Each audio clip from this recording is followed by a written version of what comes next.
The House will come to order. Today, Representative Paschal will lead us in the pledge. Please join me in the Pledge of Allegiance to our beautiful country. I pledge allegiance to the flag of the United States of America and to the republic for which it stands, one nation, under God, indivisible, with liberty and justice for all. Mr. Schiebel, please call the roll. Representatives Armagost, Bacon, AML Bacon, Excused. Barone, Byrd, Representative Byrd,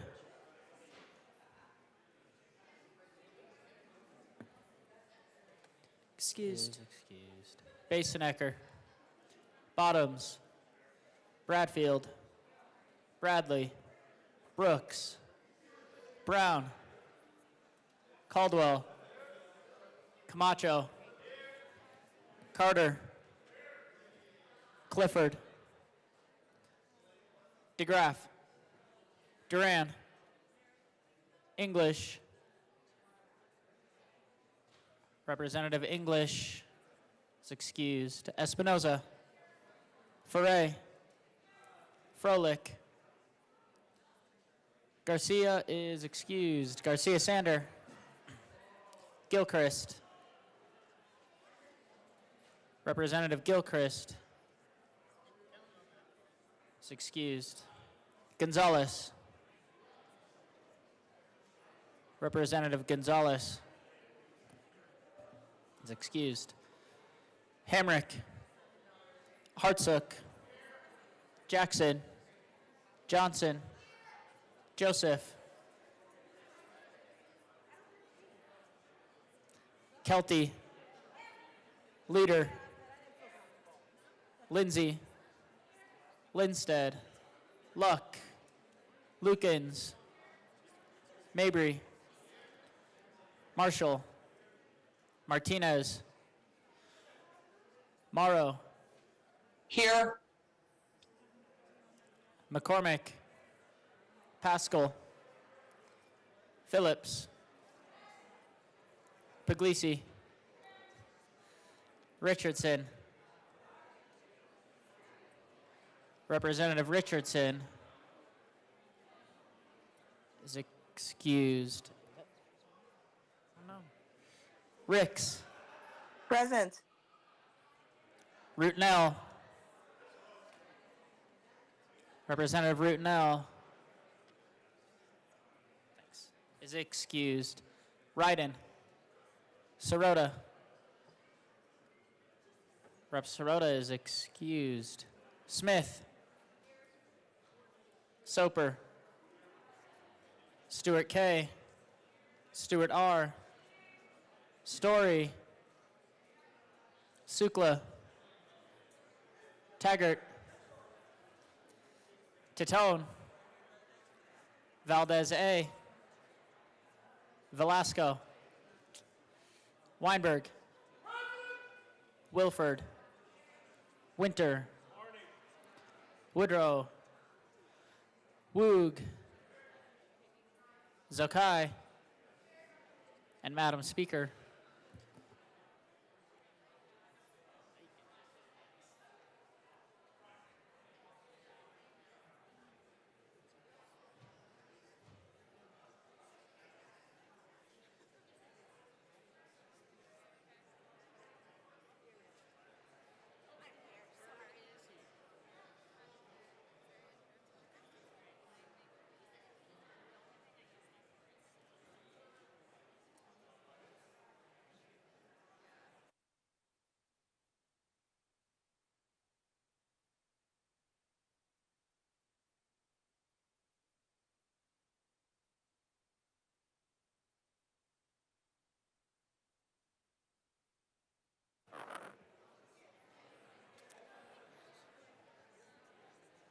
With 58 present, 7 excused, we do have a quorum. Representative Paschal. Thank you, Madam Chair. It is a pleasure to serve with you. It is a pleasure to serve with you. I move that the Journal of Wednesday, April 16th, 2025 be approved as corrected by the Chief Clerk. Members, you have heard the motion that the journal be approved as corrected by the Chief Clerk. All those in favor say aye. All those opposed, no. The ayes have it. The motion is adopted. Members, we are proceeding to business. I will invite you to take your seats.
Members, I'll invite you to take your seats. Our next order of business is third reading. Majority Leader Duran. Thank you, Mr. Speaker Pro Tem. I move to lay over House Bill 1123. Yeah, until Monday. House Bill 1123 will be laid over until Monday.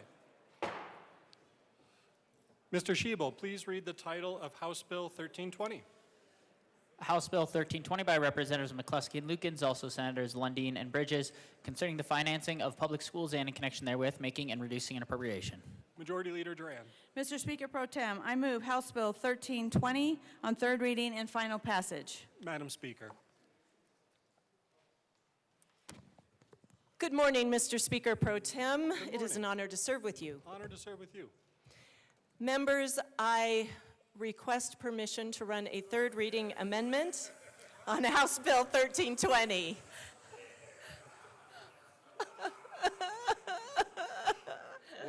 What a kind reception. Why don't you tell us a little bit about your motion? Madam Speaker. Thank you, Mr. Speaker Pro Tem. Members, this is a technical amendment. We made a number of changes in both Education and Appropriations Committee, but we failed to change the total program amount, and that is why we are asking for permission for this amendment. Members, the motion before us is permission to offer a third reading amendment on House Bill 1320. Mr. Schiebel, please open the machine, and members, please proceed to vote. Representative Ricks, how do you vote? Yes. Representative Ricks votes yes. Representative Morrow, how do you vote? Yes. Representative Morrow votes yes.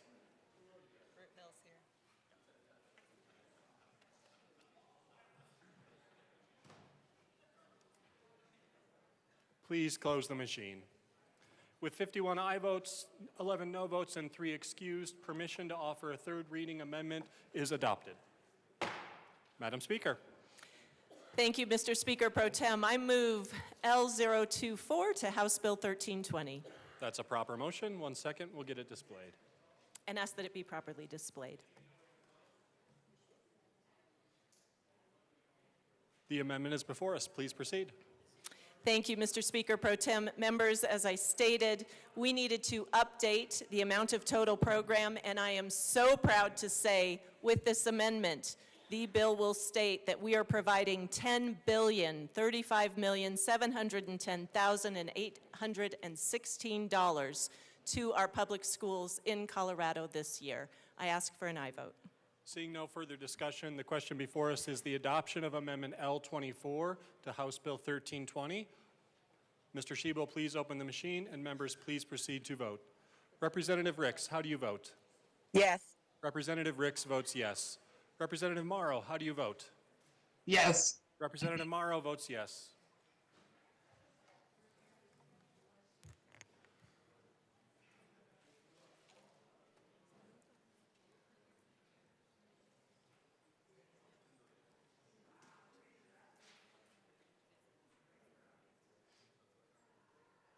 please close the machine. With 59 aye votes, 3 no votes, and 3 excused, Amendment L24 is adopted. Madam Majority Leader. Mr. Speaker Pro Tem, I move for the repassage of House Bill 1320 as amended. The motion before us is the adoption of House Bill 1320 as amended on third reading and final passage. Mr. Shebo, please open the machine, and members, please proceed to vote. Representative Ricks, how do you vote? Yes. Representative Ricks votes yes. Representative Morrow, how do you vote? Yes. Representative Morrow votes yes.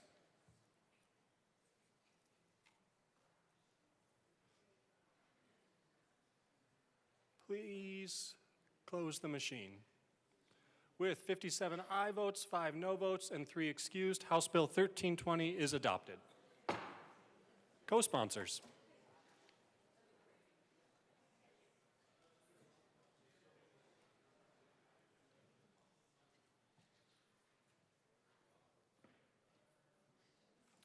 Representatives Ricks and Morrow, co-sponsor. Thanks, George. Please close the machine. Mr. Shebo, please read the title of House Bill 1188. House Bill 1188 by Representative Froelich, also Senator Michelson Janae, concerning the recommendations of the Mandatory Reporter Task Force and in connection therewith making an appropriation. Madam Majority Leader. Madam Speaker, I move House Bill 1188 on third reading and final passage. The motion before us is the adoption of House Bill 1188 on third reading, final passage. Mr. Shebo, please open the machine, and members proceed to vote. Representative Ricks, how do you vote? Yes. Representative Ricks votes yes. Representative Morrow, how do you vote? Yes. Representative Morrow votes yes.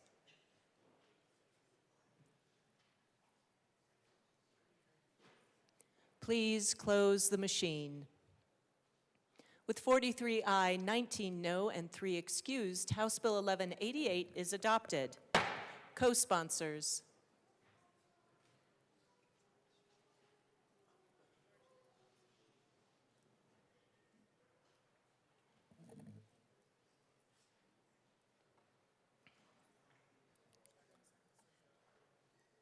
Please close the machine.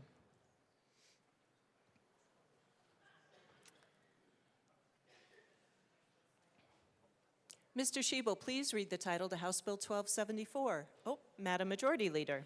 Thank you, Madam Speaker. I move to lay over House Bill 1274 until Monday. House Bill 1274 will be laid over until Monday. Madam Majority Leader. Madam Speaker, I move to lay over House Bill 1249 until Monday. Seeing no objection, House Bill 1249 will be laid over until Monday. Mr. Shebo, please read the title to Senate Bill 154. Senate Bill 154 by Senator Kipp, also Representatives Hamrick and Soper, concerning enhancing access to educator pathways. Madam Majority Leader. Madam Speaker, I move Senate Bill 154 on third reading and final passage. The motion before us is the adoption of Senate Bill 154 on third reading, final passage. Mr. Shebo, please open the machine, and members proceed to vote. Representative Ricks, how do you vote? Yes. Representative Ricks votes yes. Representative Morrow, how do you vote? Yes. Representative Morrow votes yes. Please close the machine.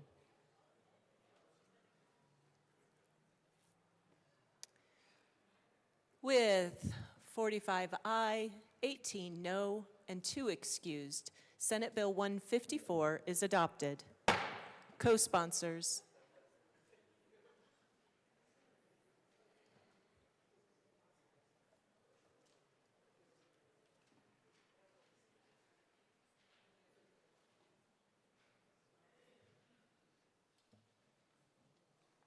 Please close the machine.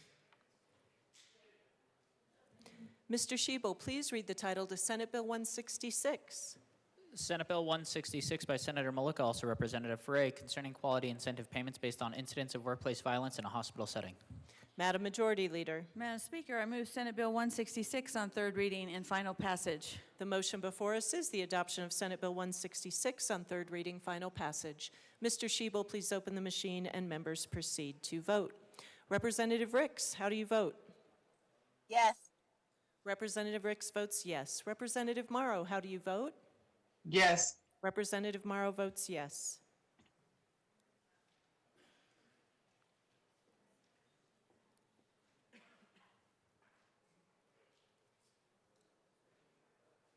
Please close the machine.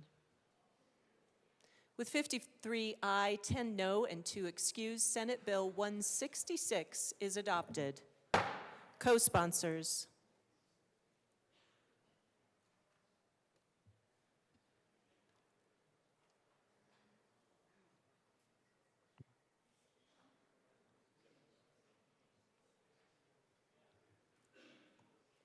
Please close the machine.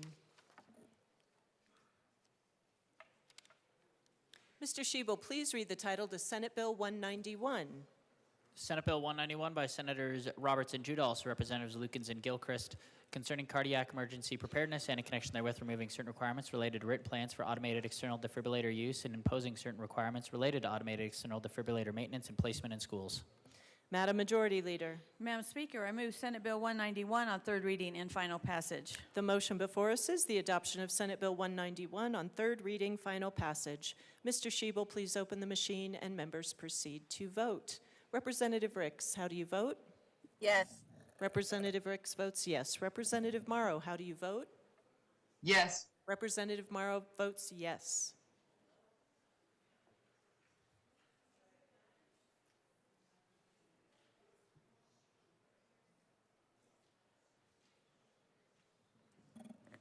Please close the machine. With 55 aye, 8 no, 2 excused, Senate Bill 191 is adopted. Co-sponsors.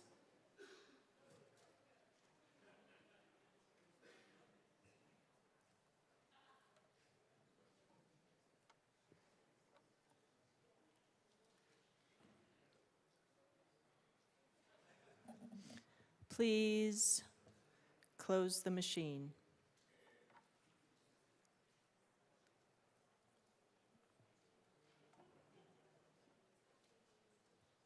Mr. Shebel, please read the title to Senate Bill 55.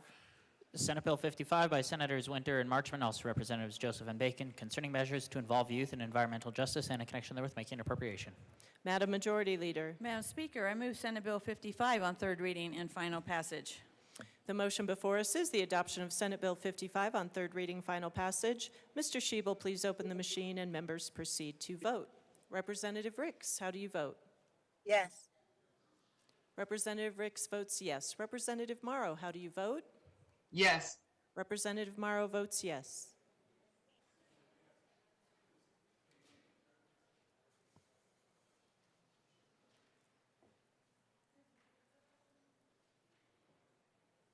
Smith. Please close the machine. With 41 aye, 22 no, and 2 excused, Senate Bill 55 is adopted. Co-sponsors.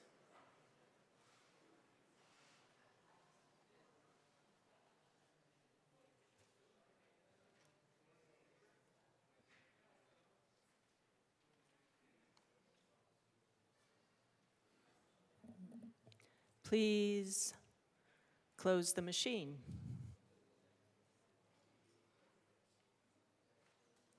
Mr. Shebel, please read the title to House Bill 1088.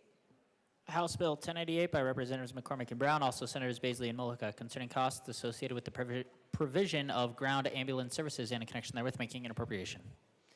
Madam Majority Leader, Madam Speaker, I move House Bill 1088 on third reading and final passage. Assistant Minority Leader Winter. Go ahead. Good morning, colleagues. When we had EMS Day at the Capitol, we went to their reception, and basically I heard from almost every rural ambulance service that without this, we're in big trouble. It's a huge issue that we face. We talk about healthcare access all the time, and I really appreciate a yes vote on this. It's really important for not only House District 47, but every other rural part of this state. Thank you. Seeing no further discussion, the motion before us is the adoption of House Bill 1088 on third reading, final passage. Mr. Shebel, please open the machine and members proceed to vote. Representative Ricks, how do you vote? Yes. Representative Ricks votes yes. Representative Morrow, how do you vote? Yes. Representative Morrow votes yes.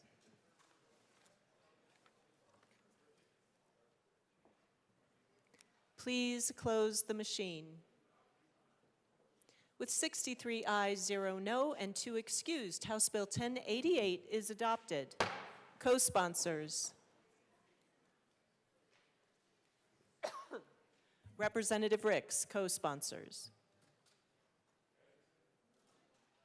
Representative Morrow, co-sponsors.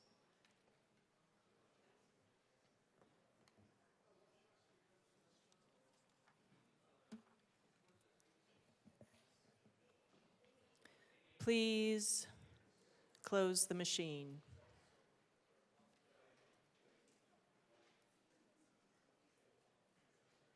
Mr. Shebel, please read the title to House Bill 1304. House Bill 1304 by Representatives Froelich and Soper, also Senators Snyder and Bright, concerning the extension of the restitution deadline for a trial court after an order of conviction enters in a criminal case. Madam Majority Leader, Madam Speaker, I move House Bill 1304 on third reading and final passage. the motion before us is the adoption of House Bill 1304 on third reading, final passage. Mr. Shebel, please open the machine and members proceed to vote.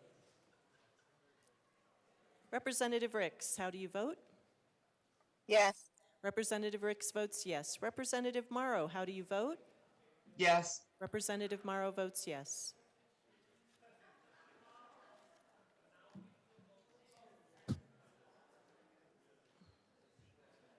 Please close the machine.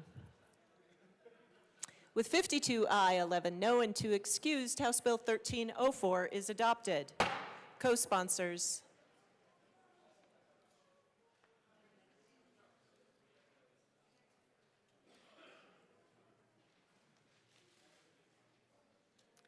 Please close the machine.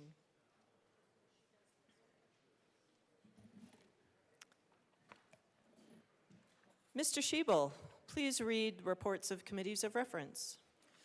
Committee on Appropriations, after consideration on the merits, the committee recommends the following. House Bill 1146 is amended, 1159 is amended, 1214 is amended, 1267 is amended, 1284, 1303, 1315 is amended, 1319 is amended, and Senate Bill 2 is amended. Be referred to the Committee of the Whole with favorable recommendation. Committee on Business Affairs and Labor, after consideration on the merits, the committee recommends the following. House Bill 1330 be referred to the Committee of the Whole with favorable recommendation, and House Bill 1331 be postponed indefinitely. Committee on Education, after consideration on the merits, the committee recommends the following. Senate Bill 200 be referred to the Committee of the Whole with favorable recommendation, and House Bill 1178 be postponed indefinitely. I have one announcement. Representatives Byrd, Sirota, and Taggart will be excused at such time as needed for the purpose of attending Joint Budget Committee or Conference Committee meetings. Madam Majority Leader. Thank you, Madam Speaker. I move the following bills be made special orders on Thursday, April 17th, 2025 at 9:36 a.m. Pay attention, members, it's a long list. House Bill 1284, House Bill 1198, House Bill 1313, Senate Bill 178, House Bill 1039, House Bill 1303, House Bill 1267, House Bill 1171, Senate Bill 2, House Bill 1259, House Bill 1315, House Bill 1319, House Bill 1318, House Bill 1086, House Bill 1083, House Bill 1146, Senate Bill 125, Senate Bill 174, Senate Bill 177, House Bill 1316, House Bill 1215, House Bill 1330, Senate Bill 128, and House Bill 1293. Whew. Seeing no objection, the bills listed by the Majority Leader will be made special orders today, April 17th at 9:36 a.m. Representative Martinez.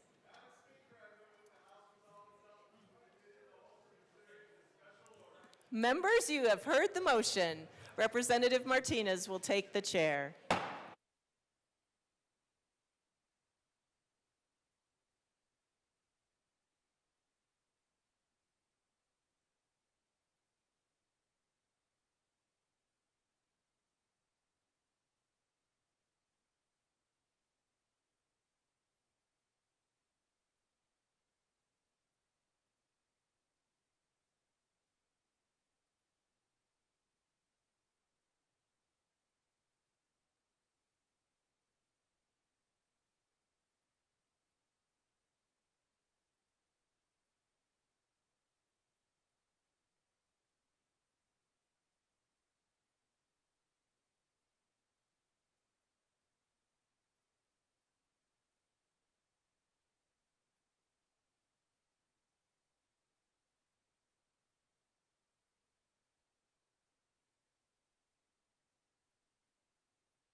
You all ready? That's so funny.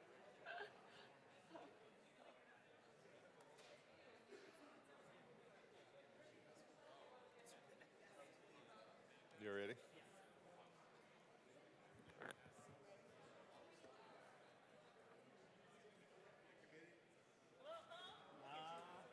The committee will come to order.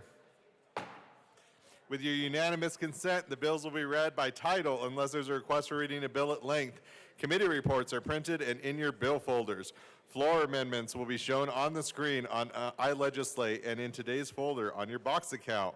Bills will be laid over upon motion of the majority leader, and the court rule is definitely relaxed. Mr. Shebel, will you please read the title of House Bill 1284?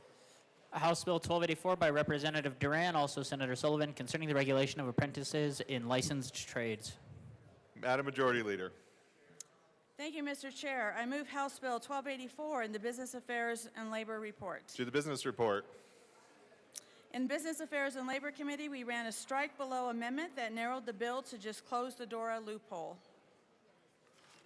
Seeing no further discussion on the business report, the question before us is the adoption of the business report. All those in favor say aye.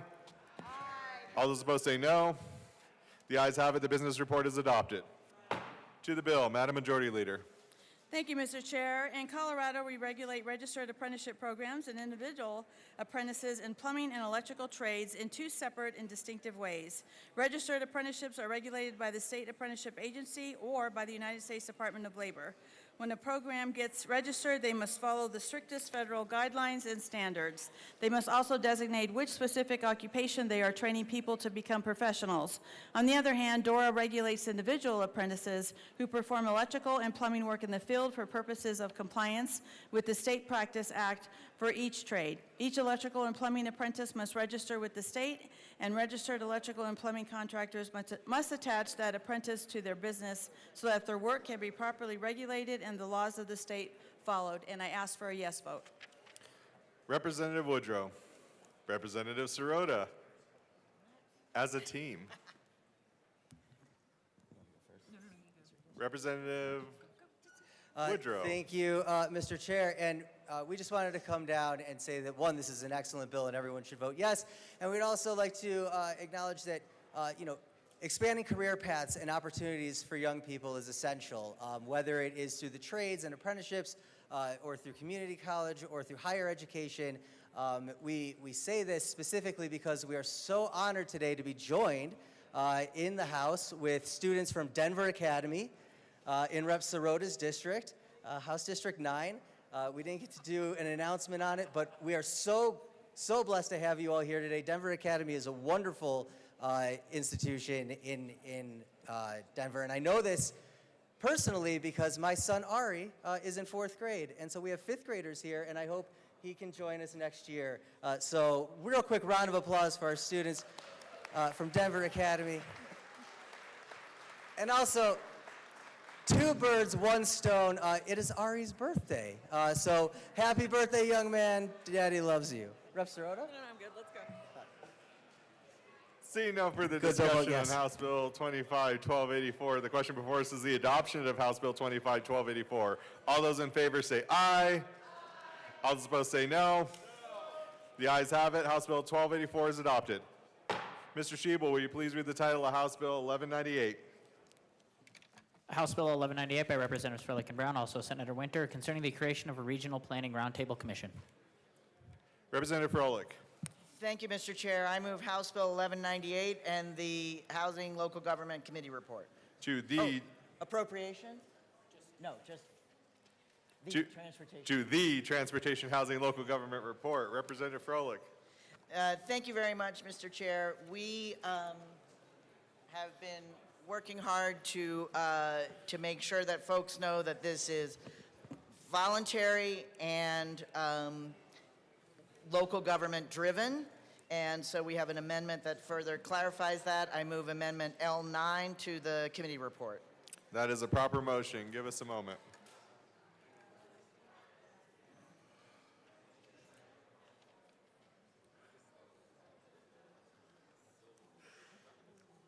Is not displayed yet, Representative Froelich.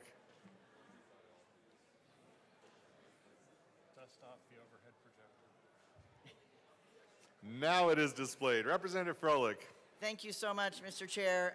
Again, this roundtable only meets at the request of local governments, and then it includes local government experts. This amendment clarifies that. We ask for a yes vote. Is there any further discussion on Amendment L9? Seeing none, the question before us is the adoption of Amendment L9 to the committee report. All those in favor say aye. Aye. All those opposed say no. The ayes have it. Amendment L9 is adopted. Representative Froelich.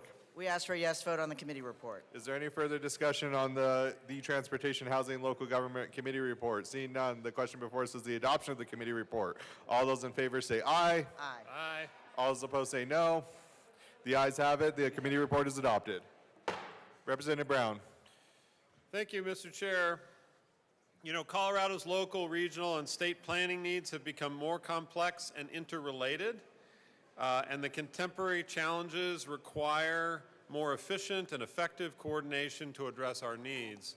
I think many of us in this chamber, like my co-prime sponsor and I, started in local government and know how challenging it can be to create integrated plans that help to deal with climate change or transportation needs or land use. This bill is about creating another tool in our toolbox as local governments, for our local governments to work together in a more regional way that will allow them to do the planning that is needed to meet the needs of their community. In particular, it establishes an integrated planning framework that identifies the interrelatedness of the many planning components and requirements that state agencies, regional entities, and local governments address in their plans. It sets up an advisory commission that will establish the planning roundtable groups. And I think it's important that this is permissive. It is an option that local governments can take advantage of, but do not have to. When I have talked with my local governments, I know that they feel strongly that having more tools in the toolbox that give them more options is really important. So we ask for an aye vote on this bill. Representative Froelich. Thank you, Mr. Chair. And yes, just to reiterate, it's regional, it's round, it's optional, it's permissive, and it's at no cost. We ask for a yes vote. Representative Richardson. Thank you, Mr. Chair. It's one more thing. It's a table. It should be tabled. It's probably a good idea, but good ideas that aren't asked for, I have to question. In committee, we got not one local government, not one local government organization that testified in support of it. Nobody has asked for this. It could be a good idea, but we've got so much to do in this state. We shouldn't be setting up bodies to address a problem that nobody has asked us to address. I'd urge a no vote. Representative Sukla. Thank you, Mr. Chair. Coming from being a county commissioner, one thing that we found that always slowed us down when we were trying to make progress was another committee above us trying to tell us what we needed to do or didn't do. If we're going to make progress in the state of Colorado, then let's let our local governments do what our local governments do best, and that's do their own planning. They're the ones that are on the ground. They're the ones closest to the problems, and they're the ones that can solve the problems quicker than the state. Thank you. Representative DeGraff. Thank you, Mr. Chair. So following up on what my colleague said, I see a lot of opposing, and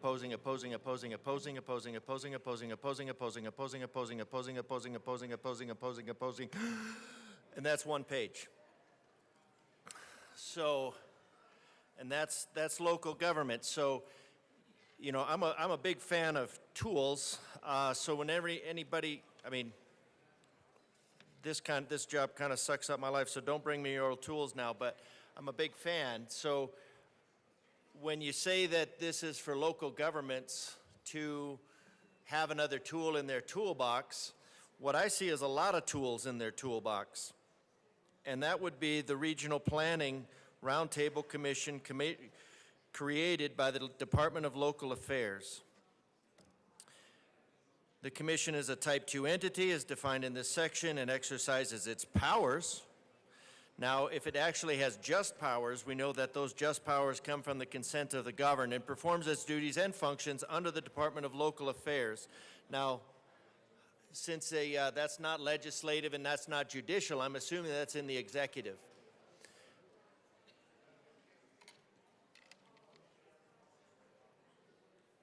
Maybe the rep from Fremont would correct me on that. I'm not sure. But it sounds like it's something in the executive, and the commission consists of 15 members. Now we have local control already, and so now this is getting into regional control. Regional control that is controlled by Denver. The commission it's a commission, the commission, 15 members as follows: Colorado Municipal League, any successor organizations appointed by the Colorado Municipal League, so CML. Now CML comes from across the state, so I'm not sure what they have to do with building codes. I mean, they have some ideas, but we have local building codes. We have one member representing Colorado counties, so we have. So that would be, so we're looking at all this stuff in Denver. All of these things that Denver is doing is looking to pull zoning and regulation into Denver. Now, one thing that we know about Denver is it doesn't do anything well. So I think we need to leave this power in the hands of not Denver. So one member representing the Department of Natural Resources, appointed by the executive director. One member represented the Colorado Energy Office. All right, that gets in Colorado Energy Office, not a fan. The Colorado Energy Office is responsible for foisting on you the non-existent climate goals, which is costing us hundreds of millions of dollars per year, if not billions of dollars a year for 1/2 of one drop in 20 Olympic-sized swimming pools drops. That's your carbon footprint. That's what the Colorado Energy Office is foisting on you, and that's what we want to put in charge of our local building codes, supersede our local building codes. And like I said, that's just one more tool in the toolbox. So let's see what other tools are in the toolbox. One member representing the Colorado Department of Transportation. I'm not sure what they have to do with building codes, regional building codes. Not really sure there. Regional planning, I guess. So we want to have them in charge of regional planning. Now, one thing about the Department of Transportation, on roads, is we should probably get our other areas of expertise in line before taking on new ones. So Colorado is a little bit, I'd say, not pleased with the state of our infrastructure, and channeling $4 million out of our infrastructure budget out of potholes and road repair and put that in the governor's budget for criminal defense. One member representing the local affairs. Okay, good. You have Department of Local Affairs. Oh, I thought it was local affairs, but it's the department. So now we have this regional thing that is full of tools that are supposed to be helping the local, but it's really just putting the control back here in Denver. One member representing a special district association of Colorado, or any successor organization appointed by the Special District Association of Colorado. So now we have blank checks. We don't know who this is of Special District Association or their successor.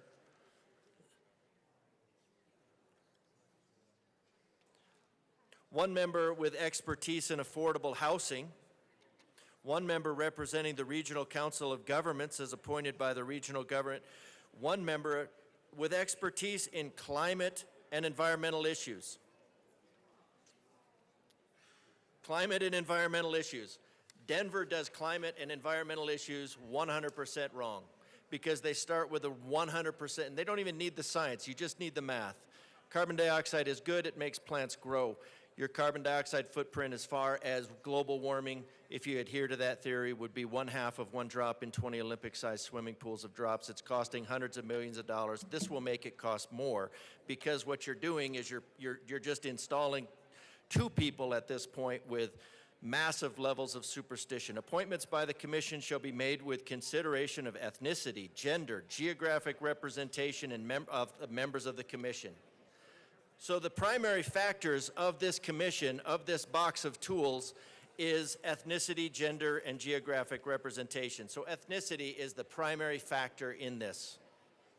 Initial appointments no later than September 30, 2025. Each member of the commission is appointed pursuant of this, serves at the pleasure of the relevant appointing authority, and it looks like all those appointing authorities are in the office of the executive. And so now we're just putting this commission, of this box of tools, as part of the governor's control over the broader Colorado. And we're calling this some sort of help for local control. But again, let's go to another page and see if there's any more. Opposing, opposing, opposing. Okay. So lots of opposition. American Planning Association, Conservation Colorado, they support it, no doubt, because you're putting the climate superstitious on there. Members of the commission shall serve without compensation, so far, without reimbursement for expenses. The members of the so it's kind of an unfunded mandate, but again, these individuals have a vested interest in this control over local governments. The member of the commission shall elect a chair from among them. The commission shall meet at least 4 times every year. So what this is saying is that, and what the citizens of Colorado are saying is, we don't need your help. We don't need these tools. We don't need the help of these tools. So I recommend a no vote on this, because this is not helping local control. This is overriding local control. This is putting a commission where a commission isn't needed. None of the localities have asked for this. This is just pure, straight up meddling by the nanny state.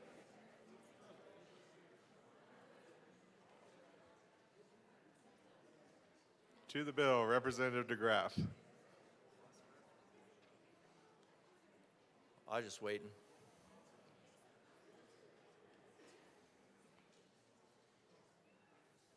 We have waited. Back to the bill, Representative DeGraff. Sir, the gentleman in the back row couldn't hear, so I'm trying to help by getting the noise down. I know. My friend in the front row couldn't. Even my friend in the front row couldn't hear. To the bill, Representative DeGraff. Thank you. 7 drops. No, it's 1/2 of one drop in 20 Olympic-sized swimming pools full of drops. For the sponsor who wanted the clarification. That's your carbon footprint. That's what this bill is about. More meddling by the nanny state. The commissions don't want it. The local governments don't want it. This is just meddling by the nanny state. So I ask for a no vote to just,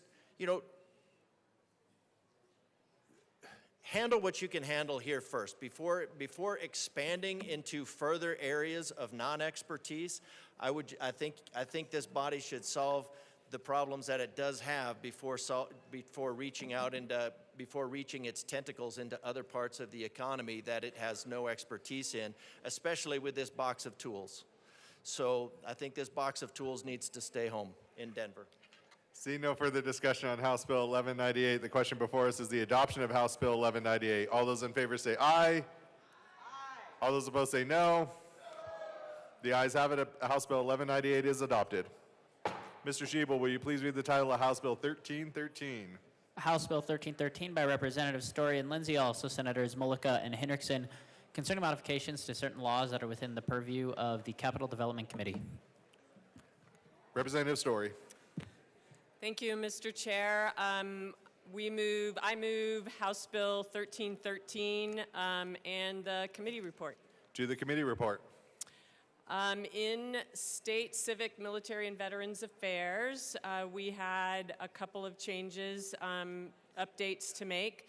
One allows for an encumbrance deadline waiver Another is an encumbrance deadline backstop. And then also we added in Capital Development Committee appointment deadline. Seeing no further discussion on the State Civic Veterans and Military Affairs report, the question before us is the adoption of the report. All those in favor say aye. Aye. All those opposed say no. The ayes have it. The report is adopted. Representative Lindsay. Thank you, Mr. Chair. If any of you weren't made aware last week, we are members of the Capital Development Committee. We are responsible for prioritizing all of the capital requests from state-owned assets. We tour around, we look and see all the needs, and then we dig in and make some good recommendations to give to the JBC. This past fall and spring, we've been looking at just our own section of statute and realizing that there are some things that can be clarified. And so then we came up with this bill as it pertains to our own committee. Section 1 of the bill makes clarifications of even how we choose our chair and vice chair. Section 2 removes the mandate that the Transportation Commission submit capital requests annually. Section 3 clarifies how CDC evaluates submittals brought by higher ed. And Section 4 extends the time for the Treasurer's report on financial health. What we found is sometimes a report or information is due at this time, but then actually it doesn't coordinate with another date. So we are just streamlining our process to make it easier for everyone involved. And I'll turn it over to Rep. Story to tell you about the rest. Representative Story. Thank you, Mr. Chair. Then we have a section that clarifies the encumbrance procedure. It allows the committee to give an extension of time for funds to be encumbered once appropriated, and it gives a deadline for funds to be encumbered. Also, we made changes to the date that OSPB submits modifications to its priority list. We moved it from January 1st to January 2nd because the 1st is a holiday, so it always comes in on the 2nd anyway, so we just made the deadline January 2nd. We also made changes to the Art in Public Places program, giving more flexibility to the committee in deciding to waive certain requirements when the program is utilized. And then the bill also clarifies the spending authority from supplemental appropriations. We urge an aye vote on this bill for Capital Development Committee. Is there any further discussion on House Bill 1313? Representative Richardson. Thank you, Mr. Chair. Actually, I'd kind of like to start with a question. You very briefly went over the changes in Section 2, or CDOT no longer submits any plans for review. Could you give more detail on that? Representative Story. Thank you, Mr. Chair.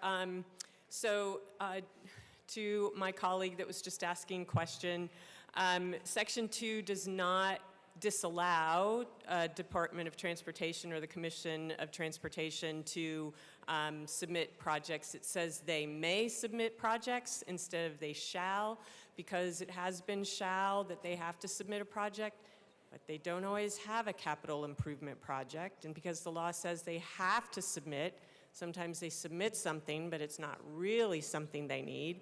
So this is giving them flexibility that if they don't have a capital project need, they don't have to submit one. But if they do, they can and they should. That's all. Seeing no further discussion on House Bill 1313, the question before us is the adoption of House Bill 1313. All those in favor say aye. Aye.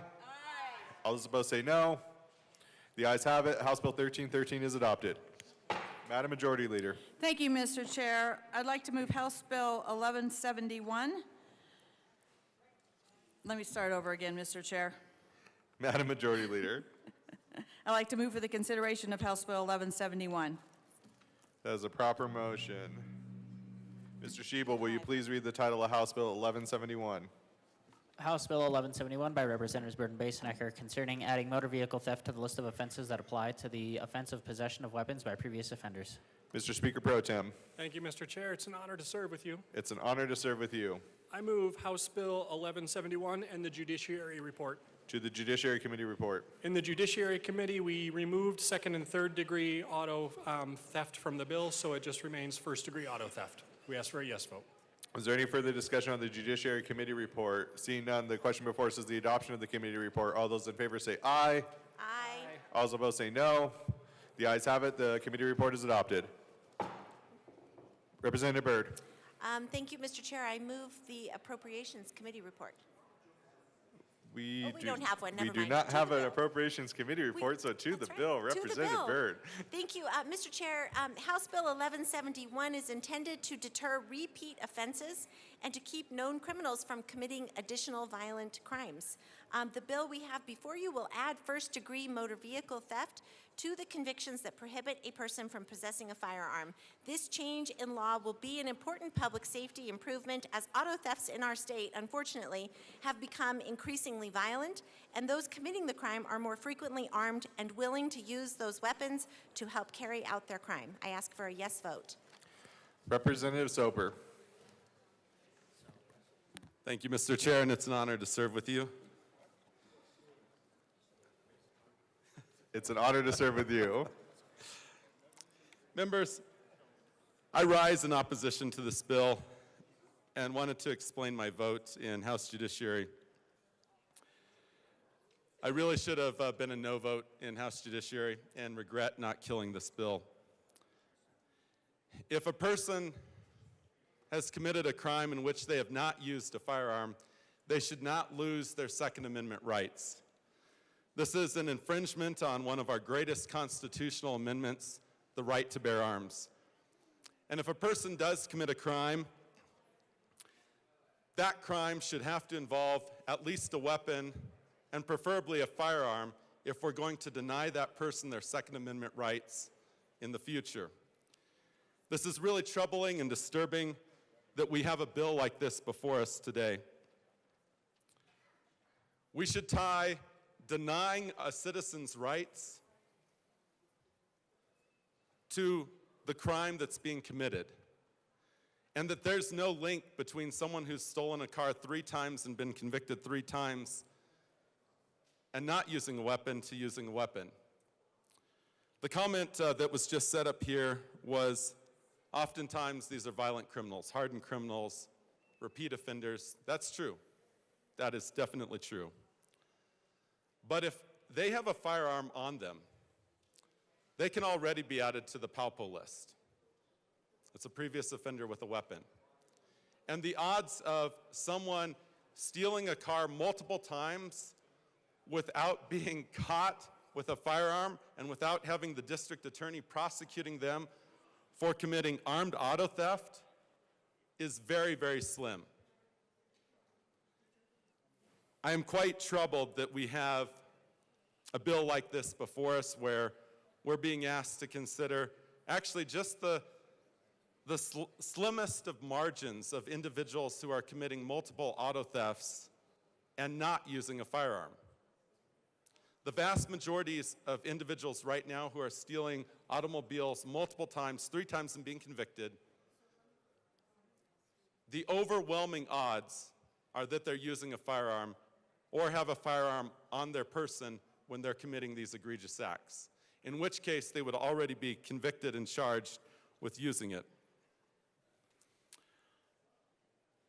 I urge anyone who stands for the Second Amendment to vote no on this bill. We need to kill this bill right here and right now. Please vote no. Representative Armagost.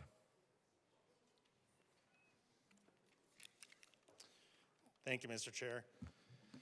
So in hearing this in committee, we heard from a lot of chiefs, a lot of sheriffs, and with that and my background in law enforcement, this is definitely something, despite what the previous colleagues said up here, this is something that does have a nexus to violent crime and drugs, and thus the use of firearms in violent crime. So this isn't retail theft or anything like that. This is just something that we need to address as an issue. The 3rd felony conviction.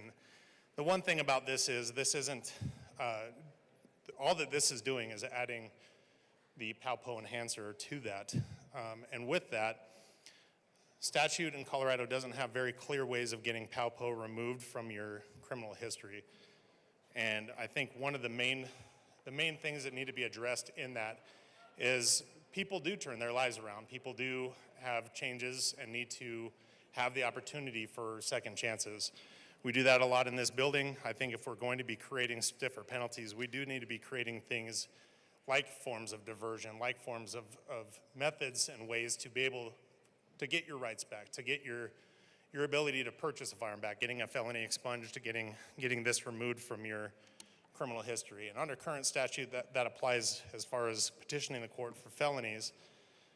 So myself and my colleague move L002 and ask it to be properly displayed.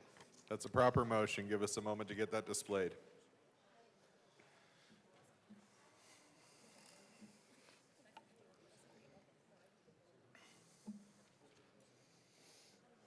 It's on it. That is displayed to the amendment. Representative Armagost. Thank you, Mr. Chair. So as you can see here, this just adds to the bill and the ability for an individual to be able to petition the court after 10 years of clean criminal history to be able to have PALPO removed from their criminal history, therefore being able to get their rights back. That would be something that if they were contacted by law enforcement, they were in possession of a firearm after this was taken off their record, there would be no hindrance, no criminal offense made. So this is something where when they have that 10 years of clean criminal history, they are able to turn their life around. They are able to get those rights back that we all use. And seeing that they're getting that second chance, this is that opportunity for somebody to get in the right and stay in the right. So I encourage a yes vote. Representative Caldwell. Thank you, Mr. Chair. Yeah, this was important to the 2A caucus members here. I make no secret about it. The Second Amendment, in my opinion, is the most important right we have because it ensures all the other rights. And so, as my colleague here said, the redemption, I guess you could say, people make mistakes. Now, I wouldn't say second chance. I'd say this is fourth chance because this is a restoration after 3 felony auto theft convictions. And so it's much more than a second chance. It's at least a fourth chance. And so if what the amendment says is once you complete your term after that 3rd felony auto theft conviction, as long as you stop committing crimes, you can get a restoration of rights. And so I think that's important. And keep in mind, this is over a long period of time because you're going to be doing prison time in between each of these felony convictions. So if you clean up your act, you stop stealing cars and likely stop committing other crimes because you're not just stealing cars. You'll get your firearm possession rights back. You still won't be able to buy one, but you can at least legally possess one. So I definitely urge an aye on this amendment. Thank you. Mr. Speaker Pro Tem. Thank you, Mr. Chair. I'd like to thank my colleagues for their work on this, for identifying this issue in committee, and for resolving it here. We are in agreement with this amendment, and we would ask for a yes vote. Representative Espinosa. Thank you, Mr. Chair. I rise to request a title challenge on this amendment, as I believe it is outside the scope of the title. There's been a request for a title challenge. The committee will go into a brief recess.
The committee will come back to order. The chair has ruled that Amendment L2 does fit under the title of House Bill 1171. Representative Soper. Thank you, Mr. Chair. While I appreciate the premise behind the amendment that after 10 years a person would be able to have their Second Amendment rights restored, I still have to rise in opposition to this amendment under the fundamental principle that the underlying crime did not involve a firearm. So why are we taking away a person's Second Amendment rights for even a 10-year period and then forcing them to have to petition the courts to restore those Second Amendment rights if the underlying offense did not involve the use of a firearm? Think about that. A person commits a crime in which a firearm is not used, and we're going to deny them their rights post-release from prison, post-parole.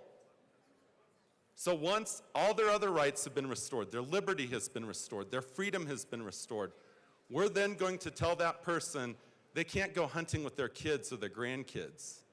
They can't defend themselves or their family from an intruder. Members, this is not how we do law in Colorado. If it's not tied to the crime itself, we shouldn't be continuously denying any aspect of that right, even for one day. And I would ask for a no vote on this amendment and a no vote on the bill. Thank you. Representative Armagost. Thank you, Mr. Chair. So again, we're looking at an opportunity to let somebody get back out of a pattern of 3 felony auto theft convictions, 3 separate felony auto theft convictions, to be able to get their rights back after petitioning the court and showing that they can turn their life around and not live in a life of a pattern of criminal history and going down a slippery slope of potentially violent crime. This gives them the opportunity to turn that around, get their rights back after 10 years of clean criminal history. So I encourage a yes vote. Thank you. Representative Soper. Merci, Mr. Chair. Once again, I encourage a no vote, members. And I just want to say, you know, if someone's stolen a car and they've stolen it 3 times and they haven't used a firearm in those entire 3 times, which, by the way, as we heard in committee from our district attorneys, our sheriffs, and our police chiefs, the overwhelming majority of current auto thefts have firearms involved, which means they're already currently going to be added to the previous offender with a weapon list, because that is armed auto theft. So we're talking about a sliver of individuals who managed to somehow steal a car. For 3 times, they were sentenced, paid their debt to society, were sentenced, paid their debt to society, were sentenced, paid their debt to society. After parole, so after their rights have been restored, their freedom and liberty has been restored, their voting rights have been restored, their ability to run for office, do all the other things that we get to do, speak freely and enjoy your First Amendment right. We're going to say, for the next 10 years, that individual who did not use a firearm in any one of those 3 previous offenses, we're going to deny for 10 years that individual's Second Amendment rights. And then, this is the audacity of this, we're going to tell that individual, you must petition your state government to restore those rights, your God-given Second Amendment rights. We're going to say that you have to petition a state actor to get those back. And members, that's why if you believe in the Second Amendment, if you believe in the sanctity of our Constitution, then you have to vote no on this. And because of that, Mr. Chair, I call division.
A division has been requested. The question before us is the adoption of Amendment L2. All those in the chamber not entitled to vote, please sit and remain seated. All those in favor of Amendment L2, please stand or raise your hand and keep it raised until the count is taken.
You may be seated.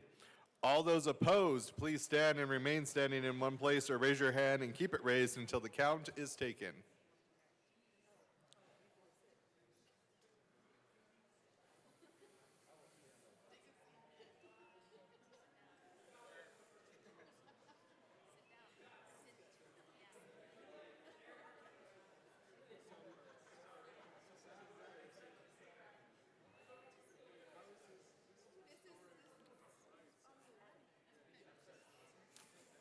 You may be seated. Amendment L2 is adopted. Any further discussion on amendment or on House Bill 1171? Representative Barron. Thank you, Mr. Chair. I come up here in support, rise in support of this bill for the reasons that I spoke to many people in my district, citizens, former and current police officers in my district, that this is a problem. We can't come up here and preach that law-abiding citizens should keep their Second Amendment rights, which is true, and then turn around and allow non-law-abiding citizens to possess a weapon. Now, we're talking about 3 felony charges, 3 felony charges, not second or third degree, first degree auto theft. I see this as someone that usually is going to elevate this crime. We do not want these people to possess weapons. I understand the argument that they're going to possess weapons illegally anyway. That is true. We have argued that here at the well as well. But this gives it more teeth. It gives it more teeth for us to be able to get those people off the streets. I rise in support of this bill for my district, for the people that I've talked to, and many of these people have already said that we should do this after the first felony charge.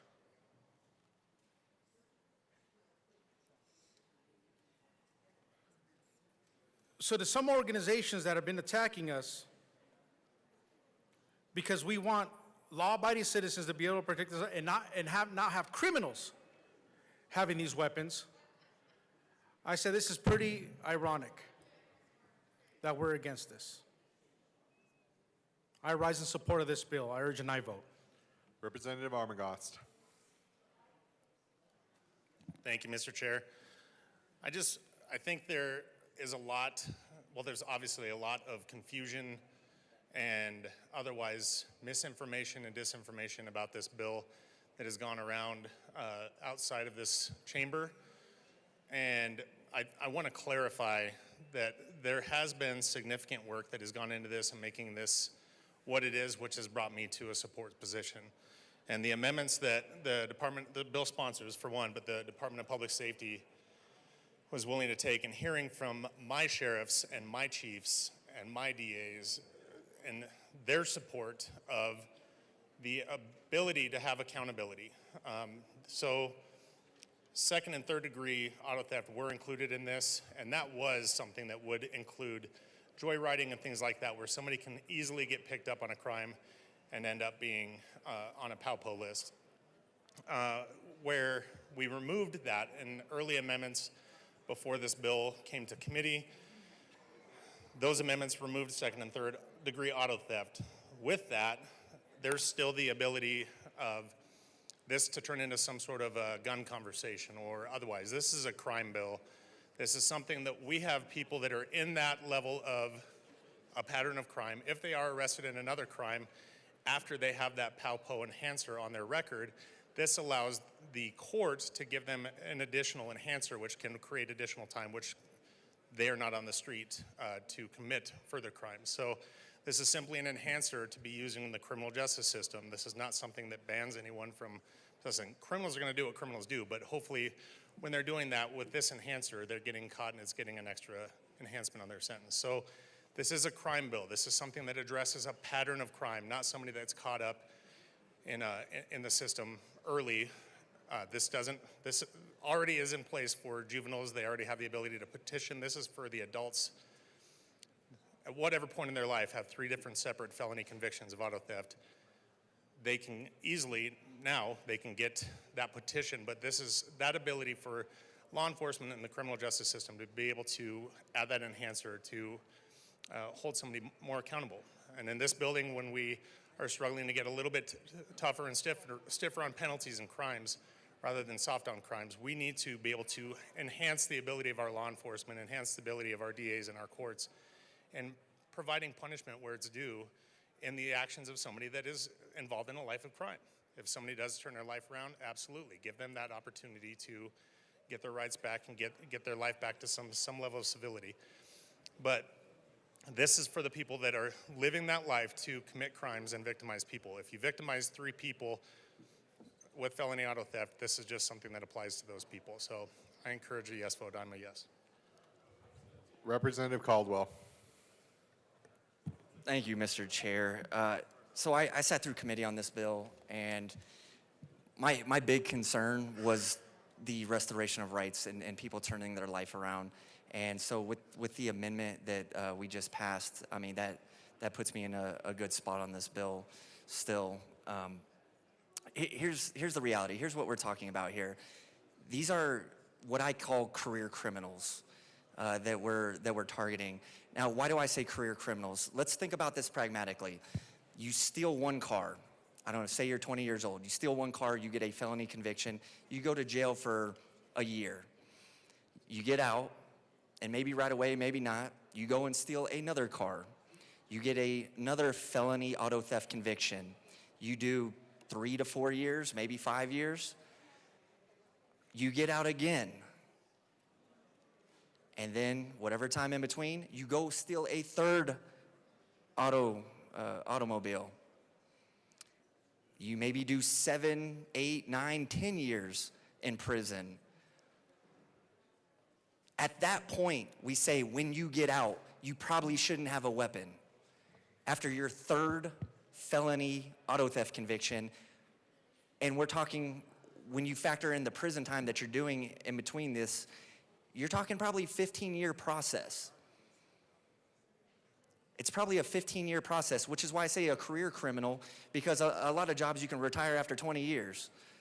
And let's be real about this. If you have 3 felony auto theft convictions, you've probably stolen 10, 15, 20 cars. You've only been caught for 3 cars.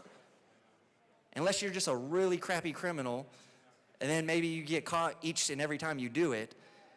But you know, when I was talking to my constituents, and I tell them, hey, did you know that you can steal 5, 10, 15, 20 cars and still legally possess a weapon? Like one of my colleagues said before from Fort Lupton, I don't think you should have a weapon after one theft. That was what the original bill was. And the Republicans said, look, no, people make mistakes. People make mistakes. In this situation, they're making one mistake, two mistakes. After their third mistake, which I'm being a little facetious here because it's not a mistake, after 3 felony auto theft convictions. This is you're living a life of crime. And what we heard from the police, what we've heard from DAs, particularly my DA, who I'd spent hours talking to about this and working through how it actually works in the real world. What we're talking about is organized crime here. If you have 3 felony auto theft convictions, again, you've probably stolen 10, 15, or 20 cars. You only got caught for 3, but you're probably a part of a cartel syndicate. You're doing work for them. You're with some kind of gang that sells drugs and you're stealing cars to commit crimes or traffic drugs, or you're part of bank robberies and so you're stealing cars and using them for getaway cars. You're living a life of crime. You are a career criminal if you have 3 felony auto theft convictions, and we're talking about taking away guns from that person, or at least saying that you can't legally possess one after that 3rd time. But even now with this bill, you can still possess a gun if you stop committing crimes. Once you get out of prison for your 3rd felony auto theft conviction, as long as you stop committing crimes, you'll have the right to possess a gun again. You still can't buy one because with 1 felony conviction, you can't buy a gun. But what we're saying is, okay, you can still possess a gun, you just gotta stop committing crimes. Are we gonna be tough on crime or not? You know, I was looking at some of the PALPO laws, and one of them, I believe, was extortion. And because there's this big talk about crime of violence. And they're like, well, auto theft isn't a crime of violence, even though our police say 50% of police shootings last year involved auto theft. Somebody steals a car, they get behind the car, they realize it's a stolen car, they chase that car runs, it crashes, they jump out and they start shooting at our police. So you can say it's not a crime of violence on its face, but the people doing it are violent people. And they're usually affiliated with drugs or bank robberies or other crimes like that. And so when I was looking at PALPO, extortion was one of the laws, and I'll go verify that, but I was like, well, that's not a violent crime. Auto theft seems a lot more violent than that because we know what's associated with it. We know the life of crime that comes with if you're a repeat career criminal auto thief. You're not just, that's just your thing. I just steal cars and that's it. And I don't commit any other crimes. You're kind of the worst of the worst. And the reality is this bill, if passed, is going to apply to a handful of people. There's just not a lot of people out there running around with 3 felony auto theft convictions. It is a very small pool of people. And it's the worst of the worst. Ask our law enforcement who support this bill. Ask some of our DAs who support this bill and our sheriffs who support this bill. If you have 3 felony auto theft convictions, you're in the category of the worst of the worst. You are the career criminal. You're affiliated with drug cartels. You're affiliated with gangs. You know what? My duty is to protect my innocent citizens, the ones not going around and stealing cars. I don't want that offender on their 4th felony auto theft to be legally possessing a gun when maybe they decide, you know what, I think I'm gonna put this gun in this mom's face when I steal this car. I don't wanna make it easier for these felony criminals to commit their crimes while legally possessing a gun. And what this does is this gives an enhancer to our law enforcement. So when you get caught stealing your 4th car, in reality, probably 24th car, because you've only been caught for 3, this gives them an enhancer. So you need to think about that. Think about what side you're on this. Are we saying that we're just not going to take crime serious?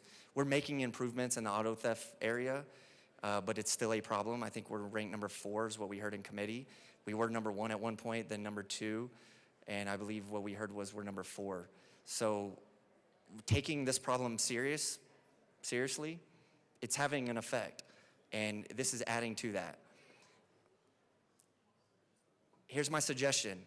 This bill will never affect you if you don't steal cars and become a dirtbag career criminal. Then you don't have to worry about it. And if you do find yourself being a dirtbag career criminal, just give it 10 years and then your rights are restored. Stop committing crimes and you don't have to worry about this bill. Representative Espinosa. Thank you, Mr. Chair. It's a pleasure to serve with you. It's a pleasure to serve with you. I rise today in opposition of this bill, and I wanted to get on the record and explain my yes vote in committee. I do believe this topic is worthy of our community, our legislature discussing this issue and addressing whether we want to do this enhancement. However, having heard the testimony in the Judiciary Committee, what we heard is this is for a very, very narrow set of individuals, because the majority of individuals that are caught on a third auto theft felony have already had an enhancement from their first or second auto theft if they are using violence in order to do so. We heard examples of guns being in the cars, and that's why people are stealing the cars. However, that's already, when we get through this session, will be a sixth-degree felony, because we are putting forward legislation to hopefully make that a felony if you steal guns. So if you steal the car and it has guns and you know that there's guns and that's the reason you're stealing the car, which is what they told me is a reason to enhance this penalty, we already have a crime for that. We already have crimes if people are committing offenses of auto theft with violence that people are being charged with. So I asked for specific examples, and I asked if the sheriffs or police could demonstrate to me why we needed this crime. That was the question I took to them when we went into committee. It was a question that I asked them in committee. What is the percentage of people, who are we talking about in terms of the number of people that we are trying to put on this additional enhancement and restriction that would not otherwise already be covered by our existing laws? And frankly, I did not get a clear answer to that question, because the examples that kept coming forward all involved additional or underlying crimes, which would already create the enhancement. I am particularly concerned, as you know, I made a title challenge to the amendment. I'm concerned about that amendment because carving out one exception for auto theft, instead of addressing the underlying issue of whether restoration of rights should be done for any felon after they've completed their sentences, is not the way we should do laws in this legislature. If we're going to fix that problem, which became blatantly clear as we looked at that in committee, we need to fix it for all individuals who are an enhancement and all individuals who have demonstrated that they've served their time and they are ready to have those rights restored. So the bill as amended poses even more problems for us as a legislature. So I encourage a no vote on this bill. Thank you. Representative DeGraff.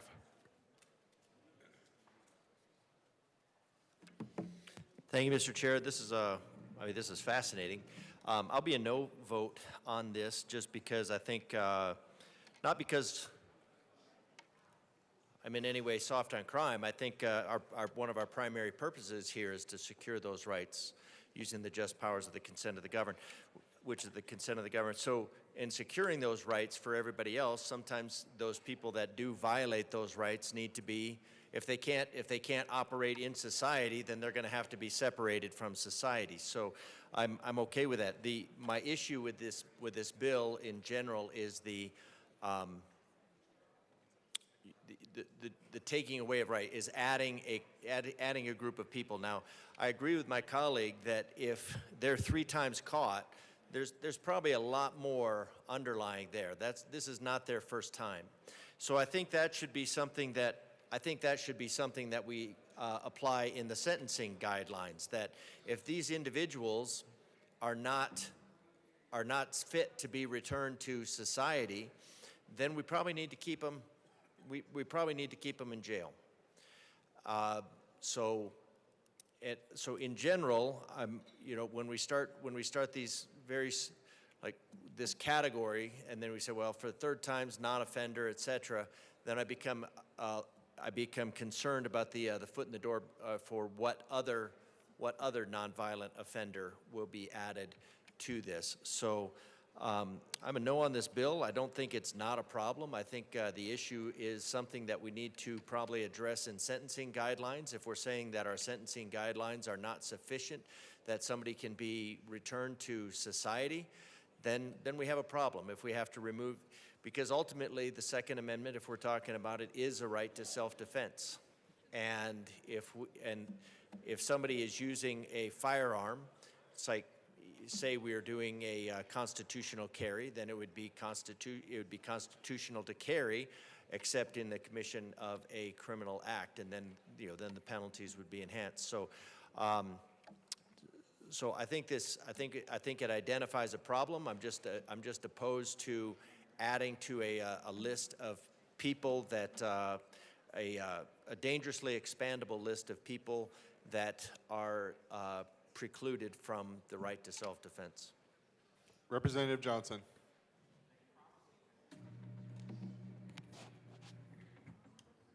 Thank you, Mr. Chair. And while I do appreciate the amendment, I am in strong opposition to this bill. We are looking at, one, the title is very confusing in itself. Possession of a weapon, when we talk about our Second Amendment right, we're talking about a tool to make sure we can protect ourselves. Then you look at previous offender crimes, previous. So if they've already served their time, they've already served their sentence, do we not live in a state that says you are innocent until proven guilty? And once you're released, once you've served your sentence, you are now a citizen who has all 10 of your amendments, all 10 of your inalienable rights that were guaranteed and that the government shall not infringe on. And just to refresh, because all of our amendments matter, we have Amendment 1, freedoms to petition, assembly, religious rights. Amendment 2, right to bear arms. Amendment 3, quartering of soldiers. Amendment 4, search and arrest. Amendment 5, rights in criminal cases. Amendment 6, right to a fair trial. Amendment 7, rights in civil cases. Amendment 8, bails, fines, punishment. Amendment 9, rights retained by the people. And Amendment 10, state rights. I value all 10 of these, and I actually think our Second Amendment is the most important. But why are we targeting one right on an offense that has nothing to do with any aggression or violence? This is just an auto offense in itself, so it has nothing to do with any tools that might have led to violence. But we're going to tag that on into our Second Amendment because it's a slippery slope. But when does our voting rights get taken away? When does our Third Amendment, Fourth Amendment, Fifth Amendment get taken away on offenses that have nothing to do with them? This is a slippery slope that is going to infringe on our Second Amendment should it pass. I stand in strong opposition because House District 63, when I came to you, I said I will always stand firm in our First Amendment. If you are a free citizen of this state, and if you've served your sentence so you are allowed to go free, you are a citizen that gets all 10 of your amendments. Not just 9, all 10 of them. And you know what? We do have a crime issue in this state. We do have a public safety issue. In Colorado, though, we do not deem auto thefts that serious because, and I've ridden along with a lot of police where they will go get somebody who had an auto theft crime, they take them to jail, and they literally tell them right there, you're going to bond out. Don't worry about it, because that's what our state does. So if we're so worried about these repetitive incidents happening, why don't we stop bonding them out and have them serve more time instead of then taking away their amendments and their inalienable rights? Answer me this. And then when people come in and say, well, they probably have a whole bunch of other crimes. Remember, we live in a place that you're innocent until proven guilty. So to go on that assumption, not saying it's not true, but we legally, constitutionally, cannot say that they have all these extra crimes unless it's been proven in court, because here in America, you're innocent until proven guilty. So if you're on third auto thefts and that's all that you have had in the courts and you've been tried for, that is all we can actually say they've been on. So so House District 63, I am in strong opposition to this. I will always stand up for your Second Amendment, all of your amendments, and we need to make sure we're looking at you that you are innocent until proven guilty. Who wants to go? Representative Soper. Thank you, Mr. Chair. I just wanted to rise and talk about the bill now that we're past the amendment. Members, I still urge a no vote on the bill with the amendment. As my good colleague from here in Denver so eloquently talked about, it's important to have a nexus to taking away person's rights post-parole. So we're talking about the person has been released from parole, meaning they've served time in DOC. DOC, also a word for spending time in prison behind bars. This is an individual who, for first degree auto theft, class 3 felony, the presumptive prison range is 4 to 12 years, up to $750,000 in fines the state can assess, and there's 5 years mandatory parole. And what we're saying is that that individual who's been released, who hopefully has been corrected throughout their time in DOC, that they can't have a firearm to protect themselves or their family, that they can't go hunting with their kids or their grandkids, and that then they have to petition the government for a restoration of a right that should have never been taken away for even a single day to begin with.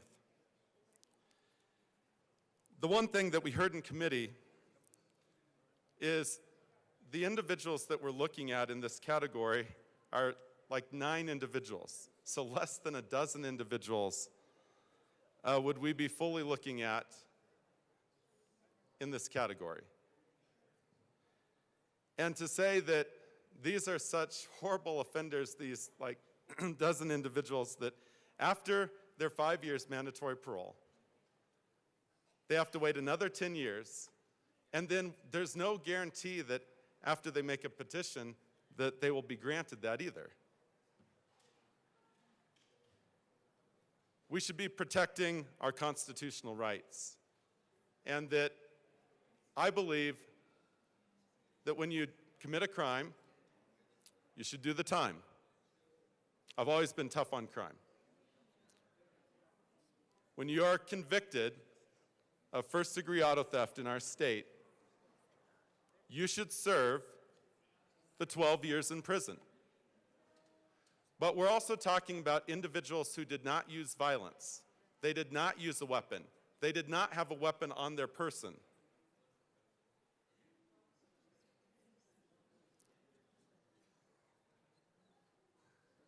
For an individual who does have a weapon on their person, who does use violence, the enhancers kick in, and it's far longer than 12 years. We're looking at 20 years in prison. We heard from our district attorneys that 98% of auto thefts involve violence. They involve firearms. They involve weapons. Those 98% will already be previous offenders with a weapon because they previously committed a crime with a weapon. And under our statutes and federal law that has stood the test of the courts, they would lose their Second Amendment rights, and they would be on the POWPO list, or the previous offender with a weapon. But we're talking an individual who did not use violence. They did not use a firearm. They did not have a firearm on their person. They served their time in prison. They served their time on parole. And now we're saying that they have to wait an additional 10 years before their Second Amendment rights are restored. I fear that what we're setting up here can be used in many bills in the future. Because if we're talking about taking away a person's Second Amendment rights for something that's nonviolent, why stop here? Why not just keep going? Let's do, how about retail theft while we're at it?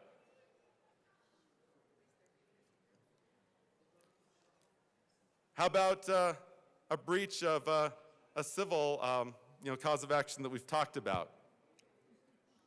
That's not violent. I believe what is being contemplated here is cresting the peak of a very slippery slope. This is setting up a precedent that will only lead to more erosion of our most precious rights, namely our Second Amendment right. and that this will be used to criminalize Coloradans' possession of firearms, and that this will be a model for many bills in the future. Mark my words. Members, there should be a nexus to the penalty. Do you realize that under first-degree auto theft, or actually any auto theft, the state will actually take away your driver's license? I mean, that's at least a nexus. We also put you in prison, well, for first degree up to 12 years, 5 years mandatory parole on top of that. That is our mechanism for punishing the crime.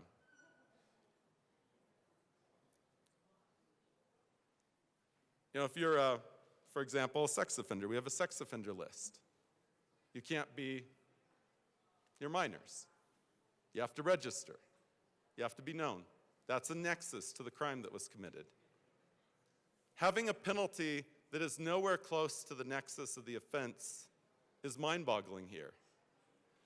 And that's why I'm going to be a strong no vote on House Bill 1171. And I would urge my colleagues also to stand with me and be strong no votes. If we don't stand for our Constitution and we don't stand for bedrock principles, what do we stand for? Representative Woog. Thank you, Mr. Chair.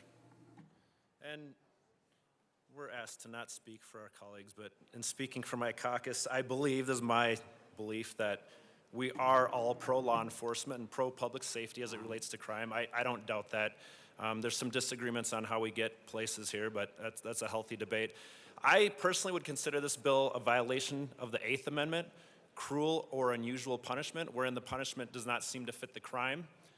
If our founders thought that the act of theft would necessitate the infringement of the right to keep and bear arms, the Second Amendment might have read, "The right of the people to keep and bear arms shall not be infringed, except in the case of carriage or auto theft," which clearly is not stated therein, nor is there any other exception. So clearly the crime of theft is wrong and should carry punishment, and I'm willing to look at laws that change the sentencing for these felonies. But on this bill, I certainly cannot support it, and I urge a no vote. Thank you. Representative Bradley. Thank you, Mr. Chair. I too, to say that if I vote against a bill that I'm not for public safety is laughable, because I come up to this well all the time to talk about public safety. I think we can have differences in opinions and not say that our colleagues are not for public safety. The problem I have with this bill is that nonviolent crimes should not be on the PALPO list. They just shouldn't be. Motor vehicle theft in the first, second, or third degree are not violent crimes. And when I was told, because I asked, I did my due diligence, I went to my sheriff, I went to several different people.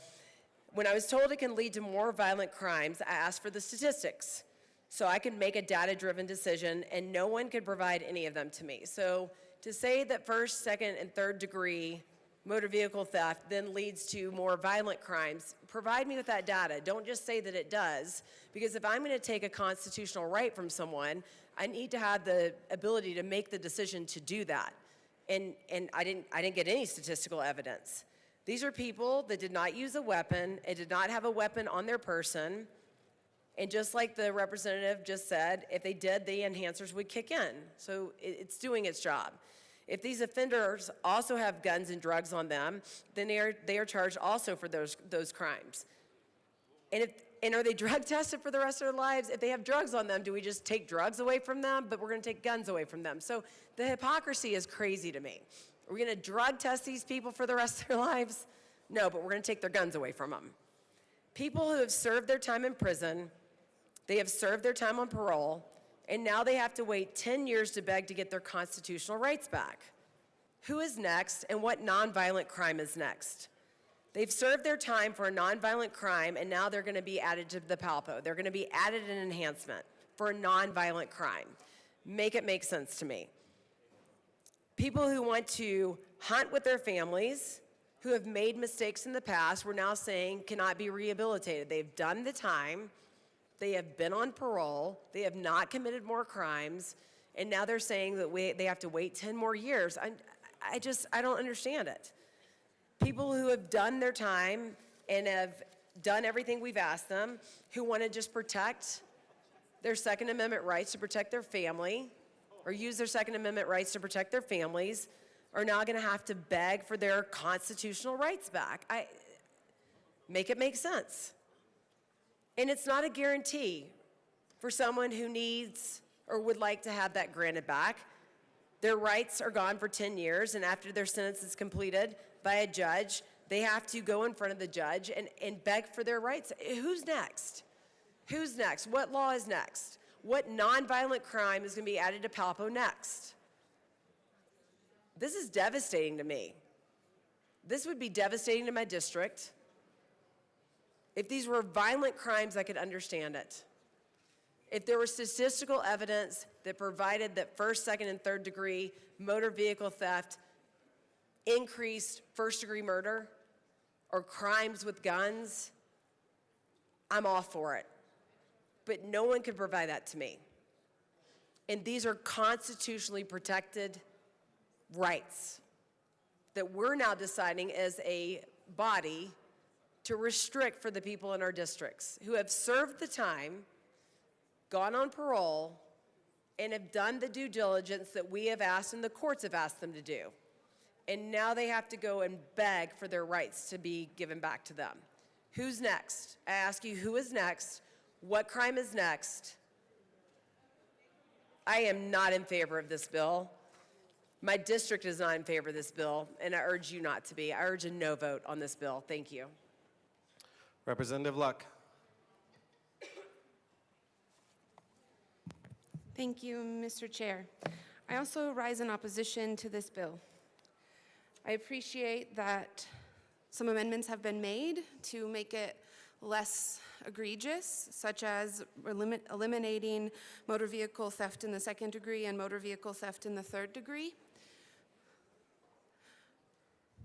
It's interesting, though, that those two crimes were initially included. It gives some indication as to where the mind of the bill sponsors were when drafting this. I think it bears reading that a person commits motor vehicle theft in the third degree if the person knowingly, A, obtains or exercises control over the motor vehicle of another person, and the person knows or should reasonably have known that the act was without authorization or was by threat or deception, or B, receives or retains the motor vehicle from another person who is not the owner of the motor vehicle, the person exercises control over the motor vehicle, and the person knows or should reasonably have known that the act was without authorization of the owner. Meaning some college frat boys take a joyride in some college sorority girl's car, and they have just violated motor vehicle theft in the third degree, which would have, had this bill not been amended, subjected them to the loss of their Second Amendment rights. Now, I appreciate, as I said at the outset, that those two sections were struck, and we're only looking at that same type of behavior done 3 times, not 1 time or 2 times. But does that type of behavior rise to the level of needing to strip someone of their unalienable right to self-defense, to defend themselves, their property, their families, their neighbors?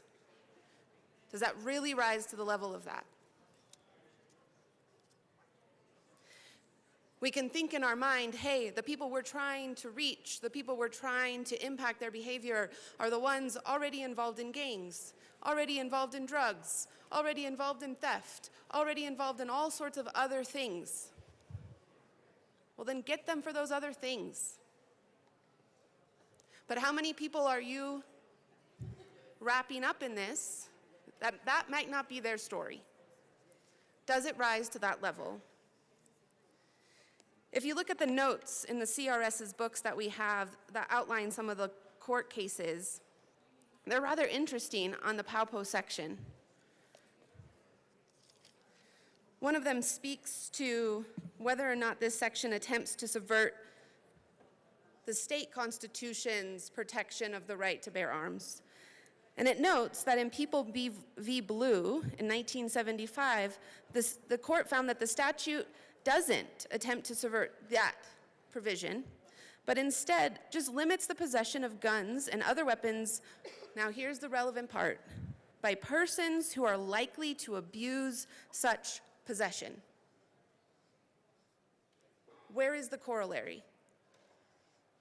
Where is the nexus? You steal a car without a firearm, how does that then put you in the category of people who are likely to abuse such possession? I don't think it does. And as my colleagues have mentioned, this creates a slippery slope that's already seen in this bill.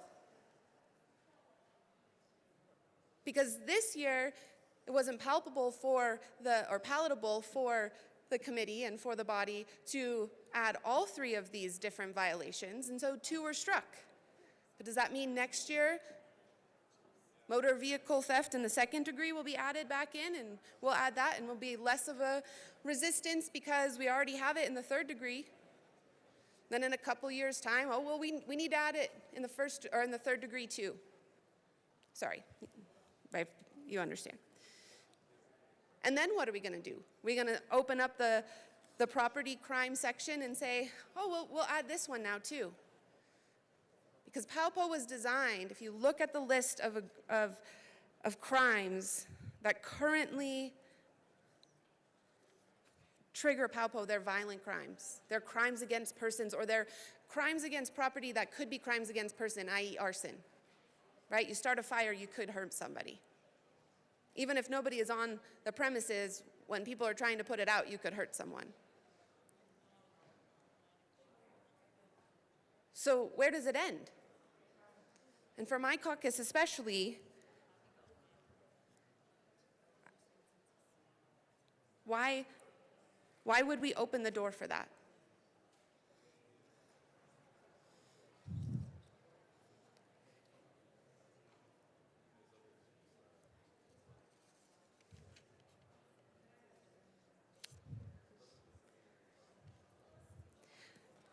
I agreed with my colleague who made a title challenge on the amendment that was placed, because I don't believe that concerning adding motor vehicle theft to the list of offenses that apply to PALPO actually opened the door for that particular provision. Because adding some crimes into a pre-existing structure is not the same thing as changing that structure, and that's what happened. And so, while it's not particularly relevant to this bill, I do want to say on the record that I think we should have conversations about how people should get those rights back for the whole rest of PALPO crimes. But we definitely shouldn't be adding property crime to the list to begin with. I urge a no vote. Is there any further discussion? Seeing none, the question before us is the adoption of House Bill 1171. All those in favor say aye. Aye. All those opposed say no. The bill passes. Mr. Shebel, please read the title to Senate Bill 2.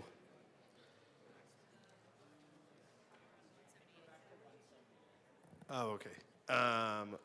Please read the title to Senate Bill 178. Senate Bill 178 by Senator Michael St. John, also Representative Gilchrist, concerning the Colorado K-5 Social and Emotional Health Pilot Program. Representative Gilchrist. Thank you, Mr. Chair, and thank you to my colleagues for the opportunity to speak today in support of Senate Bill 178. Senate Bill 178 is about building a stronger... Representative Gilchrist, can I get you to move the bill, please? Oh, I'm sorry. I move Senate Bill 178. Okay, to the bill. Thank you, Mr. Chair. Senate Bill 178 is about building a stronger, more effective framework for funding programs that support social and emotional health of our youngest students. It establishes a process for the General Assembly to incorporate the Colorado Department of Education grant programs into any future school finance formula, including the Social Emotional Learning Pilot Program passed in 2019, which is set to conclude in 2025. The intent is to create a thoughtful, well-structured set of rules that ensure these essential grant programs can be consolidated and sustained in a more streamlined and impactful way.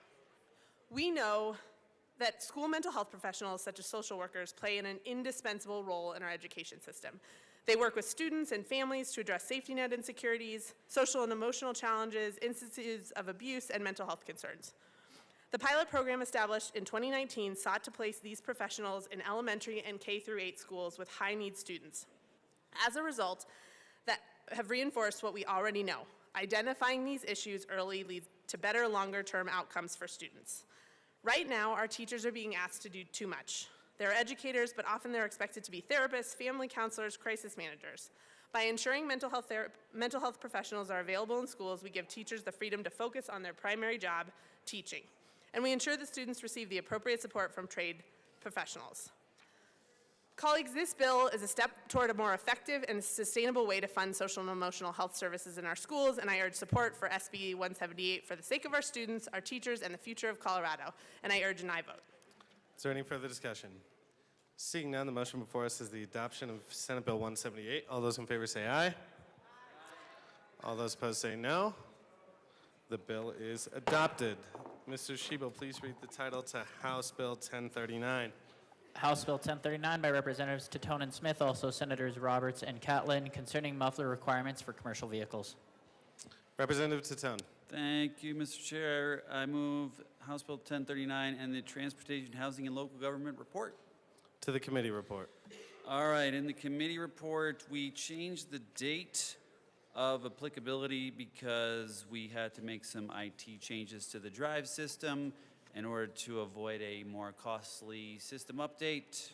The implementation date in 2027 accomplished that, and I ask for an aye vote on the committee report. Seeing no further discussion on the committee report, the motion before us is the adoption of the committee report. All those in favor say aye. Aye. All those opposed say no. The committee report is adopted. To the bill. Mr. Chair, I move Amendment L004 and ask for it to be displayed.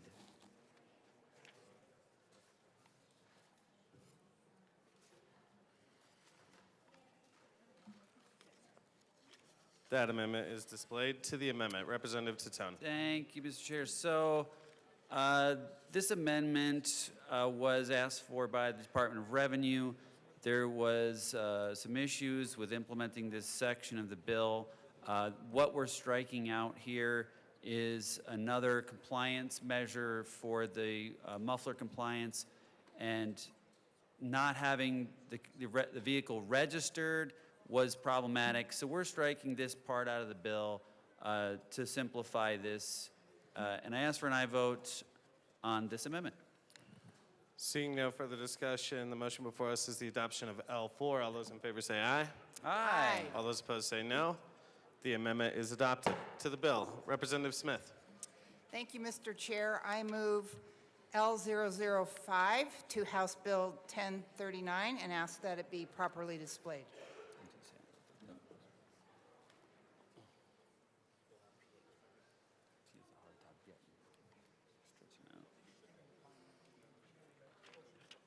That is properly displayed. To the amendment. Representative Smith. Thank you, Mr. Chair. This amendment does two things. First of all, it states that it only applies to commercial vehicles that are powered by an internal combustion engine. And this was asked for by e-vehicle companies, and we both have e-vehicles. They do not have a tailpipe, they don't have a muffler, but we were happy enough to add this. The other thing that it does is it states that it does not apply to a farm vehicle. Representative Tatone. Thank you, Mr. Chair. And, you know, we considered exempting horse-drawn buggies as well, but we thought that was a step too far. I ask for an aye vote on L005. Is there any further discussion on L5? Representative Richardson. Just a question for the sponsor. Thank you, Mr. Chair. On farm vehicle, is that anything that's plated as a farm vehicle, or do you envision? Yeah. Okay, so it's anything with a farm vehicle plate. Thanks. Is there any further discussion on L5? Representative Soper. Thank you. I do have a question on this. So I'll give you a fact scenario to make sure it applies. So I represent most of our commercial orchards, and a lot are in the canyons. And there's several peach orchards that are down in Escalante Canyon. And they recently, all the orchardists got together and they purchased the Rogers Mesa packing shed because you have to be able to pack your fruit. But to be able to go from where all the orchards are down in the canyon to Rogers Mesa is going to be about 20 miles, and you have to take Highway 50 and then Highway 92. So the peaches that are put onto a farm vehicle to move to the packing shed, how would this apply? Representative Tatone. Thank you, Mr. Chair. Well, if they have a farm vehicle, then it would not apply to them. Is there any further discussion on L5? Seeing none, the motion before us is the adoption of L5. All those in favor say aye. Aye. All those opposed say no. L5 is adopted. To the bill, Representative Tatone. Thank you, Mr. Chair. Now let's talk about the bill. House Bill 1039. So I represent the city of Golden. The city of Golden is not a mountain town as many mountain towns are, but it does act and feel like a mountain town. And one of the big reasons for that is the proximity and confinement of a lot of rock formations around the city.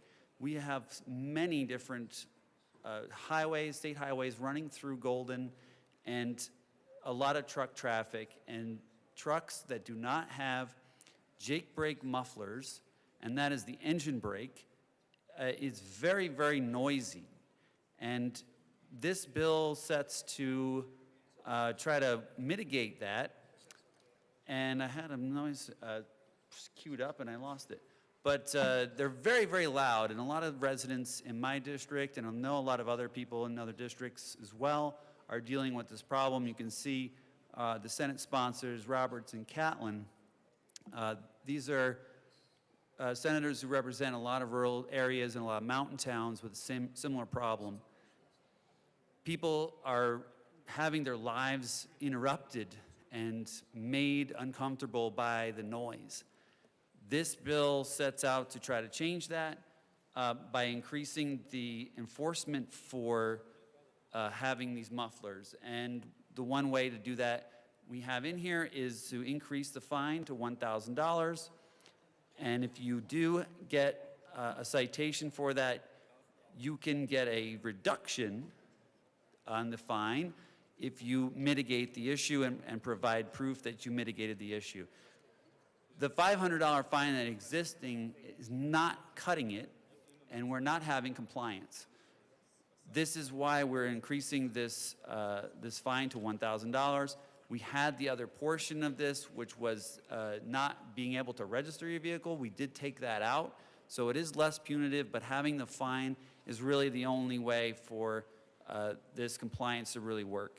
So for the sake of a lot of my constituents in Golden and a lot of other mountain communities, a lot of communities that had the similar problem, we asked for a yes vote to help those people live a more peaceful life and not have to be interrupted very early in the morning by an extremely noisy truck. Representative Smith. Thank you, Chair. One of the counties that is in my House district is Clear Creek.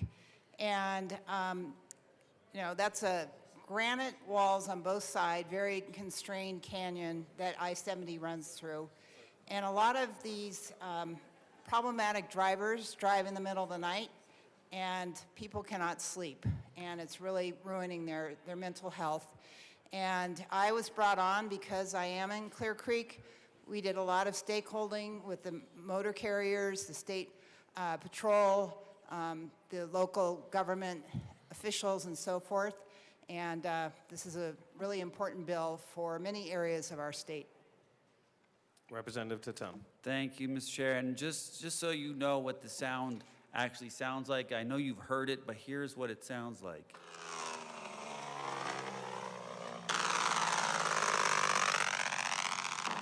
And that's what's waking people up in our districts, and we asked for some support to, no, it's a video. You can see it's a video of a truck.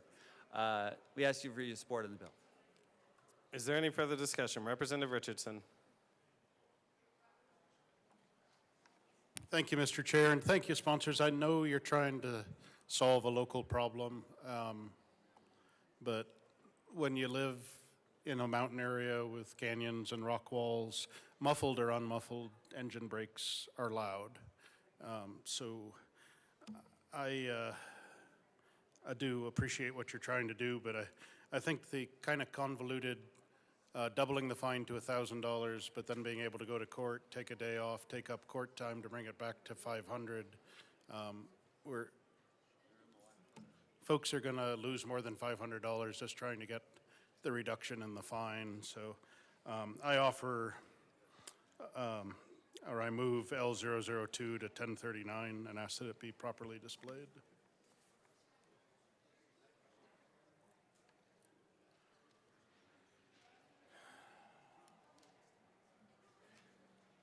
L2 is displayed.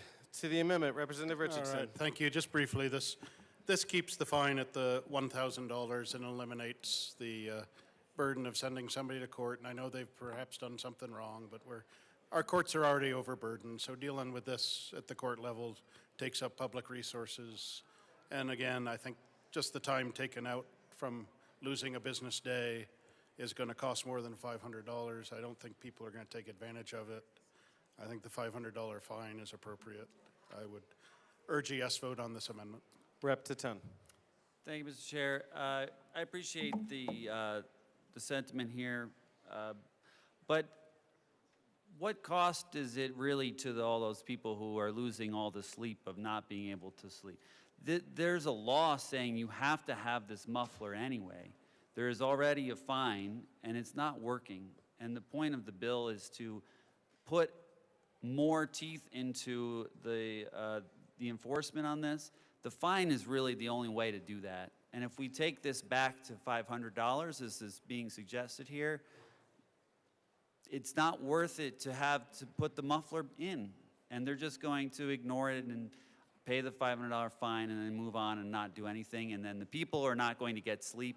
And that's going to put a real problem in our communities. We ask for a no vote on the amendment. Rep. Soper. Thank you, Mr. Chair. And with all due respect to the sponsors, I'm actually going to disagree and ask for a yes vote here, mainly because if you look at some of our other motor vehicle statutes, namely driving without insurance, the fine for that is $500. So I believe it's important to keep our fines consistent in a consistent area of law so that A, we know sort of what these fines are, but B, $500 is sufficient to change behavior, and it will change behavior because the goal of the bill, which I believe is overwhelmingly a good goal, is to have mufflers. But a $500 fine is still definitely going to compel someone to have a muffler, and especially considering the fact that a muffler itself may cost $500. The fine on top of it, I mean, if this is here, someone's actually looking at this more as a $1,500+ penalty. So you actually reach your $1,000 if that's the pain you want to inflict by having a $500 fine, and then the person still has to buy the muffler. I mean, they still don't get out of that as well. So I would actually argue this makes sense, and if you look at the underlying cost, we actually get to the same goal with this amendment. Representative Brown. Thank you, Mr. Chair. I also rise in support of this amendment. $500 is good enough. Going to a court for that is not necessary. CSP does DOT inspections. I know this. I'm in this field in northern Colorado, trucking industry. My brother owns his own trucks, and my father owns his own trucks. These mufflers, yeah, they do range from $500 to $1,500 depending on the brand. Of course, there's like this big thing with truck drivers that they like to pimp out their trucks, which is a good thing. But they do have these muffled like catalytic converters on the trucks. But it depends on the brand of the truck. If it's a Kenworth, if it's a Peterbilt, if it's what other brand, a Freightliner.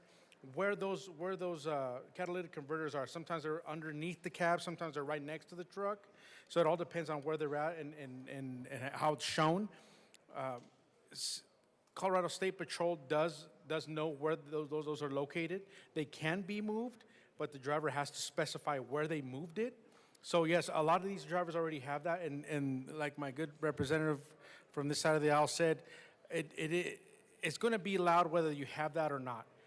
the difference between a non-catalytic converter on a semi-truck and the one that does is very minimal.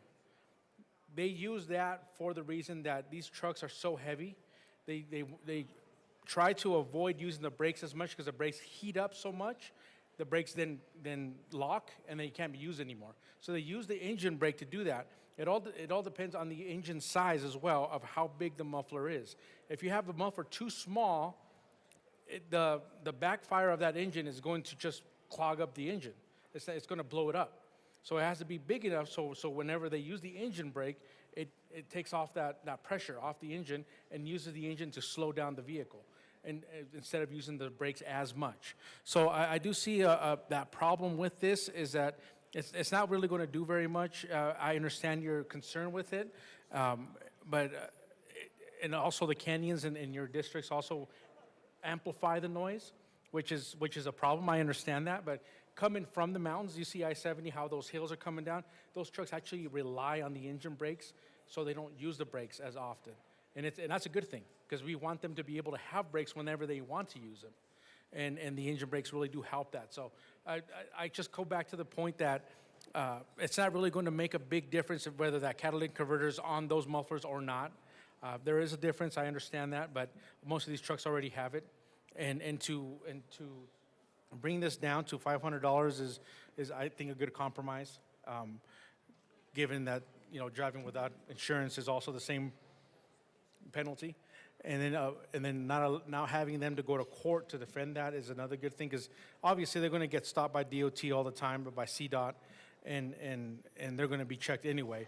And if they continue to not have that at every inspection, they now become out of service. They cannot use the vehicle until they fix the problem. And that's happened to my dad's vehicle actually quite a bit. And we actually took it out of service itself and we fixed it. So, it's something that's mitigated here in Colorado. I don't know, out-of-state truck drivers, how they do it, but when they do have out-of-state truck drivers, they have to apply for a FAFSA, which is interstate travel. So they have to know what the laws are here in Colorado to be able to come into Colorado. They have to follow the laws. Every state has their different laws for transportation. So when you apply for that FAFSA permit, whenever you take a load here in Colorado, take a load in Oregon or in California, you have to apply to those laws. Chain laws also is a big thing here in Colorado, and they do apply with that. So I urge an aye vote. Is there any further discussion? Representative Tatan. Thank you very much, Mr. Chair, and I appreciate the conversation on this. I just want to emphasize that the fine still is $500 if you comply with putting the muffler in. So it's only $1,000 if you get the ticket and you don't comply. That's the beauty of this way that the bill is written. It's only $500 if you do what you're supposed to do anyway, which is already current law. So I ask for a no vote on this amendment. Representative Smith. Thank you, Chair. I also urge a no. As we've said, the fine already is $500, and we still have these truck drivers that are they're not following the law. And we have stake-held this, and the motor carriers were all in agreement that this fine needs to be $1,000. So I urge a no vote on this amendment. Is there any further discussion on L2? Seeing none, the motion before us is the adoption of L2. All those in favor say aye. Aye. All those opposed say no. The amendment fails. Is there any further discussion on House Bill 1039? Representative Sukla. Thank you, Mr. Chair. Well, let's talk about rural Colorado. Rural Colorado has a lot of semis around. We also have, in all the counties, a decimal. If you break over 70, then you're breaking the county ordinance, and you are therefore can be fined. The other thing that we have in rural Colorado that is way louder than these trucks is barking dogs. I tell you what, if you're a neighbor and you had another neighbor that's got barking dogs, they're way louder than this. Harley Davidson is louder than the muffler on a semi. We also have signs. We also have signs scattered out throughout the county that tells you no engine brakes going through a neighborhood. So I really feel like the bill is unnecessary. We already have all the rules in place for the noise ordinance, and if we really want to make the community where they can sleep better, I would make an ordinance against barking dogs. Thank you. Is there any further discussion? Representative Bottoms.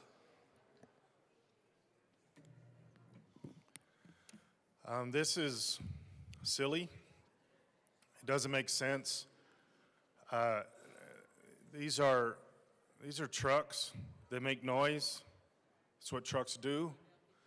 Really doesn't make sense. I actually took catalytic converter off of one of my Jeeps and straight piped it for a while because it sounded cool. When I came into the garage, it sounded cool. This is just overreach. This is just silly overreach. We got to stop this stuff in this building. Silly, silly overreach. The bottom line is enough from silly little things like this to very egregious things that we just cannot let the people of Colorado breathe. We cannot let them breathe for 5 minutes. We've got to control this. We've got to control this. We've got to control this. Your truck's too loud. I agree with the representative from Utah, wherever he lives, that this really is, dogs bark louder than this. This is silly. Stop it. Stop attacking the people of Colorado. Enough is enough. We need to reclaim Colorado. Is there any further discussion? Seeing none, the motion before us is the adoption of House Bill 1039. All those in favor say aye. All those opposed say no. The bill passes. Mr. Shebo, please read the title to House Bill 1303. House Bill 1303 by Representatives Basenecker and Lukens, also Senators Roberts and Winter, concerning the creation of an enterprise in the Department of Transportation to provide funding for transportation system enhancements that lower automobile insurance costs by reducing the number of collisions that involve a motor vehicle. Representative Basenecker. Thank you, Mr. Speaker Pro Chair. Tem. Sorry. Honor to serve with you. It's an honor to serve with you as well. I move House Bill 1303, the Finance Committee report, and the Transportation, Housing, and Local Government Committee report. To the THLG Committee report. Should we do finance first? To the Finance Committee report. Representative Lukens. Thank you, Mr. Chair. In the Finance Committee, we moved a number of amendments, one of which moved the percentages of wildlife crossings from 20% to 30% in the bill. We included a per vehicle clarification for the fee and excluded vehicles that weigh more than 26,000 pounds. And we moved the implementation date to July 1, 2026. But I do have an amendment to the Finance report. So I move Amendment L12 and ask that it be properly displayed.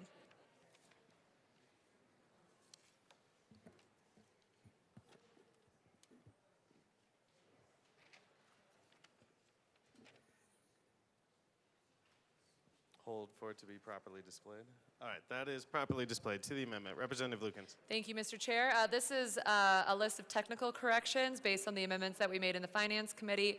These are technical corrections for the insurance industry. I ask for a yes vote on L12. Is there any further discussion? Seeing none, the motion before us is the adoption of L12. All those in favor say aye. Aye. All those opposed say no. The amendment is adopted.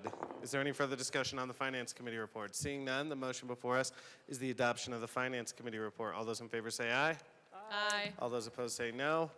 The Finance Committee report is adopted. To the THLG Committee report, Mr. Speaker Pro Tem. Thank you, Mr. Chair. In THLG, we exempted motorcycle insurance policies. We added equestrian trails as an eligible product or project. We made some conforming changes related to Tabor exempt enterprises, and then we also made sure that CDOT has the same sort of authority that they do to implement these wildlife-related projects as they do with the crash prevention enterprise and the bridge and tunnel projects. So we ask for a yes vote. Is there any further discussion on the THLG Committee report? Seeing none, the motion before us is the adoption of the THLG Committee report. All those in favor say aye. Aye. All those opposed say no. The committee report is adopted. To the bill. Mr. Speaker Pro Tem. Thank you, Mr. Chair. I'm really pleased to be bringing 1303 alongside Rep. Lukens. This has been multi-year work to figure out a sustainable source of revenue for our local governments to be able to better design and upgrade infrastructure with the goal of reducing vehicle collisions in our communities. And that takes a lot of different forms. In my communities, a lot of times it looks like vehicle collisions with vulnerable road users, cyclists, pedestrians, folks who use other mobility aids, perhaps a wheelchair to gain access to public transit. In other communities, and as my co-prime will talk about, it looks like collisions with wildlife, which are incredibly dangerous and often very costly as well to the average ratepayer. We are bringing this bill with several goals in mind, the first of which being that we believe that because of the costly nature of these incidents, oftentimes there is severe injury, if not death, that cost is borne by 75% of insurance payers in our state, regardless of whether or not you've ever been in one of these accidents. And so it's our goal through a reasonable fee structure, $3 per automobile policy, that we would be able to find a definable and a sustainable source of revenue to be able to better design our transit and roadways to reduce these types of vehicle collisions, thereby reducing, we hope, insurance costs for the average consumer here in the state of Colorado. We would ask for a yes vote. Representative Lukens. Thank you, Mr. Chair. I am so excited to be on House Bill 1303 in relation to funding for motor vehicle collision prevention. This bill will save lives. Up here you see a rural and urban suburban legislator that we are working together to create a dedicated funding source to help create critical safety improvements for Colorado roadways. I certainly want to talk about the number of wildlife vehicle collisions that we see. Colorado sees an average of 3,600 wildlife vehicle collisions annually, and these crashes cost our state $313 million annually, as well as dozens of human fatalities. We know that the solutions that there are solutions specifically in relation to wildlife crossings, which is exactly what this bill also supports. I ask for yes vote on 1303. Representative Richardson. Thank you, Mr. Chair. There's laudable goals in this bill, but I do have problems with it, and I do urge a no vote. It sets up yet another new enterprise that's outside of the Taxpayer Bill of Rights. It has an interesting funding mechanism where instead of just going after fees like we always do and put them on your vehicle at DMV, this time we're trying to mask them by throwing them into an insurance policy, having the insurance folks remit that money to the state, and if they screw up, then fining the folks that issue insurance policies instead of just directly putting a fee out there where people can see it.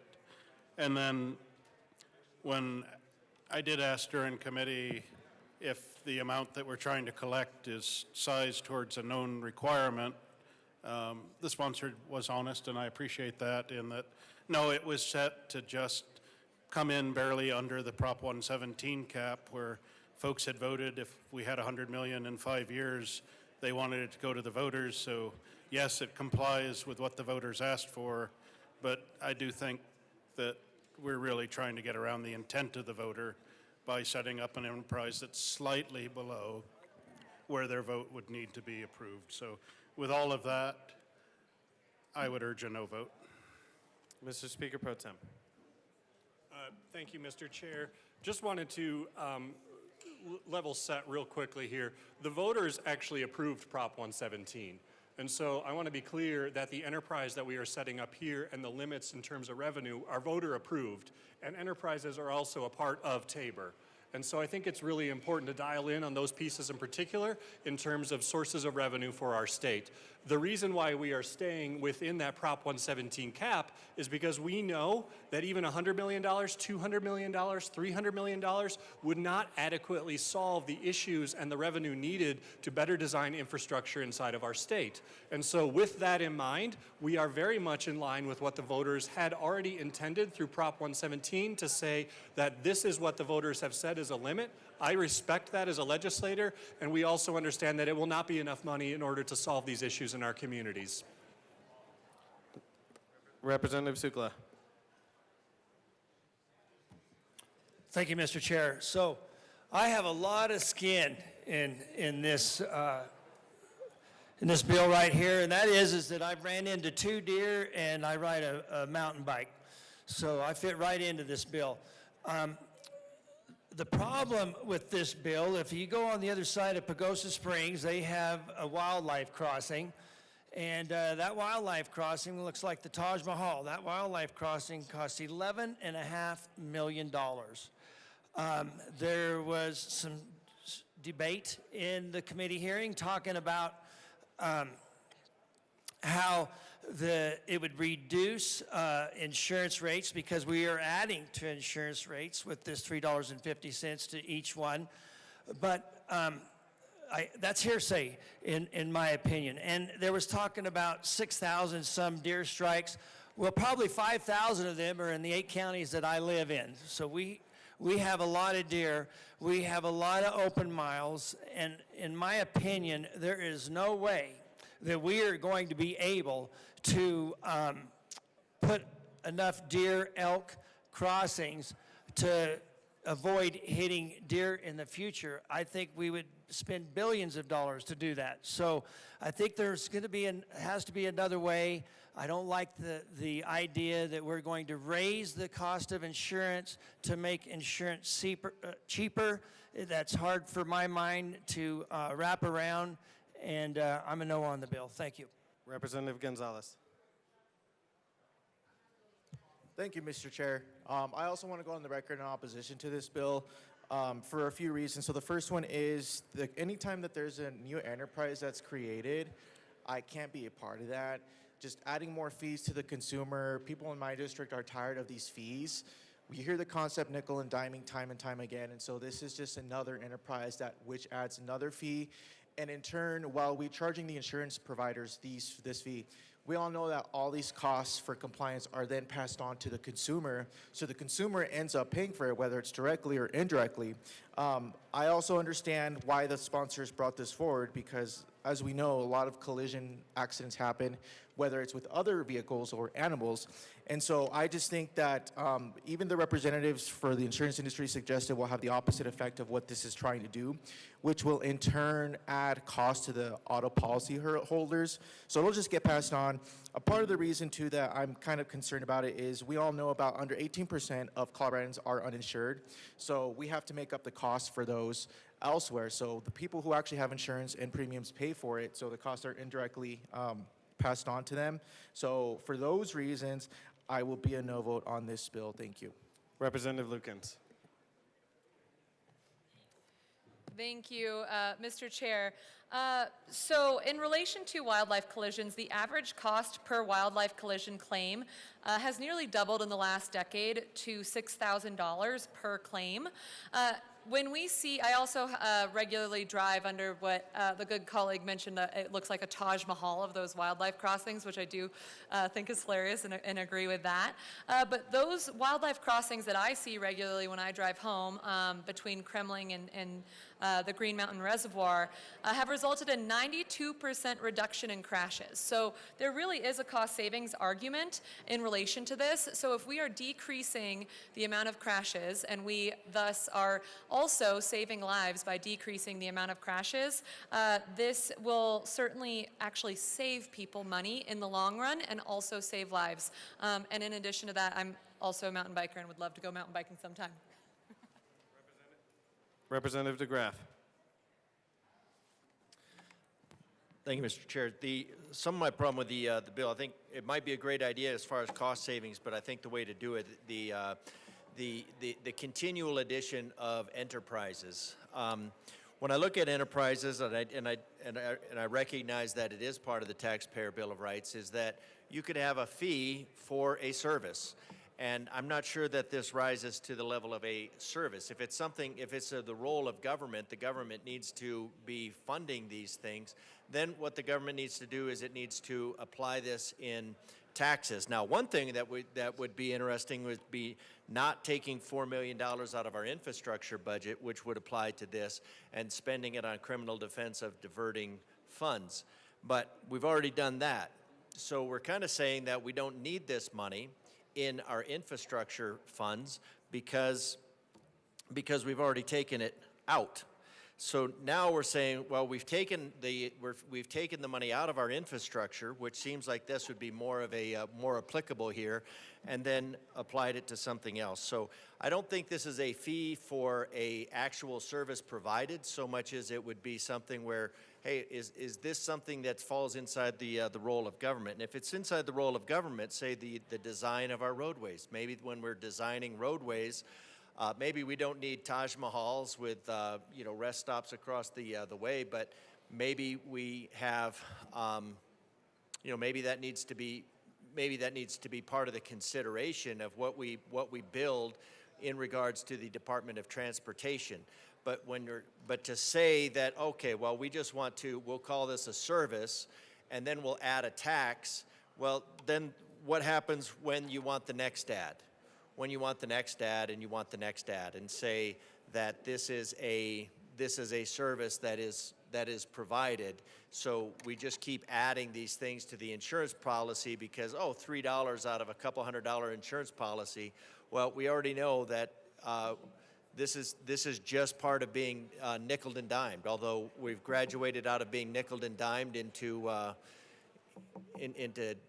bucks and Benjamins, I guess. We're being bucked and Benjamined into poverty. So I think we need to back away from just having a good idea and then figuring out a way that we can create an enterprise to fund that idea. If it's part of the role of government, then it needs to be part of our taxes. If we can't afford that, we need to look at our budget, and we need to prioritize in our budgets what we're spending money on. And right now we're spending hundreds of millions of dollars on things that have absolutely no value to the citizens of Colorado, and then in order to actually provide them with some value, then we come back after them Representative and DeGraff, provide could you please taxes. keep it to the bill? Thank you, Mr. Chair. Right now I'm talking to the mechanism of this bill of funding it with enterprises, and after we've wasted the money of the citizens of Colorado, then we come to them and say, hey, in order for us to afford these things that will actually save money and save lives, we have to charge you more, but without telling them that we've wasted hundreds of millions of dollars on things that just make their lives cost more money. So I think we need to be honest with the people of Colorado. Colorado has blown through its budget because of wasteful funding, and now in order to provide the citizens of Colorado the things that it needs for safety and health, it comes back and says, well, now you're going to have to pay extra for that, a little bit of a la carte. So I think this is a good example of what went wrong in the budget process. Mr. Speaker Pro Tem. Thank you, Mr. Chair.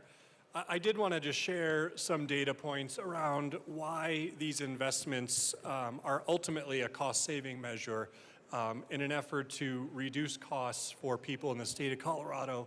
Data shows pretty clearly that every dollar invested in active transportation infrastructure saves $24 in averted medical costs.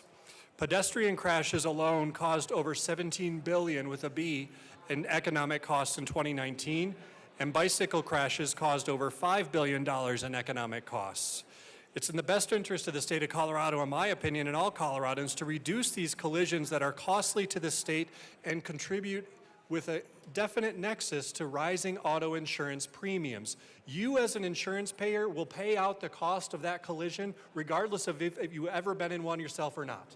75% of auto premiums, auto payers, people who pay auto premiums in our state, pay for those collisions because they are so costly that they are subsidized across policies. And so I respect the fact that we want to all keep costs low. This is one way we can do it, because $1 on the front end saves $24 on the back end. And if I had an opportunity for an investment like that, I would take it day in and day out. These projects are costly to complete. And my colleague can speak to that in terms of some of the costs inside of her district and some of the wildlife crossings that are really costly to complete but ultimately save lives. The other thing I would just mention is that the more we do here by a modest fee increase will reduce the underlying costs that insurance companies have to cover. And so at the end of the day, I believe this is a cost savings measure which impacts and ultimately benefits all fee payers and certainly insurance premiums in the state. Is there Representative Adams? Thank you, Mr. Chair. I don't agree, I don't disagree with the concept behind the bill. Actually, I think it has some legitimacy. The problem I have is the enterprise mentality. Anytime you're setting up enterprise, as the sponsor said, it's connected to Tabor. It is connected to Tabor because enterprises go around Tabor. They take away taxpayer money to accomplish these things. Enterprises, fees, fines, those are all the same thing. They're the same conglomeration of concept that says go around Tabor. And then when somebody tries to explain, oh, it doesn't go around Tabor, that's not true. That's why you set up an enterprise. If you don't want to go around Tabor, run it through some state department or line item having to do with highways or insurance or something. The reason it's set up into an enterprise is because that goes around Tabor and takes money out of the taxpayer's pocket. And so that's why I can't vote for it, even though the idea is not bad. Representative DeGraff. A reminder to keep it to the bill. I resemble that remark. Yes, you do. All right. So, again, this is a matter of prioritizing our priorities. We want to now that we've done the budget process and we've said to the people of Colorado, we've wasted hundreds of millions of dollars of yours on things that will have absolutely no benefit to you. The only way that we can fund this priority that will actually save lives is to tack on $3 to your insurance. And again, and like you mentioned, this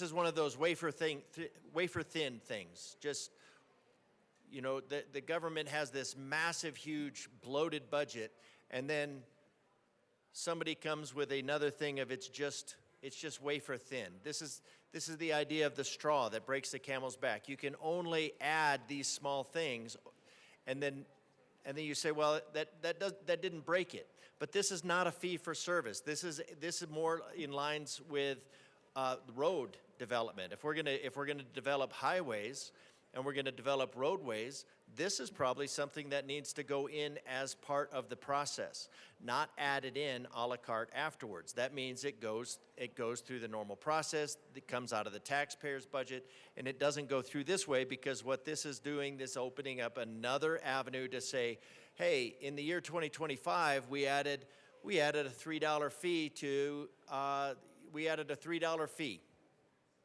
And then in 2026, we can add a $3 fee or a $10 fee. In 2027, we can add another fee. In 2028, we can add another fee. We could even raise the fees because we would say, well, it only raised $16.5 million and our enterprise can raise $100 million. So if we're gonna, so $16.5 million, so obviously designed to stay under the $100 million cap to make sure that it doesn't attract the Tabor criteria. So this is just putting this into the space where next year we add another fee, the next year we add another fee, and the next year we add another fee because it worked. And you're just gonna keep going back to the well. Why are you gonna keep going back to the well? Because of fiscal responsibility that was demonstrated in our budget process. This is something that should have been budgeted in our budget process, because when we're looking at $16.5 million and we're looking at, I think the example for one crossing was around $11 million, that's not going to be effective at doing this. And as you said already, well, we could raise this to we could go over $100 million. We could do $200 million. Even $300 million wouldn't be effective. Wouldn't solve the problem. So what that says is what this indicates is that the Colorado process of doing road development and the money that's going towards the roadways, a lot of which is being now diverted into other things, is that we need to look at what our priorities are in this regard. Now, as far as the insurance companies go, I think you bring up a good point with the insurance companies, and this could easily save the insurance companies a lot of money, $1 saving $24, especially because all of these insurance companies have, you know, you have policies across the board. I think maybe you ought to look at allowing them to do this, because one thing that from being in this room here can pretty much guarantee that wherever they build these things is going to be probably in the wrong location. And it's probably not going to be cost effective. It's not going to be done as well as it could be done in private. So I think opening this up and allowing insurance companies to say, hey, we could allow you to save a lot of money on this process by, you know, approaching us with a project, say they would like to install a roadway or something like that, then you could do that. But I don't think this is an appropriate use for the fee-for-service type thing of an enterprise. I think it's going to just lead to further abuse. It's going to lead to further nickel and diming the people of Colorado because the General Assembly can't get its budgeting process under control. So I think it's a lot of good intent, a lot of good ideas here. Save money by investing money. An ounce of prevention is worth a pound of cure. We know that. This would be a good ounce of prevention to keep those separate, but it's also the camel's nose under the tent of more and more fees, which the General Assembly can't get enough of because it can't get its budgeting process under control.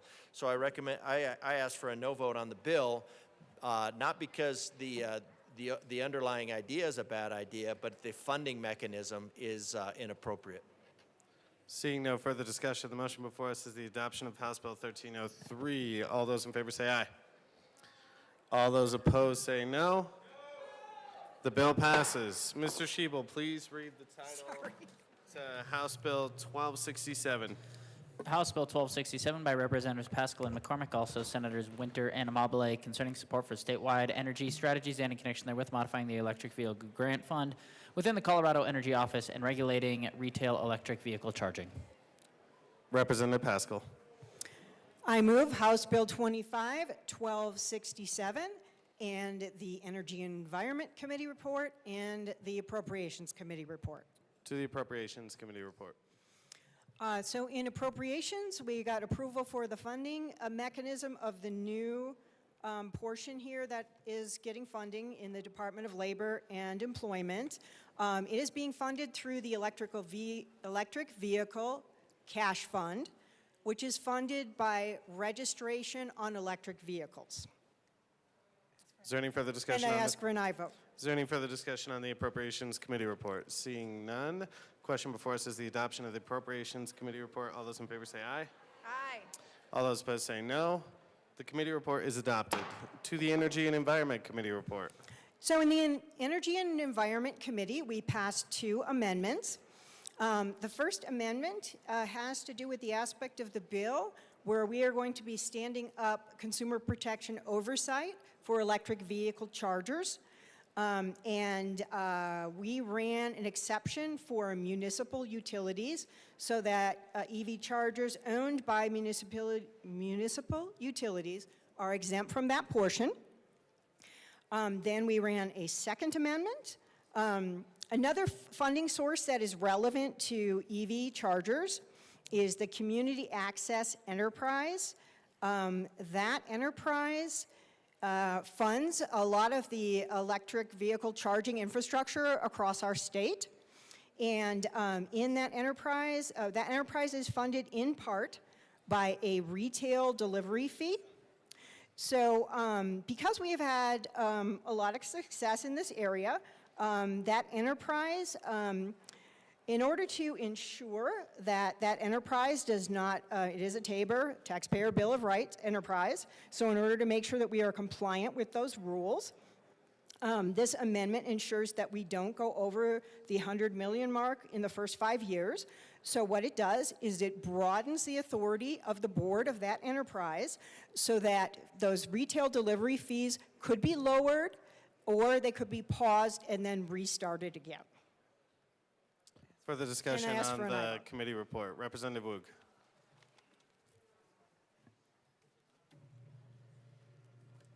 Thank you, Mr. Chair. I move Amendment L3 to House Bill 1267 and ask that it be properly displayed.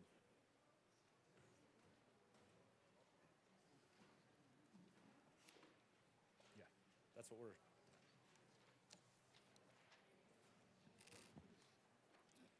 That is properly displayed. To the amendment, Representative Woog. Thank you, Mr. Chair. This amendment seeks to protect the accountability that voters demanded with the approval of Proposition 117. The passage of L2 during committee is in defiance of that voter-approved mandate. By manipulating fees to keep collections under $100 million, this enterprise is circumventing Proposition 117.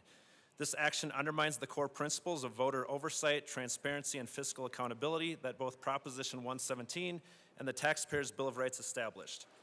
By manipulating fees to avoid triggering voter approval, temporarily reducing revenue to sidestep scrutiny, and potentially increasing fees after the initial 5-year period without public consent, completely denies voters of their right to evaluate significant fiscal matters.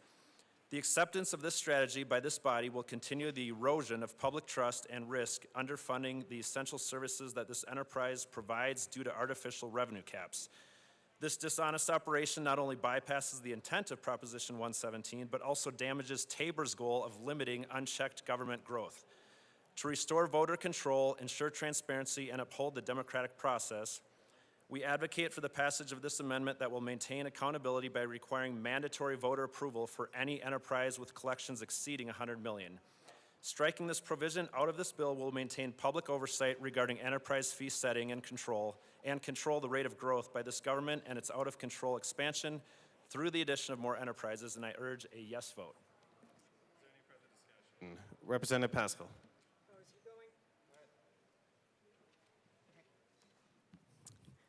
So in this bill, we have given that existing Tabor enterprise the authority to lower fees. If you are voting for this amendment, you are voting to not lower fees. I am in favor of lowering fees, so I say vote no. Representative DeGraff. Thank you, Mr. Chair. I, too, am in favor of lowering fees, and when I first heard about this bill, I thought, lowering fees, that's fantastic.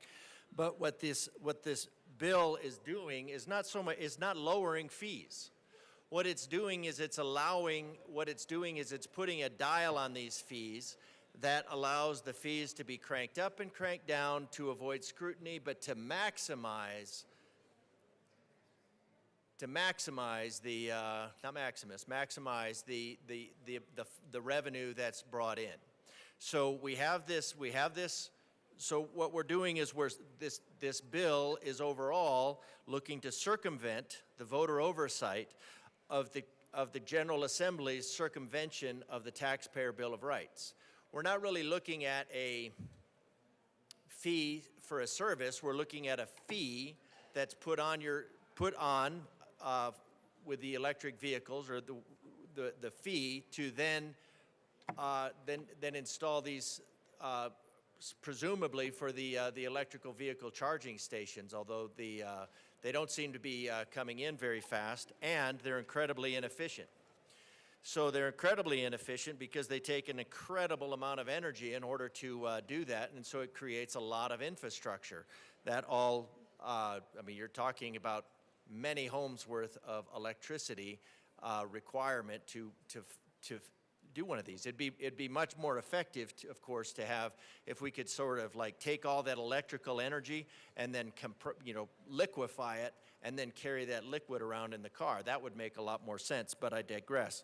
So this is circumventing the voter oversight of the circumvention of the Taxpayer Bill of Rights. It's not lowering fees because, as the sponsor mentioned, that it will allow the fees to go back up. If this was a permanent reduction in fees, then I would probably be in favor of it. But what this bill is doing is just creating a dial. It's creating a dial that will be used on other, now after the first 5 years, I don't think that after the first 5 years, then we have the Taxpayer Bill of Rights oversight on this. So that means after the first 5 years, they turn up the volume on these fees, and then I don't think anybody's looking at them after that. So I think this is just another creative way to circumvent the taxpayers and circumventing the Taxpayer Bill of Rights. So it's not voting for less fees. It's voting for It's voting for temporarily less fees so that the fees can be brought up again later, and then revenues maximized, which of course is revenues that come out of the state. If these EVs were, if they were good ideas, they would be taking off in the market. But right now, what we have is we have a marketplace that is saying, no, we do not want these EVs. Car lots are having a hard time selling them. We're not needing to, this is just something that we don't need. We don't need to continue to push the ideology behind this. So this is, it's a lot of money that it's designed to circumvent. It's a tool that will be used later. It will be used on other, because there is no appetite for ending this application of enterprises and fees. So this will just become a thing to crank up and down the fees. Are you aware we're talking about an amendment right now? Yes, sir, I'm aware that we're talking about the amendment because the sponsor said that if I'm voting against this, if I'm voting for this amendment, I'm voting against raising fees, but the All right, just fee, making sure. yes, sir, what? Oh, okay, yeah, I appreciate was just making sure. Continue. I appreciate that, thank you, thank you. So the sponsor said that if I vote against this, if I vote for this amendment, I'm voting for not lowering fees. I am in favor of lowering fees, but if the bill was all about lowering fees across the board and dropping the fee permanently, I'd be in favor of it. This bill is not for dropping the fees permanently. This bill is for dropping the fees temporarily in order to keep below the $100 million 5-year Tabor scrutiny level so that it can go under that. So maximize the revenue that it would be able to collect, turn it off when they reach that maximum. So for a temporary period, and then crank it back up after that.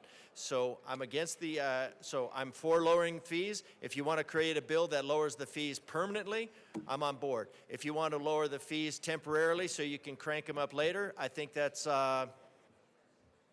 disingenuous. Is there any further discussion? Representative Pascal. Just to correct the record, this bill allows the fees to be paused and restarted later or to be lowered.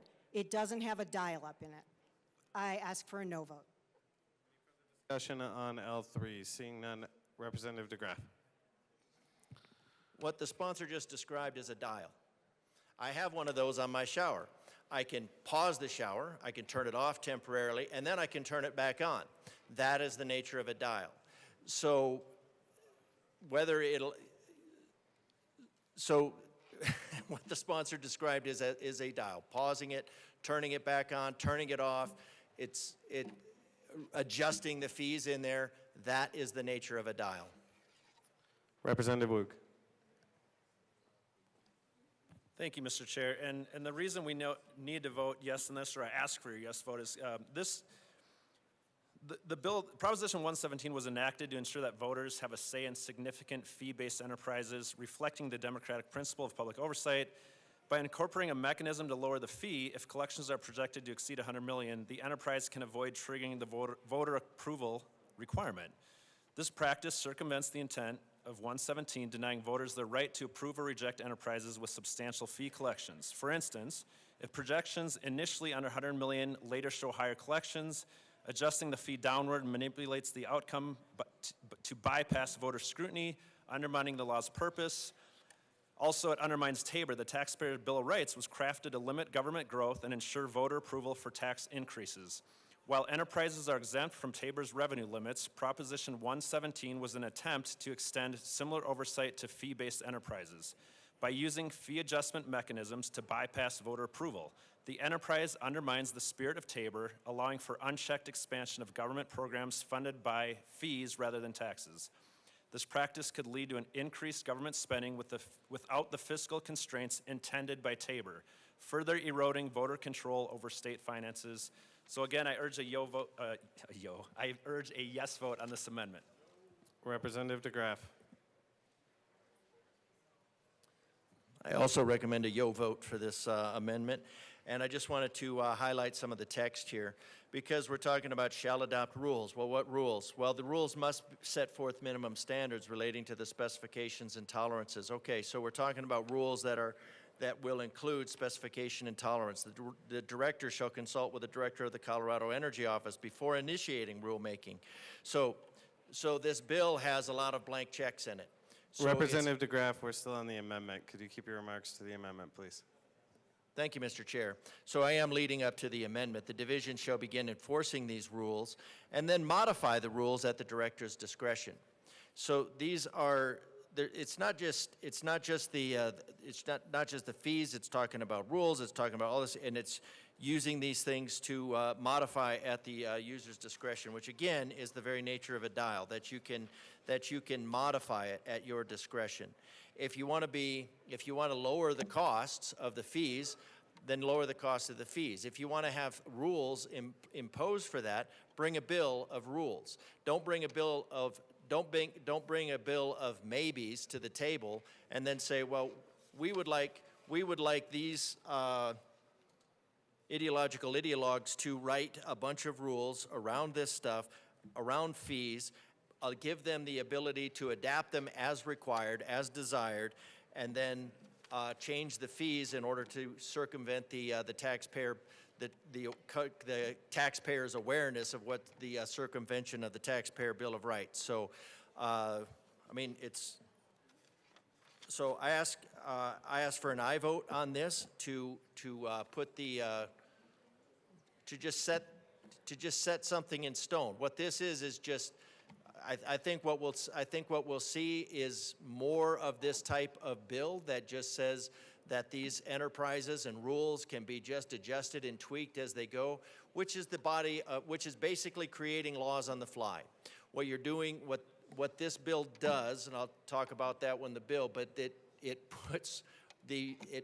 gives the executive office the ability to set rules, make laws effectively, and now charge fees to the citizens of Colorado and adjust them on the fly. So I ask for an aye vote on this amendment. This process needs to be brought under control, unlike the budgeting process of the Colorado General Assembly.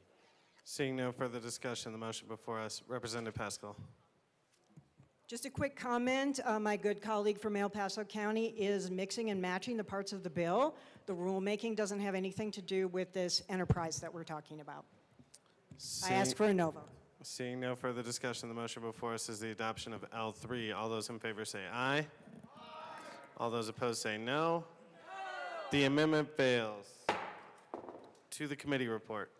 Seeing no further discussion on the committee report, the motion before us is the adoption of the THLG committee report, the Energy and Environment Committee report. All those in favor say aye.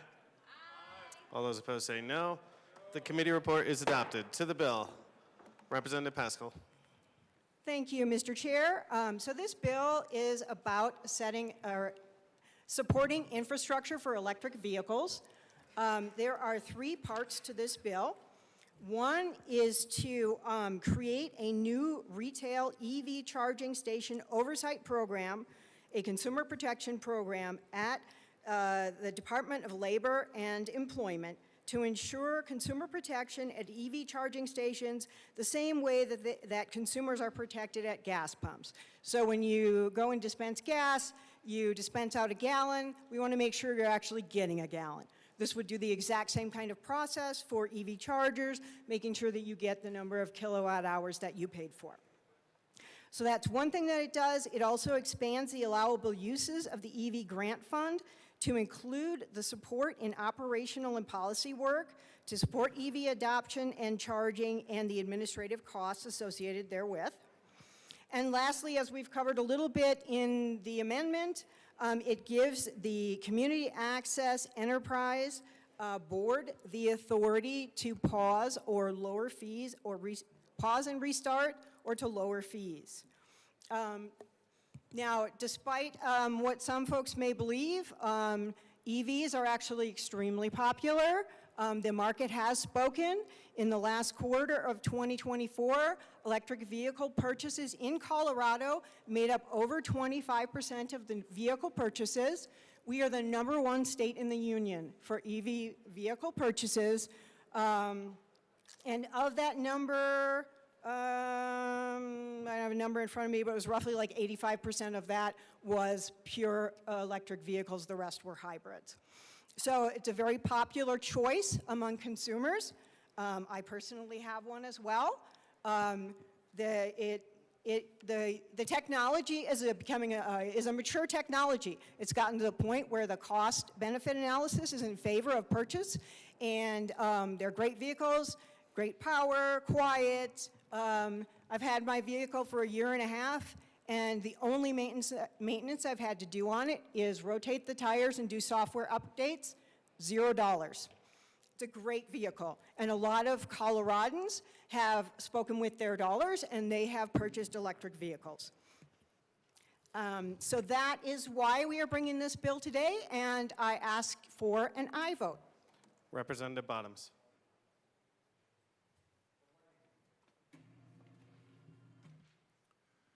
Thank you, Mr. Chair.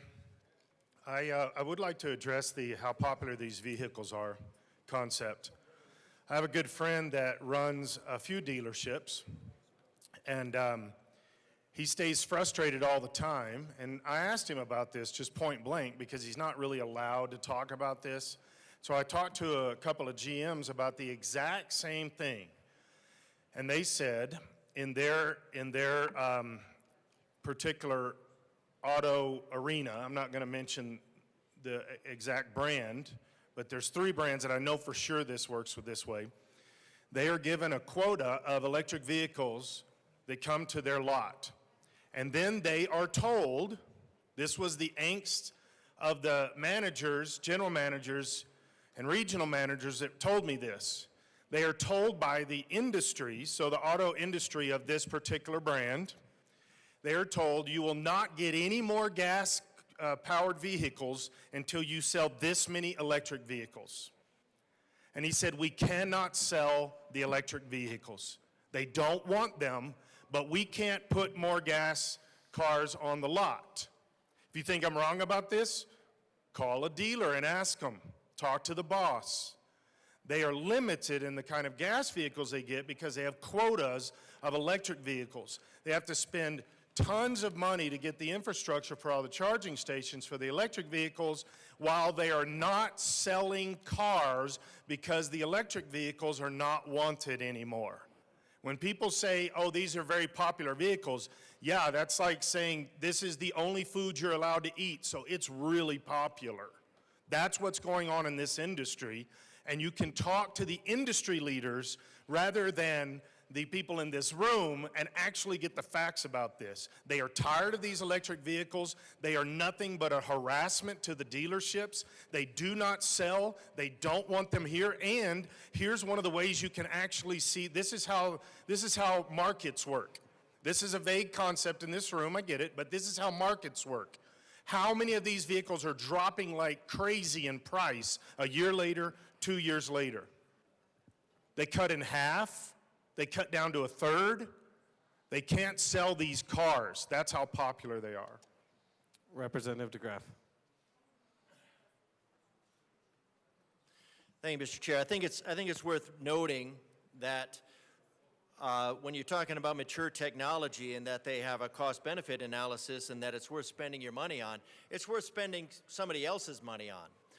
I think it's worth noting that I think it was one of the major car companies is looking to get out of this because they are subsidizing their EVs with $50,000 to $60,000 worth of subsidies that they're spreading to other vehicles. So to all of the internal combustion vehicles, they are taking the cost, they're taking the losses of their EV sales and they're applying them to the ICE vehicles, the internal combustion engine. So when somebody's driving an EV, they're driving your money. So I don't know how much that comes to per internal combustion engine vehicle, but those vehicles are driving around kind of technically in the back of somebody else's pickup truck. So it's not really, it might be a mature technology when you're looking at, there's a lot of extra wear and tear. When the engines go, they go. When the motors go, they go. It is a technology. Diesel locomotives are EVs. You could charge up the batteries. You could go for a little while. So 25% of the purchase is because they have massive subsidies. So it's not mature to the point of being able to be self-sustaining. Also, these, I think it's worth noting for the people of the tax-paying widgets of Colorado that these chargers for these very expensive vehicles that are being subsidized by everybody else's vehicle are being subsidized by delivery fees. So the fees on, some of the fees on your package deliveries are going to subsidize the charging stations to subsidize the vehicles that are not market sustainable. Now, one of the things about the market sustainability of these is talking about how when they said that the market was maturing and the cost of used vehicles was going down. The price of the used vehicle is going down because they don't sustain their value. Because once the battery is done, it's done. These cars are disposable.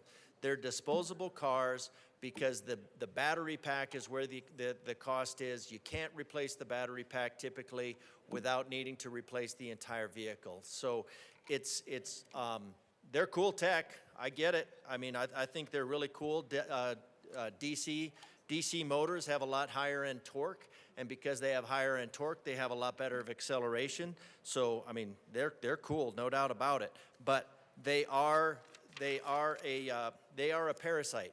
They're a parasite on the car sales of everything else, and I don't think we should be funding parasites. When it can sustain itself, when these parasitical vehicles can sustain themselves, then more power to them. But until then, stop tapping off the vitality of the rest of the vehicles just for the sake of virtue preening. Representative Smith. Thank you, Mr. Chair. No offense to my colleague from El Paso County, but maybe it depends on where you live. I live in Boulder, and there is a wait list to get EVs. So in Boulder, there's plenty of demand, and I would love to have some chargers here. Representative Barone. Thank you, Mr. Chair. I want to come up here and speak to the fiscal aspect and the fee aspect of this. Now, don't get me wrong, I'm not going to be impugning any motives, but I want to tell you what this looks like. So let me give you an example of something that's similar that's happened here. The voters voted in online gambling, sports gambling in the state. And in that vote-in, it's the same thing. There was a limit, there was a cap to how much tax revenue that would be paying to the state. Now, as you remember, this last election, there was a ballot issue because they went over the limit, and the sports gamblers, they collected a lot more money in revenue. So what they did is they put it up to the voters to decide whether that money would go back to the companies, the casinos, the gamblers, or if that money would be moved to, example, what had happened is to water, cleaner water in our parks. The voters overwhelmingly voted to have it go to the state, to the water areas, which is correct. And the gamblers, the casinos, they agreed with it. They actually wanted to push for that. So this is what happened. What I see this going to is, it looks like that we're trying to avoid hitting that cap, so either the voters wouldn't have to vote on where that money goes to, or return it to the voters, or basically just circumvent the voters to be able to repeal this delivery fee that's coming out of the delivery fees. So it looks like we're trying to eliminate this fee currently to keep under the cap, use the money, and then hike it back up after 5 years. So this is what it looks like to me, and it's really concerning. So I would urge a no vote on this bill and leave it up to the voters. Let it go over the limit. The voters will decide, and let's do the right thing here. I urge a no vote. Representative Wolford. Thank you very much, Mr. Chair. Let's be really clear. This bill is not about electric vehicles. Electric vehicles are in Colorado. They are here, they're not going anywhere. In fact, Colorado leads the nation in electric vehicle adoption. Coloradans have already spoken with their dollars that they want electric vehicles. I remember when I went to go and lease my electric vehicle in last August, and I was talking to the dealership, which is just down the street from my house in Thornton, and I said, "How are electric vehicle sales going?" And they were like, "These things are flying out of the lot. People want electric vehicles." So I want to make sure that everybody understands electric vehicles are here to stay. They're not going anywhere. This bill is about consumer protection. It is about making sure that there are minimum standards for retail electric vehicle charging. That if you are being told that you're getting a certain number of kilowatt hours for charging and for a certain amount of money, that's what you're actually getting. This is a good bill, and we should be voting yes. Representative DeGraff. I'm not opposed to EVs being here. I'm not opposed to them staying, but when you're saying that EV owners have spoken, they've spoken with money from other people. Vehicles, EVs, are still subsidized at about $50,000 to $60,000 per vehicle. If you look at the loss, the number of sales that some of these major developers have done, you look at the sale price of the EV, and then you look at the overall losses, you divide it by the vehicles, and you realize that, and they'll tell you, it's somewhere in the, I think it's $50,000 to $60,000 worth per vehicle is being lost. So the EV owners are speaking. They are speaking with the money of people who can't afford EVs. Like they need their car to do something a little bit more useful, or maybe they need to operate in a cold environment. Maybe they need to operate on a lot of hills. Maybe they need to operate in distant locations and they can't be reliant on charging stations. But the EV owners themselves have spoken with the money of the other citizens of Colorado. And this funding, 29 cents per delivery, is being funded by other people. So we are funding, and it makes no sense. I'm not surprised at all that these are flying off the shelves of people in Boulder. That the EV toys for the rich are being funded by other people, people that have a higher energy to income ratio, that they can't get into the EVs just don't make sense for them. These are the people that the EVs, it is their backs that these EVs are riding on. It's their pickup trucks that EVs are riding in the back of. It's a parasitical drag on them. If the EVs are so awesome, let's get rid of subsidies altogether, and then we'll see where the marketplace runs. Get rid of the requirements for vehicle sales to meet half or 25%. Let's get rid of those and see where the market ends. This is a propping up of the market. If there is the need for these, and we need charging stations, there are places that are building charging stations, and those will expand as people need them. But to say that that Colorado has spoken, Colorado hasn't spoken. Colorado has been dictated to that these will be placed on the backs of the productive class of Colorado, of the useful class, people that do not have the money to put on a vehicle that does not make economic sense. So yes, they make economic sense when somebody else pays for the manufacture, when somebody else subsidizes the energy, then they make great sense. But for people that are not in that space, I think these should be taken off the back of them. When you put a 29-cent delivery fee on every single thing that you buy, and things are more and more purchased and delivered, that is a fee that is continually added to the citizens of Colorado. Let EVs stand on their own. This bill is a bill to circumvent this. This bill is specifically designed to circumvent the circumvention of Tabor. It's to lower the cost, pause the cost of the fees just enough to stay under the scrutiny. And then once it's past the period of scrutiny, then it comes back on. So that is, if you want to lower them permanently, lower them permanently. But don't make it so, don't create a mechanism that is purely designed to circumvent the awareness of the people of Colorado and how they're being nickeled and dimed with the EV toys for the rich.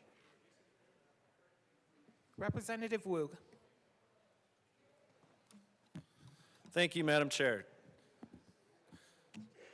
The delivery fee mandate, it's really a $200 million tax on our residents. That's what it is. House Bill 1267, this is just using an enterprise to temporarily lower the fees and get around Tabor. It is a bait and switch on our residents, and I strongly urge a no vote. Is there any further discussion? Okay, seeing none, the question before us is the passage of House Bill 1267. All those in favor, please say aye. All those opposed, please say no. 1267 is passed. Mr. Shebel, please read the title to House Bill 1171. Oh, I'm sorry. Senate Bill 2. That was on my list. Senate Bill 2. Thank you. Senate Bill 2 by Senator Bridges and Exum, also Representatives Basenecker and Stewart R., concerning the development of regional building codes that account for local climate and geographic conditions for the construction and installation of residential and non-residential factory-built structures and in connection therewith making an appropriation. Speaker Pro Tem Basenecker. Thank you, AML Bacon. Honor to serve with you. It's an honor to serve with you. I move Senate Bill 2, the Appropriations Committee report, and the Transportation, Housing, and Local Government Committee report. To the Appropriations Committee report. Mr. Speaker Pro Tem. Thank you, Madam Assistant Majority Leader. In the Appropriations Committee, we adopted a revised appropriations clause, which was lower than what came over to us from the Senate due to amendments that were made in both chambers, and so we asked for a yes vote. Is there any further discussion on the committee report? Seeing none, the question before us is its passage. All those in favor, please say aye. Aye. All those opposed, please say no. The committee report is passed. To the Transportation, Housing, and Local Government Committee report, Representative Stewart. Thank you, Madam Chair. I move L13 to the Transportation, Housing, and Local Government Committee report and ask that it be properly displayed. Sorry, okay. Okay. Okay, it is displayed. Representative Stewart. Thank you, Madam Chair. This particular amendment is a more technical amendment. It does things like clarify the role of the recommendations of the advisory board. It clarifies that local codes all apply until the effective date of the bill, and it removes some duplicative language, and we would ask for an aye vote. Is there any discussion on L13? Seeing none, the question before us is its passage. All those in favor, please say aye. Aye. All those opposed, please say no. L13 is passed. To the committee report. Representative Stewart. Thank you, Madam Chair. In the committee, we added an amendment that removed duplicative requirements for locally licensed contractors to be able to install modular housing without having to obtain a duplicative state license. We would ask for an aye vote. Is there any further discussion on the committee report? Seeing none, the question before us is its passage. All those in favor, please say aye. Aye. All those opposed, please say no. Committee report is passed. To the bill. Representative Stewart. Thank you, Madam Chair. I move L14 to the bill and ask that it be properly displayed.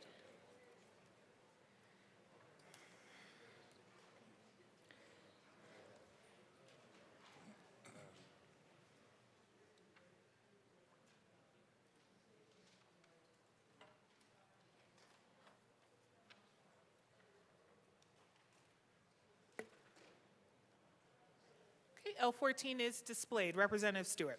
Thank you, Madam Chair. This amendment actually just delays the effective date until the rules are made, and we would ask for an aye vote. Is there any discussion on L14? Seeing none, the question before us is its passage. All those in favor say aye. Aye. All those opposed say no. L14 is passed. To the bill. Representative Stewart. Thank you, Madam Chair. I move L16 to Senate Bill 2 and ask that it be properly displayed.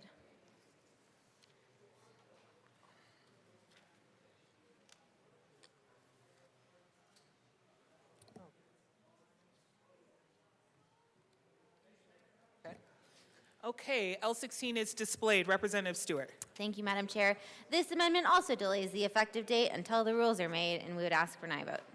Is there any further discussion on L16? Seeing none, the question before us is its passage. All those in favor say aye. Aye. All those opposed say no.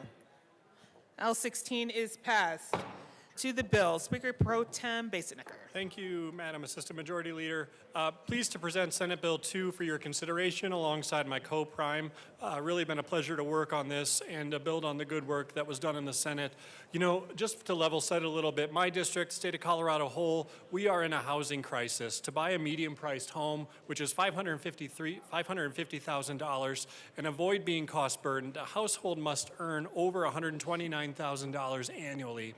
It's my belief that we should seek any and all measures at our disposal to be able to reduce the cost of housing in our state. This body supported House Bill 22-1282, which created the Innovative Housing Incentive Program, otherwise known as IHIP, authorizing investment in companies pursuing innovative construction methods such as modular housing. To date, investments of $10.5 million have gone to 13 businesses that are contracted to produce 2,659 units, and $20 million in loans have been awarded to 4 businesses to produce over 3,300 units per year once the factories are up and running. However, to be able to fully realize the affordability benefits of those investments, we must now turn to barriers that exist on the regulatory scale for factory-built structures. This state has built and regulated most aspects of off-site construction since the 1970s successfully. But climate and geographic conditions remain localized and different based on the more than 300 different jurisdictions in the state, meaning when you are placing a modular home, you are placing it in an address-specific way, which really cuts down on the affordability of being able to regionalize some of those considerations. This bill would propose the creation of regional building codes to allow for the standardization of many of these different building codes based on geographic and climate conditions to the extent possible.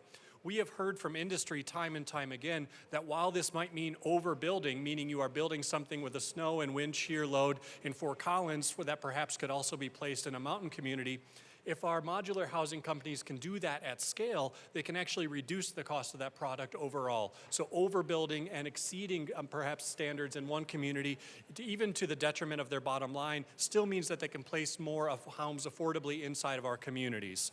Modular construction, not to be confused with HUD manufactured homes or mobile homes, are high quality, beautifully designed, and flexible. This can be used to build everything from tiny homes to single-family homes to multifamily apartments, and so we would ask for your support of this bill in an effort to reduce housing costs, to really unleash the potential of industry in our state, and to place products more efficiently and more affordably in our communities. We ask for a yes. Representative Stewart. Thank you, Madam Chair. And thank you to my co-prime sponsor. I am so delighted to be bringing this bill. This bill really seeks to reduce the cost of construction by introducing creative and proven alternatives to on-site construction. In Colorado right now, we're seeing that modular projects are achieving a 9% cost savings compared to site-built, while nationally, we are seeing a more than 20% cost savings. And why is Colorado different? It's because we have over 300 different jurisdictions whose codes we must comply with right now. And this bill really allows us to achieve the cost savings that we're seeing nationally with this type of housing through standardization and the building of inventory that occurs with traditional manufacturing. And I would also ask for an aye vote. Representative DeGraff.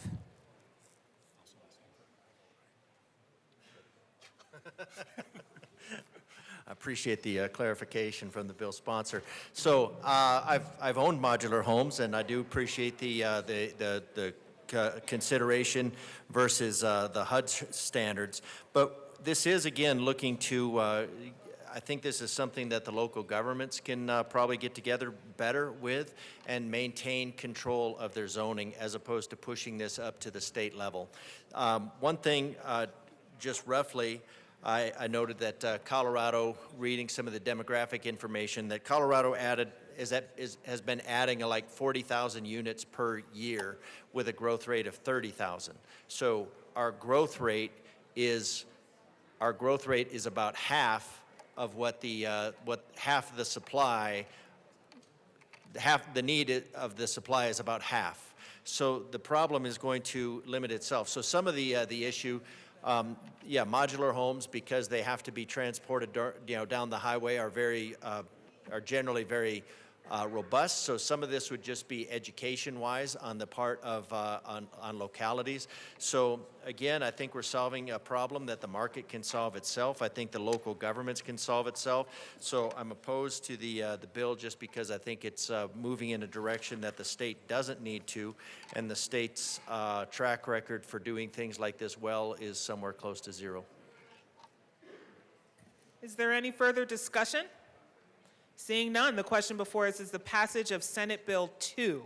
All those in favor, please say aye. All those in favor, please say aye. All those opposed, please say no. Senate Bill 2 passes. Madam Majority Leader. Thank you, Madam Chair. I'd like to move House Bill 1259, House Bill 1315, and House Bill 1319 to the end of the special orders calendar. Okay, I'm sorry, the last one, 1259, 1315, and? That was 1259, 1315, and 1319. Okay, House Bills 1259, 1315, and 1319 will be laid over to the end of the calendar. Mr. Schiebel, please read the title to House Bill 1318. Thank you. I'm sorry. Mr. Schiebel/Connor, what is your last name? Mr. Randall, welcome back. This used to be your great fun job. Please read the title to House Bill 1318. House Bill 1318 by Representatives McCormick and Soper, also Senators Roberts and Catlett, concerning an appropriation for Species Conservation Trust Fund projects. Representative McCormick. Thank you, Madam Chair. I move House Bill 1318. To the bill. Thank you, Madam Chair. This bill is an annual bill that is brought forward by the Department of Natural Resources. This year, we are able to appropriate $5 million from the Severance Tax Operational Fund for conservation research and study efforts on threatened or endangered species in Colorado. And these funds are allocated based on projects that have already been approved by Parks and Wildlife Commission and the Colorado Water Conservation Board. This year, the bill appropriates this money to native terrestrial wildlife conservation, which will go to a variety of projects that you can see in the bill. Also for native aquatic wildlife conservation towards the construction of a native cutthroat trout isolation facility at the Rifle Falls Hatchery, and modernization of the Mount Ouray hatchery with some cutting-edge genomic techniques to inform conservation and management actions of the northern leopard frogs and more. So remember, this is a bill that we do every year, and my co-prime is excited to join me here momentarily. And just as a little background on history, this funding mechanism comes from severance tax funding. As it was set up decades ago, 50% of the severance tax revenue goes to Department of Natural Resources, 50% goes to local governments, and then the part that goes to natural resources, that 50% is split again into two halves, one to the Perpetual Base Fund for water projects and loans, and the other goes to this operational fund for Department of Natural Resources programs, and that's where this money is coming from, just so everyone is clear on the funding mechanism. And I'll turn it over to my co-prime. Representative Soper. Thank you, Madam Chair, and thank you to my co-prime sponsor. That was an excellent description of the bill. I do just want to say that this is our annual bill that we fund based on our severance tax revenue that we have available to us. But it is really important because this is a structure that we've created for a number of years to be able to maintain our fish populations within our rivers, make sure that the water is clean. So there's salinity management monitoring that's listed in here. Although I just want to put a pin here for the future. We certainly need to do more as a state on the selenium front, which impacts my part of Colorado, especially because we have the adobes, and as it rains, it pull selenium into the river, or if you're irrigating, it also pulls selenium into the river.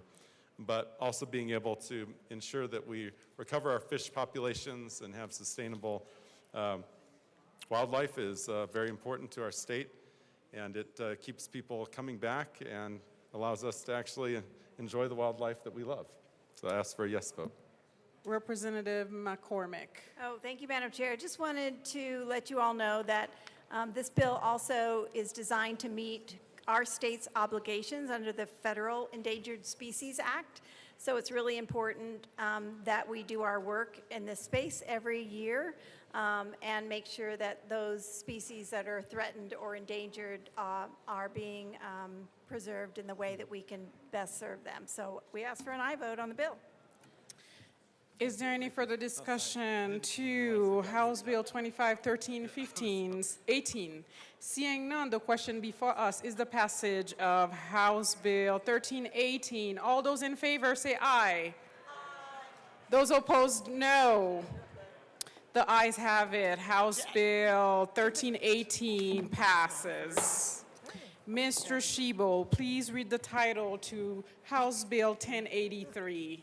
House Bill 1083 by Representatives Hamrick and Bradfield, also Senator Frizzell, concerning vehicle transactions for deployed military families.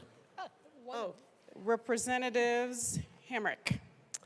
Thank you, Madam Chair. I move House Bill 25-1083 and the State Civic, Military, and Veterans Affairs Report. To the State Civic and Military and Veterans Affairs Report. Thank you. We amended the bill and changed the effective date for fiscal reasons. All righty, good. Are there any further discussions on the State and Military, Civic, Military, and Veterans Affairs Report? Seeing none, the question before us is the adoption of the State, Civic, Military, and Veterans Affairs Report. All in favors, please say aye. Aye. All opposed, no. The report is adopted. To the bill, Representative Hamrick. Thank you, Madam Chair. Members, Colorado has long recognized the sacrifices of our military service members by providing essential accommodations such as online license renewal and expiration extensions for those deployed outside of the state. However, an unintended gap exists in our current law. While deployed service members receive a 3-year extension on their driver's license expiration date, their deployed dependents do not. This oversight ignores the sacrifices of the families deployed with these service members. House Bill 25-1083 seeks to fix this gap by extending the same 3-year license renewal extension to dependents of deployed service members. And by allowing dependents to receive the same extension as service members, this bill ensures continuity for military families, prevents confusion, and supports the broader mission readiness of our armed forces. A simple common sense fix like this can reduce bureaucratic hurdles and improve quality of life for those who serve our country indirectly by supporting our service members. Representative Bradfield. Thank you, Madam Chair. At its core, this bill, House Bill 25-1083, is pro-military and pro-family. It's a bill that acknowledges the sacrifices of our service members and their loved ones. It is a simple, low-cost measure that modernizes our laws and aligns them with the real-world challenges military families face. By passing this bill, we send a clear message. Colorado values and supports those who serve, both in uniform and at home. I respectfully ask for your aye vote on this bill to move it forward. Is there any further discussion to House Bill 1083? Seeing none, the question before us is the adoption of 1083 as amended. All those in favor, please say aye. Aye. Those opposed, no. House Bill 1083 passes. Mr. Shebo, please read the title to House Bill 1146. House Bill 1146 by Representatives Burton Woog, concerning measures to ensure that sufficient juvenile detention beds are available to address juvenile crime in proportion to annual juvenile detention projections and in connection therewith, setting the juvenile detention bed cap at 254 juvenile detention beds in the 2025-26 state fiscal year and in subsequent state fiscal years, using an automatic determination of the number of juvenile detention beds that reflects the juvenile detention average daily population projection. Representatives Byrd. Thank you, Madam Chair, and it is an honor to serve with you. It is truly an honor to serve with you. I move House Bill 1146 and the Health and Insurance Committee report and the Appropriations Committee report. To the Appropriations Committee report. In the Appropriations Committee, we appropriated funding for the bill. Awesome. Are there any questions to the Appropriations Committee report? Any further discussion? Seeing none, the question before us is the adoption of the Appropriations Committee report. All in favor, please say aye. Aye. All opposed, no. The committee report is adopted. To the Health and Human Services report, Representative Byrd. Thank you, Madam Chair. In the Health Committee, members, we did a strike below and combined some really important components, and this really gets to the meat of what is in our bill. So originally, the bill, as first introduced, was just addressing a very difficult public safety need that we had in our state related to a rise that we're seeing in juvenile crime and the need for space to hold juveniles pre-trial.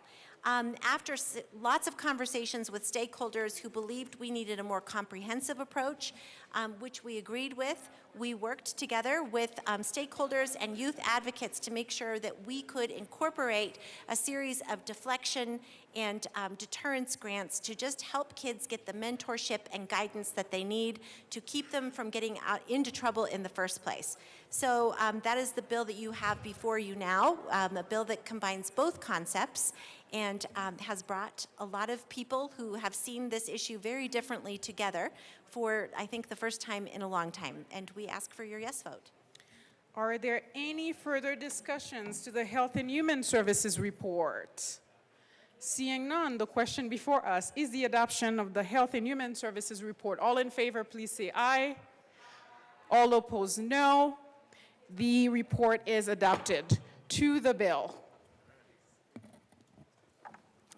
Representative Byrd. Thank you, Madam Chair. So members, just will summarize because I think I gave the bulk of the explanation, but we're bringing this bill before you, which addresses immediate public safety concerns in the juvenile justice realm while working towards long-term solutions on preventing juveniles from getting into trouble in the first place.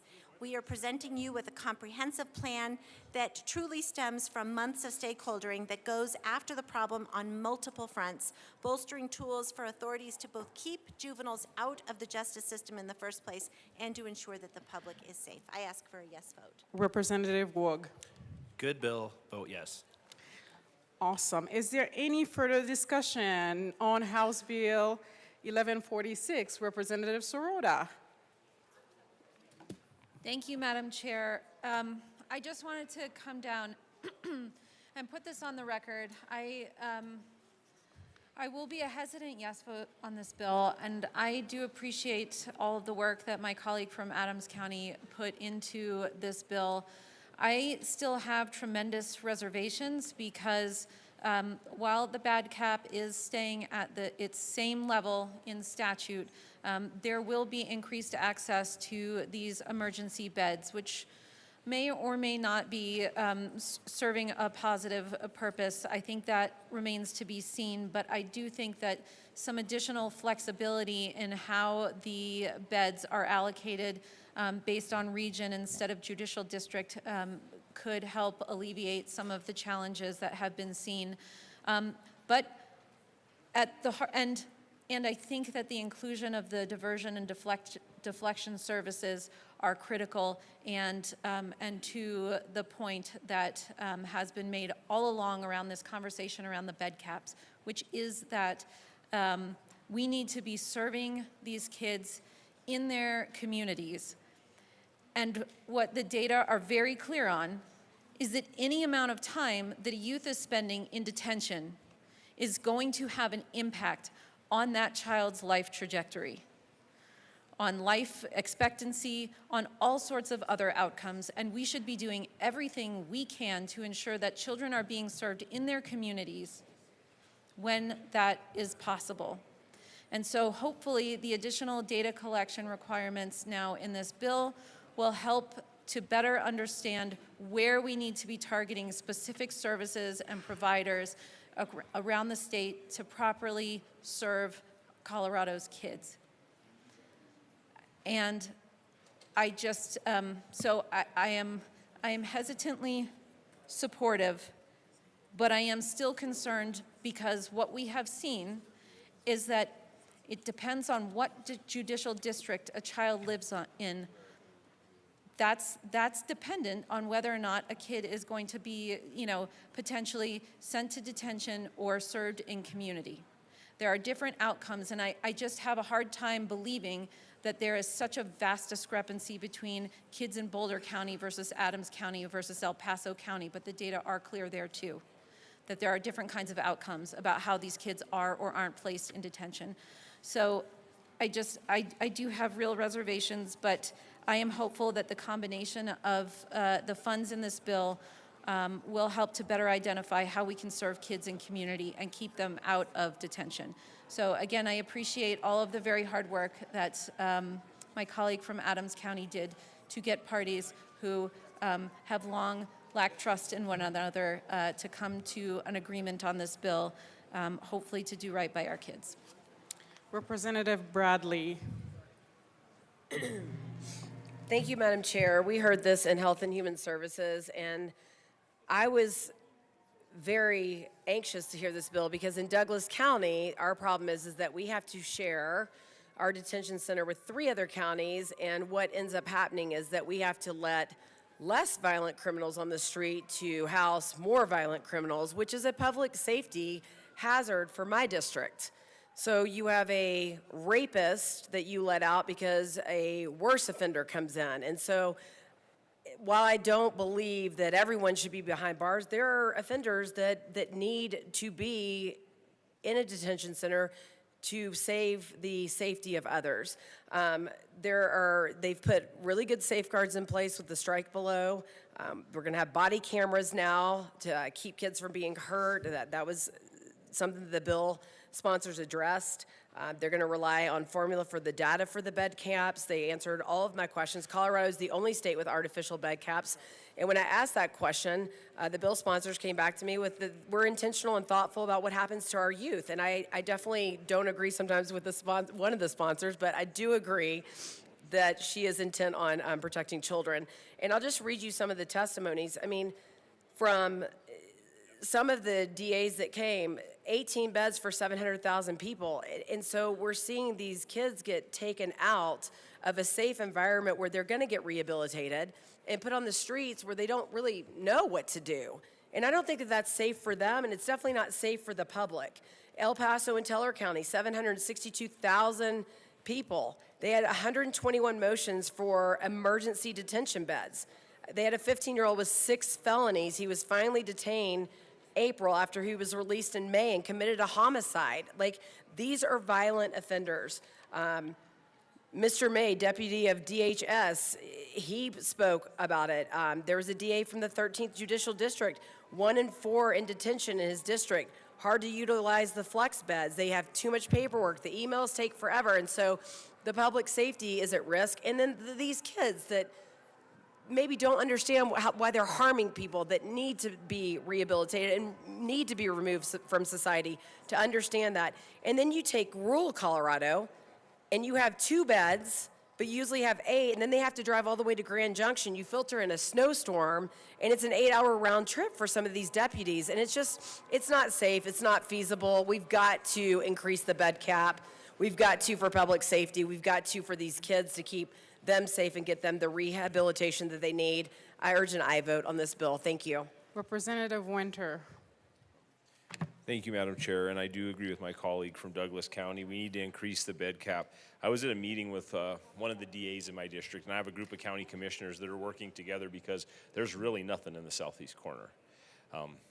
Nothing in the southeast corner. And one of the DAs I sat down and met with, he was bringing this issue up with another commissioner, and he said, this weekend I literally had to let out a kid that stabbed somebody because another kid shot at somebody. That blows my mind. I mean, we're literally when you have a DA look at you and say, I had to let somebody out that stabbed somebody because I thought it was worse that somebody shot at somebody. So there definitely needs to be something done.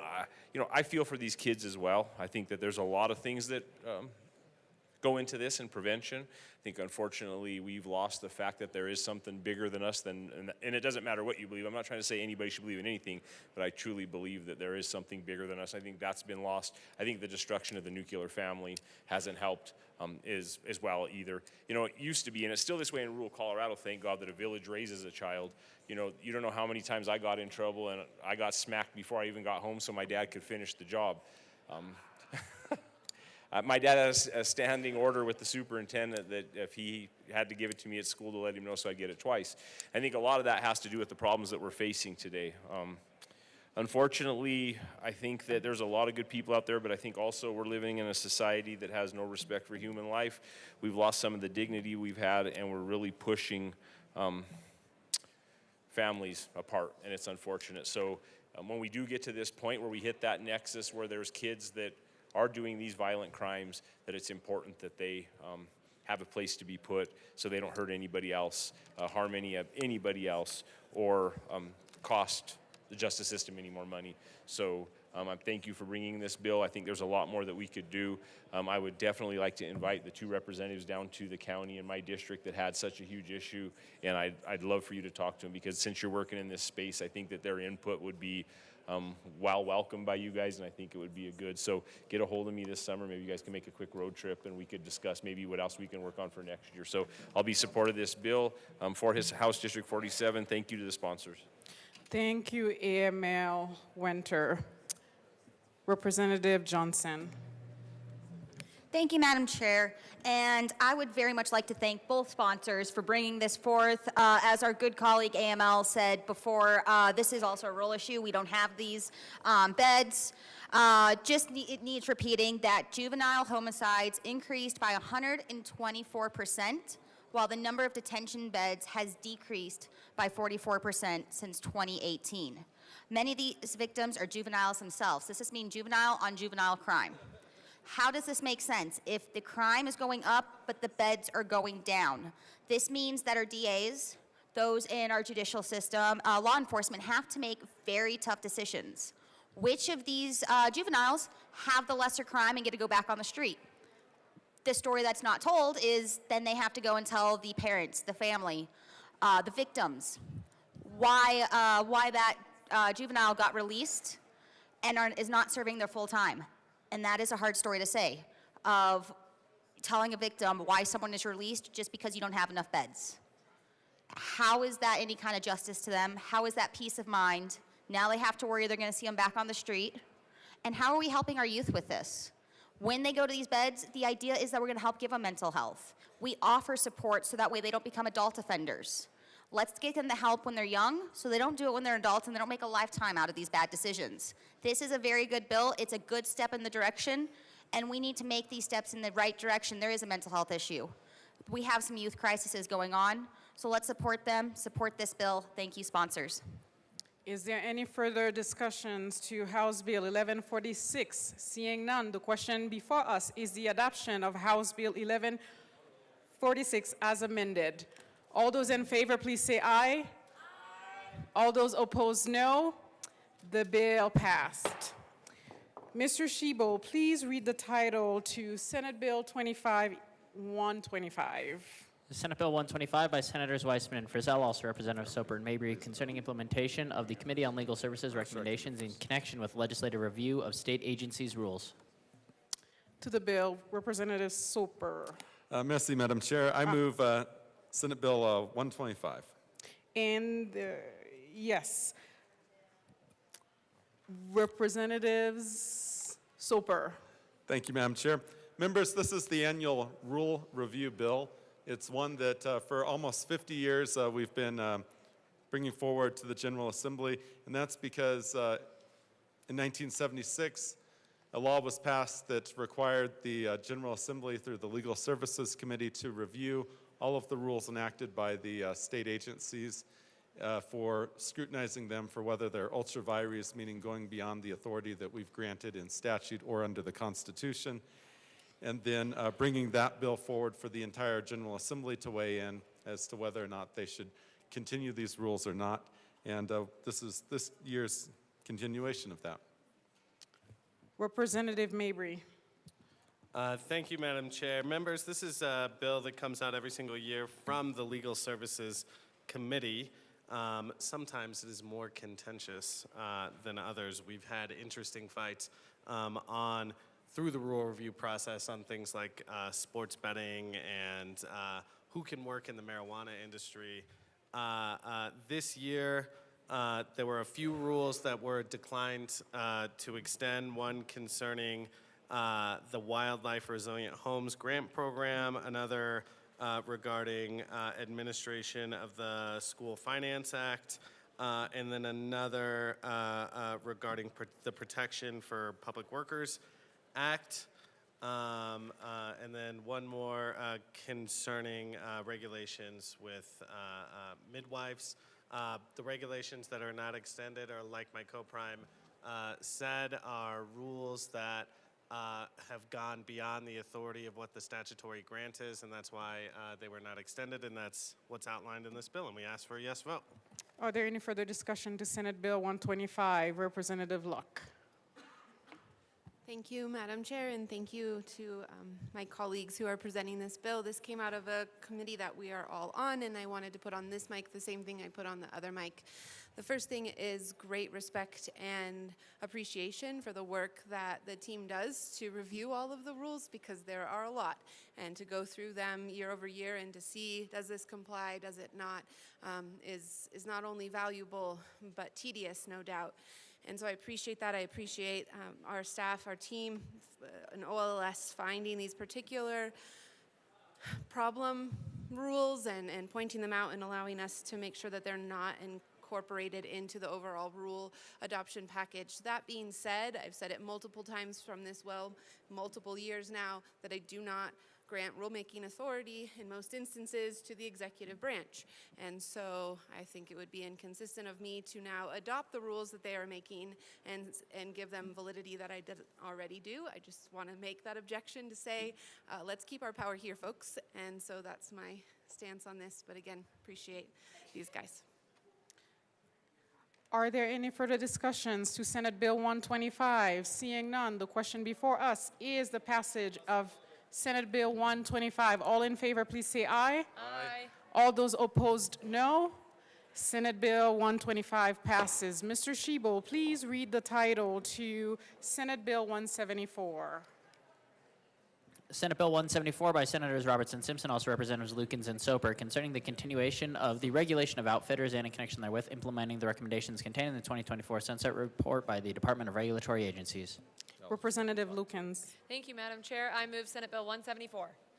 To the bill. Thank you, Madam Chair. I move Amendment L6 and ask that it be properly displayed.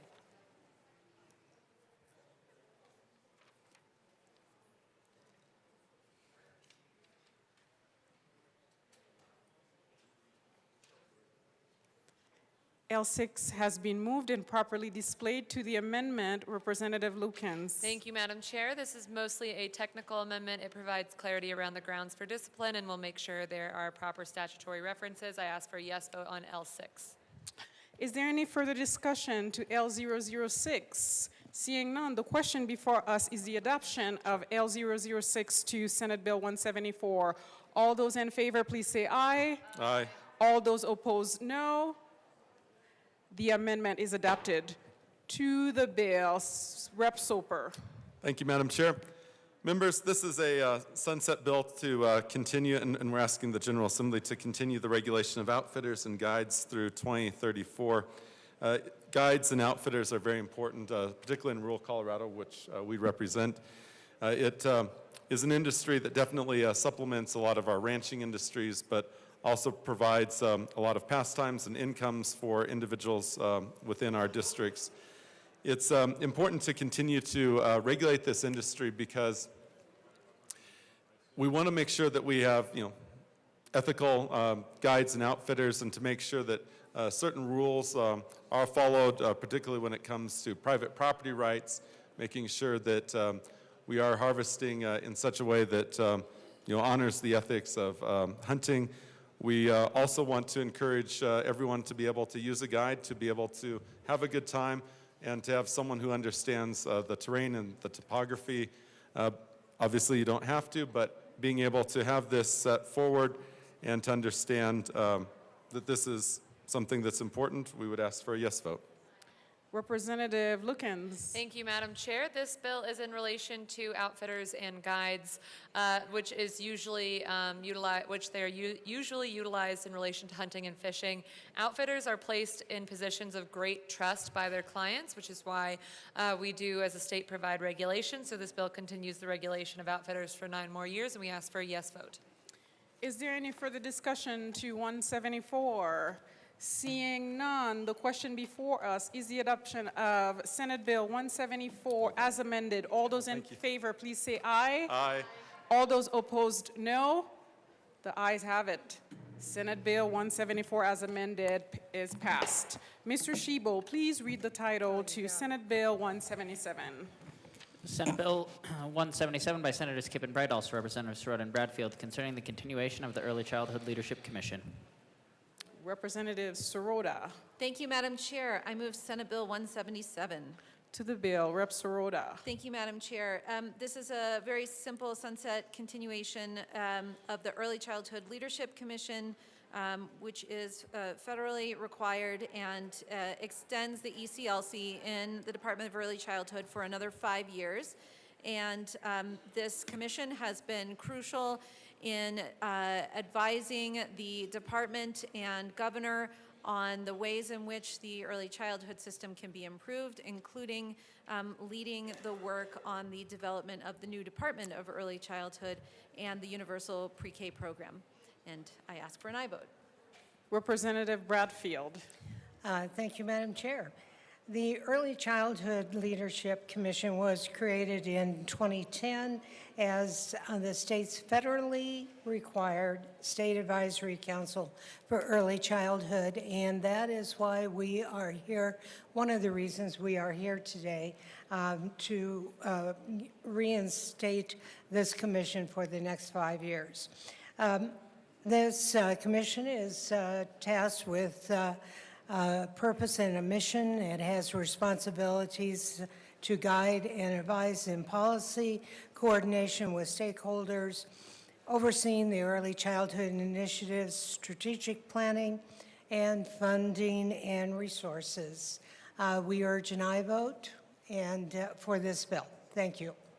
Is there any further discussions? Seeing none. Yes, Representative Kelty. Please be in the well.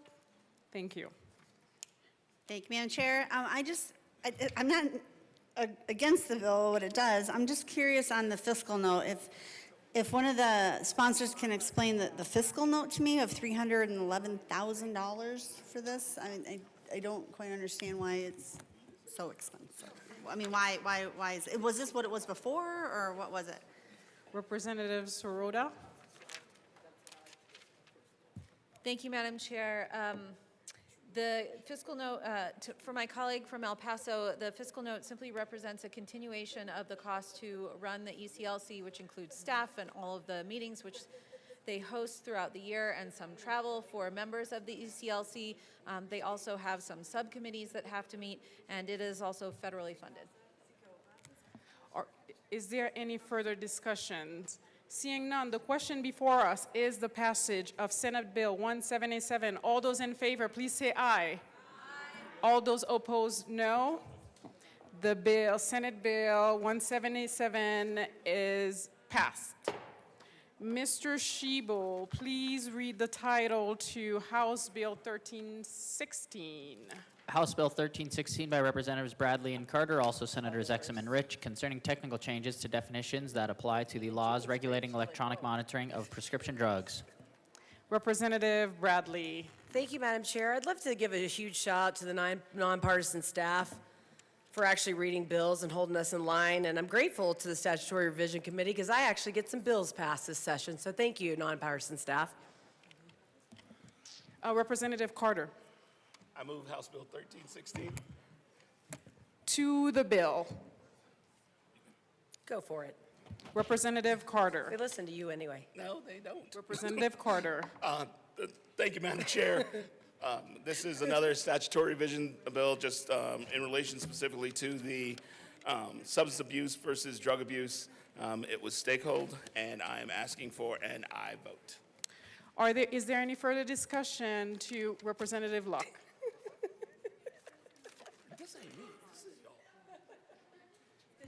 Thank you, Madam Chair. I have some questions for the bill sponsors on this bill. It's very lengthy. Maybe we should review it at great detail. No, actually, I'm just up here because they didn't want anyone to talk on this bill, so I am, and I encourage an aye vote.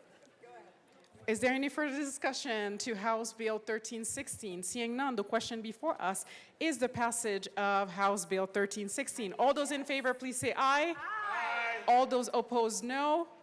1316 passes. Mr. Schiebel will go on a quick recess. Thank you.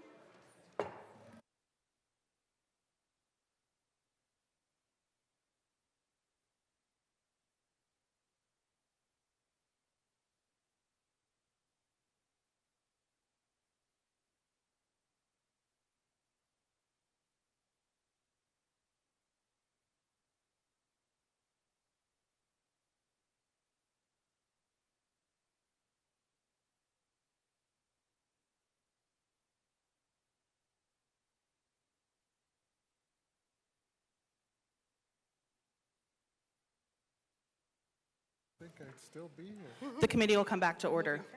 Mr. Schiebel, please read the title of House Bill 1215. House Bill 1215 by Representatives Taggart and Joseph, also Senators Bridges and Kirkmeyer, concerning the redistribution of the lottery fund and in connection therewith, redistributing funds for the Outdoor Equity Fund and the Public School Capital Construction Assistance Fund. Representative Joseph. Thank you, Madam Chair. I move House Bill 251215 and the Appropriations Committee report. To the Appropriations Committee report. Thank you, Madam. Representative Taggart. Thank you, Madam. A change. Thank you, Madam Chair. The Appropriations Committee report just really goes through, it's relatively lengthy, and I apologize for that, but it really just goes through a very simple approach to this lottery spillover situation. Just so you know, this program is totally funded by lottery spillover. I have people looking at me like, what is lottery spillover? It's set in statute that the first $88 million has a very specific reason for being, and we can't touch that. But after that, if there's any additional dollars, so the first $88 million goes to GOCO. So everybody knows about GOCO. After that, any spillover has funded several key areas, and I'll just go through those. First and foremost, it has gone, in terms of fixed dollars, it has gone to the BEST grant, and it's gone to the Outdoor Equity Grant. And then there are percentages of the spillover if there's anything left after that.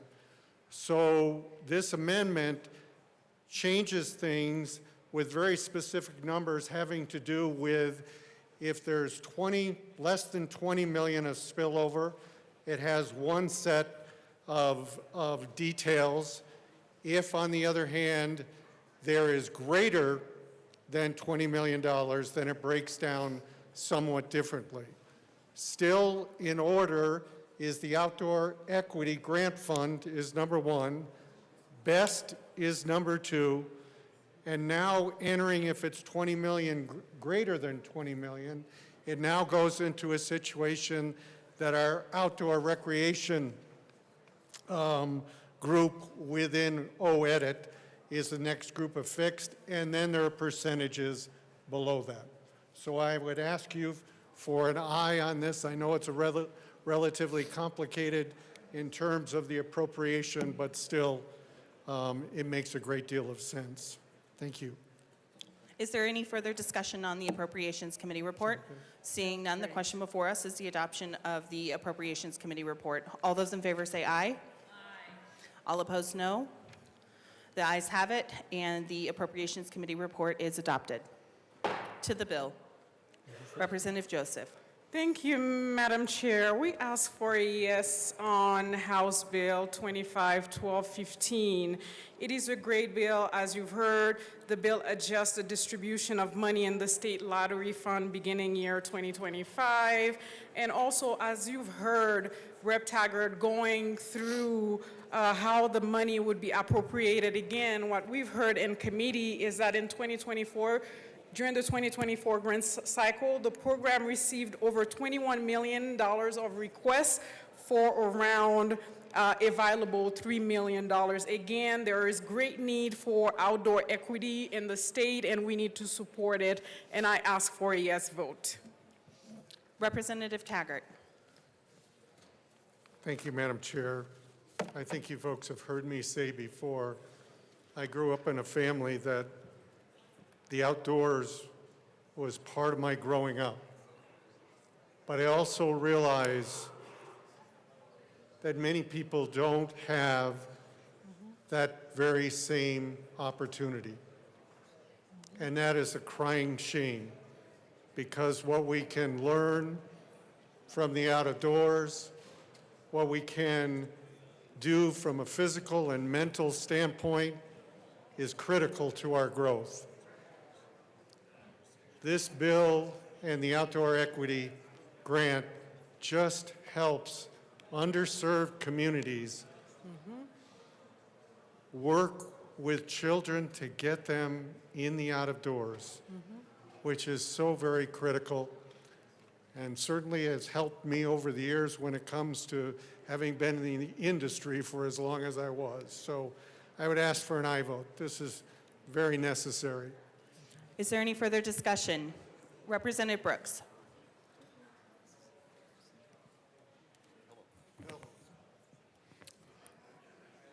Thank you, Madam Chair.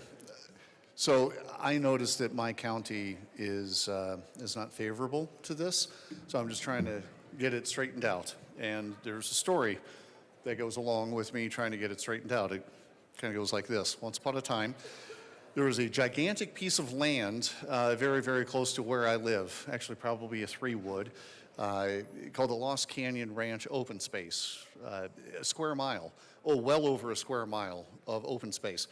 For decades, it was feared that it would be developed. Through some fantastic collaboration with Douglas County, the town of Castle Rock, Douglas County Conservation Fund, and then also GOCO. We were able to acquire that property when the developer finally decided, you know what, this is never going to be developed for residential use. So we came up with a price, we were able to acquire it, conservation easement's been placed on it, and we have a fantastic 600 plus acres of open space that we'll be able to recreate on forever. It would not have happened without Great Outdoors Colorado. They were looking for a legacy project. We asked for $2 million. Great Outdoors Colorado came back and said, you know what, we love this idea so much, we're gonna up it to $3 million.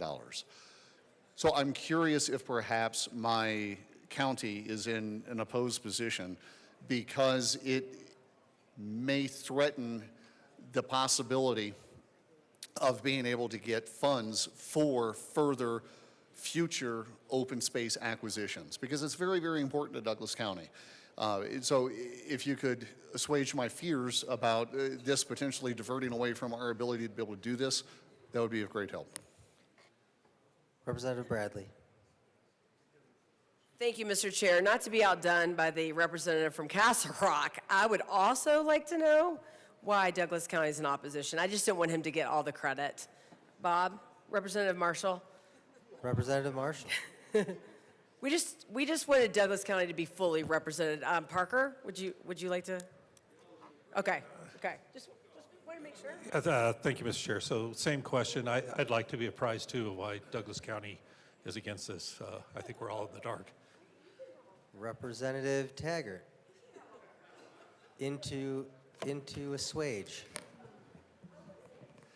I just want to reiterate to my colleagues from Douglas County, I have no idea why they're opposing this. It does not change statute. that the first $88 million of lottery goes to GOCO, period.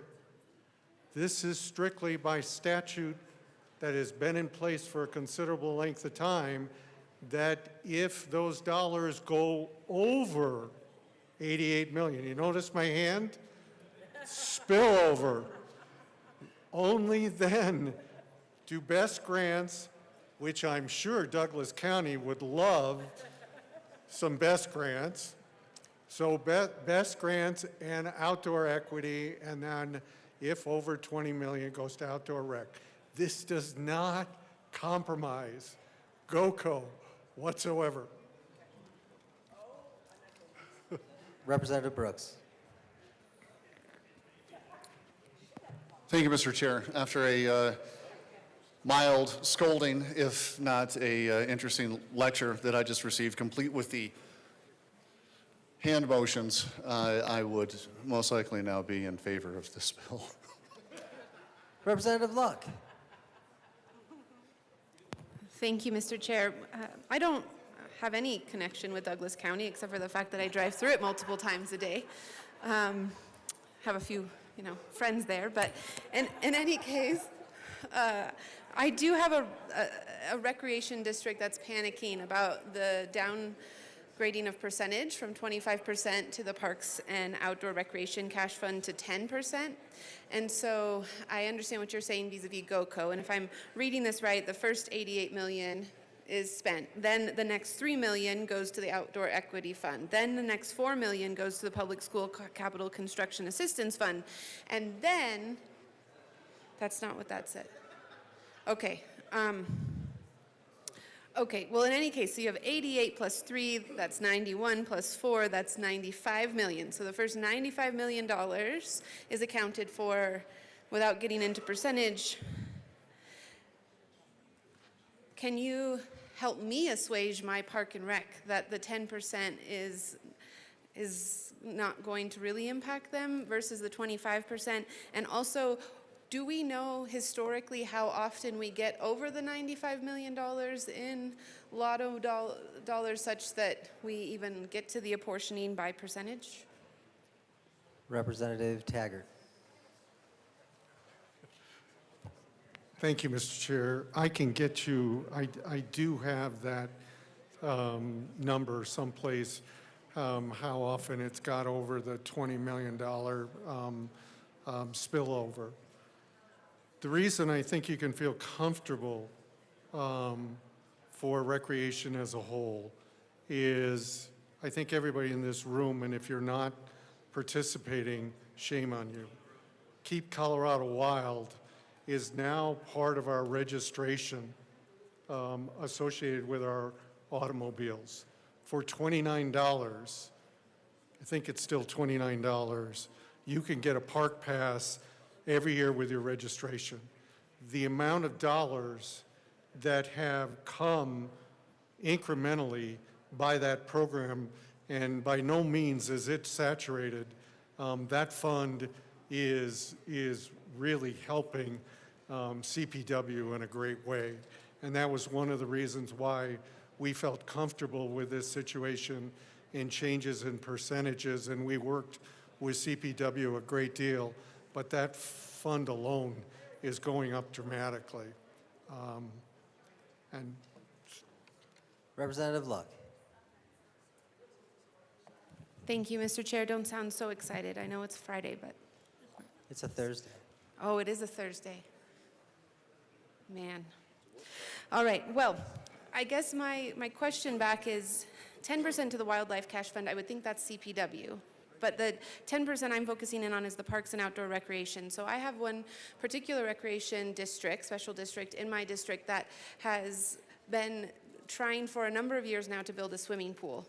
And they're trying to pull in dollars from everywhere that they can in order to accomplish that purpose. And I think what they're concerned about is dropping the dollars to the Parks and Outdoor Recreation Cash Fund will drop the dollars that they have anticipated coming in that they might be able to pull from down such that they will continue to have to postpone that particular project. So I don't know to what degree there's any supplemental, like what you're saying with the Parks Pass, that causes me to be able to go back to them and say, no, you won't see that kind of impact on those dollars being made available from the state. Is there any further discussion? Representative Hartsook. Thank you, Mr. Chair, and many thanks to my colleagues from Douglas County. What I do know about the open spaces, and I do know about our sheriff, is he has said if you are a criminal and you run through Douglas County and you go into the open spaces, he will chase you and he will catch you and he will put you in jail and you will be tired. I vote on this bill. Any further discussion on 1215? Seeing none, members, the question before us is the passage of House Bill 1215 as amended. All in favor say aye. Aye. All opposed, no. The ayes have it. 1215 as amended passes. Mr. Shebel, please read the title of House Bill 1330. House Bill 1330 by Representatives Stone and Soper, also Senators Henriksen and Baisley, concerning exempting quantum computing equipment from the Consumer Repair Bill of Rights Act. I call on both of you and neither of you. I see what you did there. Representative Stone. Thank you, Mr. Chair. I move House Bill 1330. To the bill. Thank you, Mr. Chair. So, as many of you know, I am the world champion of right to repair, having run 3 bills on this topic, and we have covered a lot of different things here in the state, from wheelchairs to farm equipment to a whole bunch of different electronic devices, and inadvertently, we've wrapped in quantum computers into that. And if anybody knows what a quantum computer is, it is a very, very complex machine. It's not something any of us are going to have. Maybe many of us will never even see for quite some time because they're very specialized, very expensive, and very difficult to operate. You have to get a quantum computer down to near absolute zero to operate, and you have to use liquid helium to do that. It's a very, very expensive machine. So, because of that, we have a carve-out, an exemption for quantum computers. And that's what the bill is. The definition of quantum computing devices is in the bill. If you would like to try to understand that, that would be fine. If you have any questions about it, happy to talk about it later on. And I ask for an aye vote on the bill. Probably Representative Soper. Thank you, Mr. Chair. I appreciate the quantum humor up here. Members, last year Colorado was designated America's Quantum Hub, and that came from legislation that we had worked on over the last couple of years to be able to both help to support the quantum industry with incentives, but also from the fact that Colorado is a pioneer in the quantum computing industry because the world's first quantum computer was invented right here in Colorado. And many companies have come here because we have Nobel laureates in quantum physics that have helped be able to support the academic side of quantum computing. We have the military research and development that's here in Colorado that's helping with quantum computing. And then Colorado, as probably many of you know, was an early pioneer also in the microchip and semiconductor industries, and we still have a lot of those remnants here as well, from Apple and Hewlett-Packard and Intel. And those companies are able to utilize the brain power that we have here in Colorado to really develop a quantum industry. But in able to really do so and to grow our quantum industry that's actually still fledgling and taking off, we need to be able to exempt them from right to repair. And I know many of you were kind of like myself in thinking, wow, how is it that the one member who's the right to repair champion and the one member who's been adamantly against right to repair are actually together on a bill? And that's because this is an exception. It's pulling quantum out of right to repair. And for quantum to take off, if they were subject to right to repair and to have interchangeable parts and someone who would be, you know, your weekend mechanic or set up a shop to be able to do something, that's very difficult because we're actually still developing quantum computers that actually will show success in industry and academia. These are a long ways from being commercially used computers and certainly a very, very, very long ways away from you or I ever owning a quantum computer. The only people who are buying them right now are actually either governments, militaries, research institutions to try to develop how to harness the qubits to work together at absolute zero and then transfer that information back to your regular computer so that you and I could understand what information is being processed. It's incredibly fast. If it wasn't at absolute zero, the qubits would basically be moving so quick because they think like our brains, instantaneous. It can be either yes, no, or both at the same time. And because of that factor, if it wasn't at absolute zero, it'd be like a little nuclear explosion. And that's why you have to have it so cool for the operation to occur. And that's why these computers are highly complex, and to make sure that they're stable, there's a lot of research that's still being done on how to utilize these computers. And that's an important reason for why we don't want to have someone being a mechanic on something that is still being developed and certainly has a lot of dangerous parts to them as well. I mean, to have liquid nitrogen go afoul, I mean, I saw, well, actually both of us saw what happens when you put cream and liquid nitrogen together, and I can tell you it tastes really good. It makes ice cream. Most likely Representative Tatone. Thank you, Mr. Chair. We've invested a lot of money in this. The federal government also has, and the research facility is actually being built in my district, which is a real great asset to the community and to the economic development and job market. We have most of the Nobel laureates in quantum physics working here in Colorado. That's why we are the center of this. And when we mention qubits, we're not talking about Q*berts, the little cube guy who runs around in the video games. Qubit is a yes, no, or both at the same time. And with that, I move Amendment L001 and ask for it to be displayed. Properly displayed. Properly displayed or improperly displayed at the same time. Okay. So the beauty... The amendment has been displayed. Representative Tatone. Thank you. So the beauty of quantum is that it can be yes or no at the same time, and we would like to name the short title of this bill the Entanglement Exception Act, and you may vote yes or no at the same time, whatever your heart's content. Is there any further discussion on L001? Seeing none, members, the question before us is the adoption of Amendment L001. All in favor say aye. Yeah, but if we vote on it. Aye. No. All opposed, no. No, yes. No. The ayes have it. Oh, No. that's fine. It's fine. To the bill. We need to reverse it. Any further discussion on 1330? Seeing none, members, the question before us is the passage of House Bill 1330 as amended. All in favor say aye. Aye. All opposed, no. The ayes have it. 1330 as amended passes. Mr. Shue, please read the title of Senate Bill 128. Senate Bill 128 by Senators Pelton B. and Roberts, also Representatives McCormick and Winter T, concerning repealing certain provisions that prohibit an employer from interfering with an agriculture employee's access to service providers and in connection therewith repealing provisions that prohibit an employer from interfering with an agriculture employee's access to service providers on private land.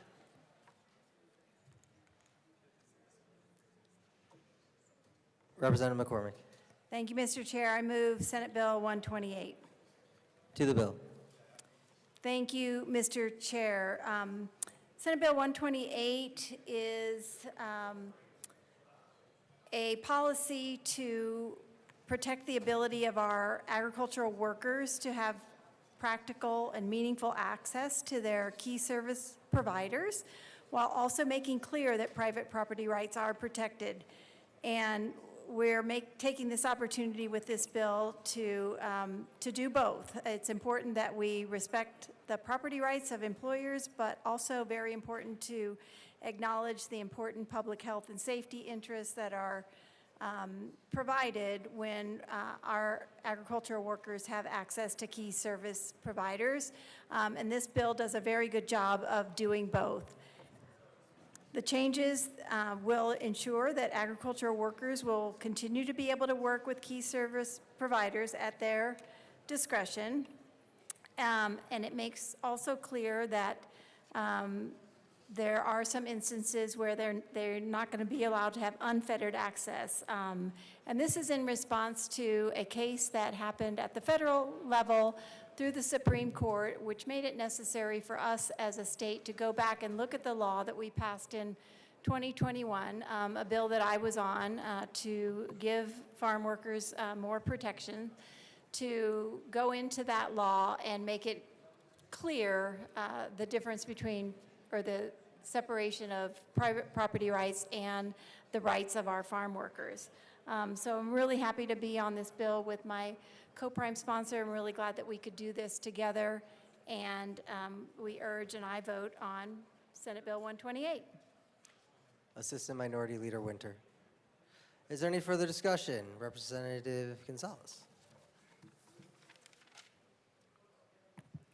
Thank you, Mr. Chair. I just come here and rise in support of this bill. I reached out to my county who are in a support position for this. And I think when it comes to agricultural workers, we want to make sure they're taken care of just like they take care of us.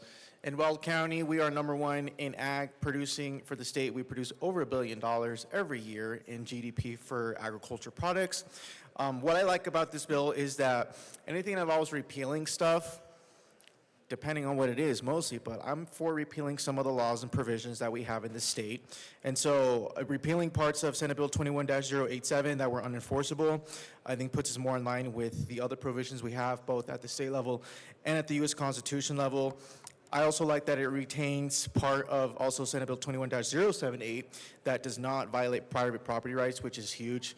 So when we talk about some of these policies, we just want to make sure we don't go over private property rights. And also making sure we have access to key service providers. So I encourage an aye vote, and I just want to thank the sponsor for bringing this bill forward. On behalf of House District 50, we say thank you. Is there any further discussion? Seeing none, members, the question before us is the Representative Sirota.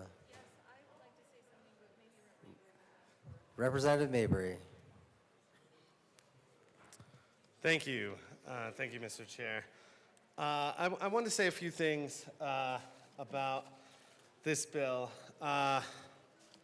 First, at the outset, as I know has been made clear by the sponsors of the bill, as well as supporters of this current legislation, it is not intended to undermine or impact in any way the provisions of Colorado law that relate to visitors, to workers at employer-provided housing.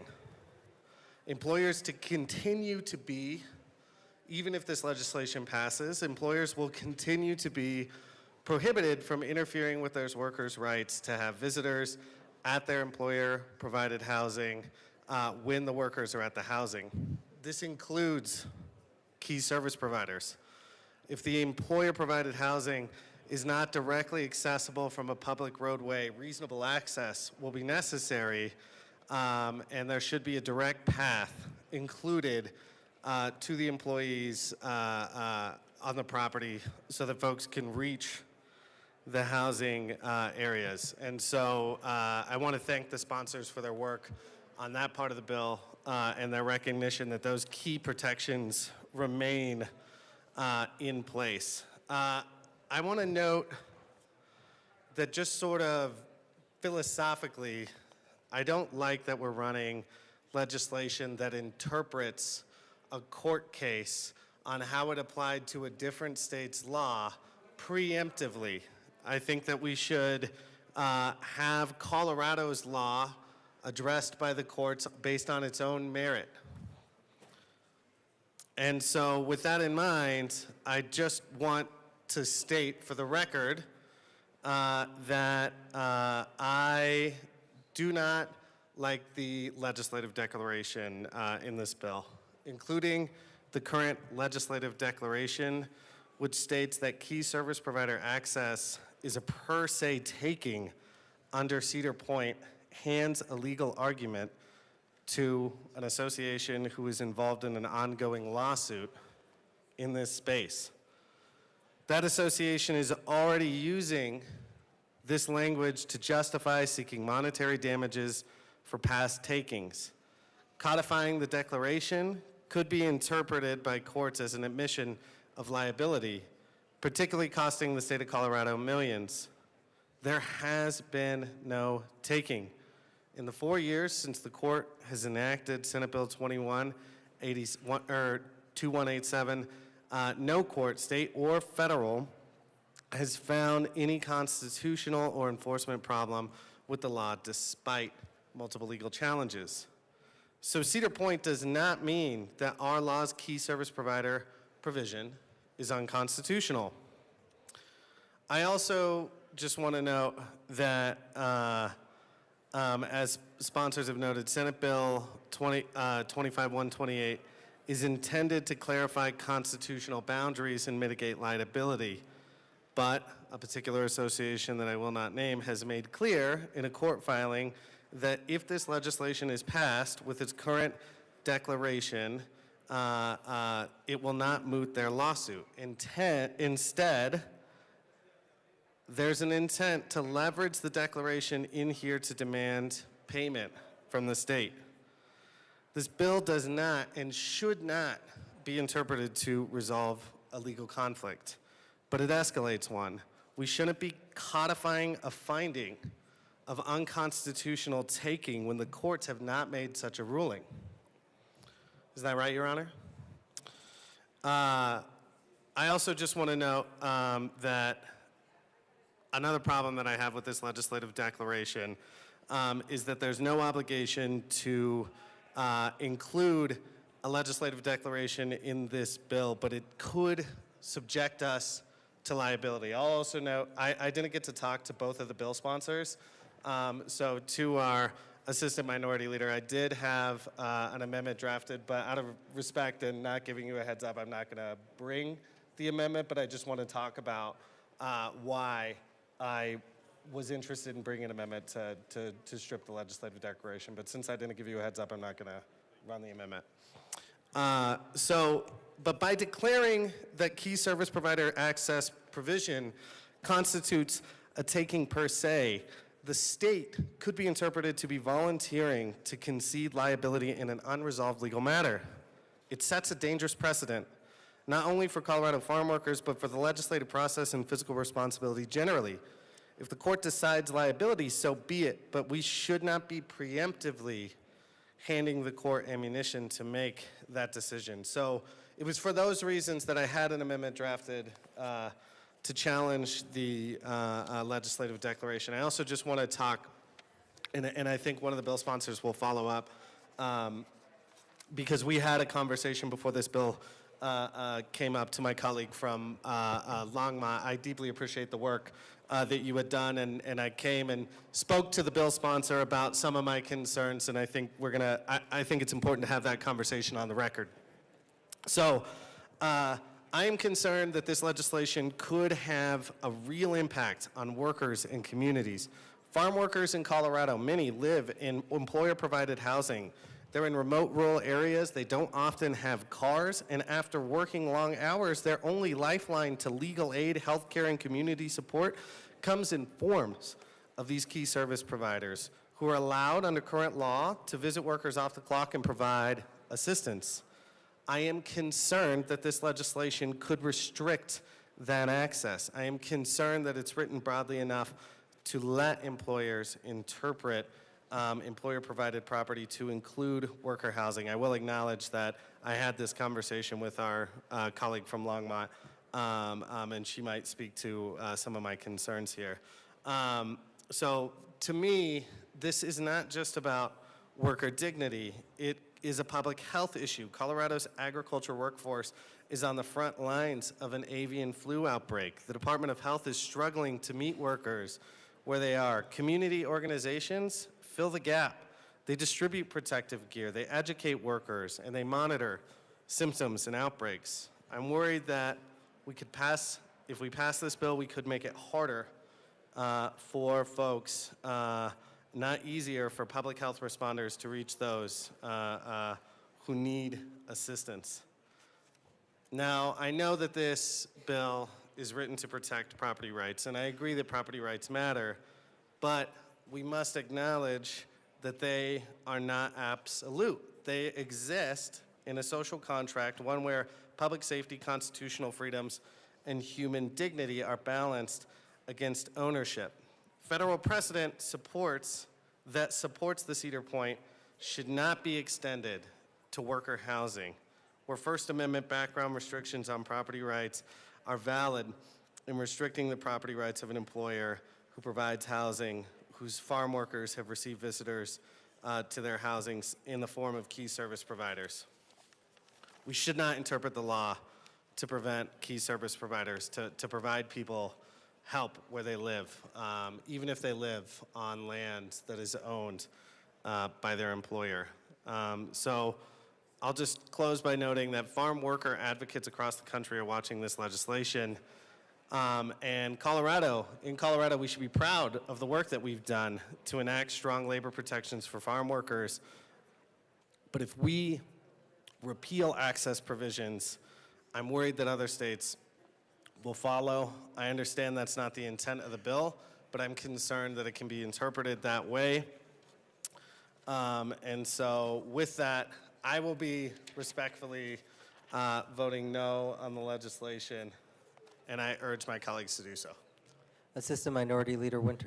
Thank you, Mr. Chair. I know my colleague from Denver had raised her hand and said that she was going to speak after the other sponsor, and I was wondering if, so you were holding the well for him? Okay, thank you. Any further discussion? Representative McCormick. Thank you, Mr. Chair. I do want to just thank my colleague as well who just spoke from Denver as well. That many of you were not here in 2021 when we passed Senate Bill 2187.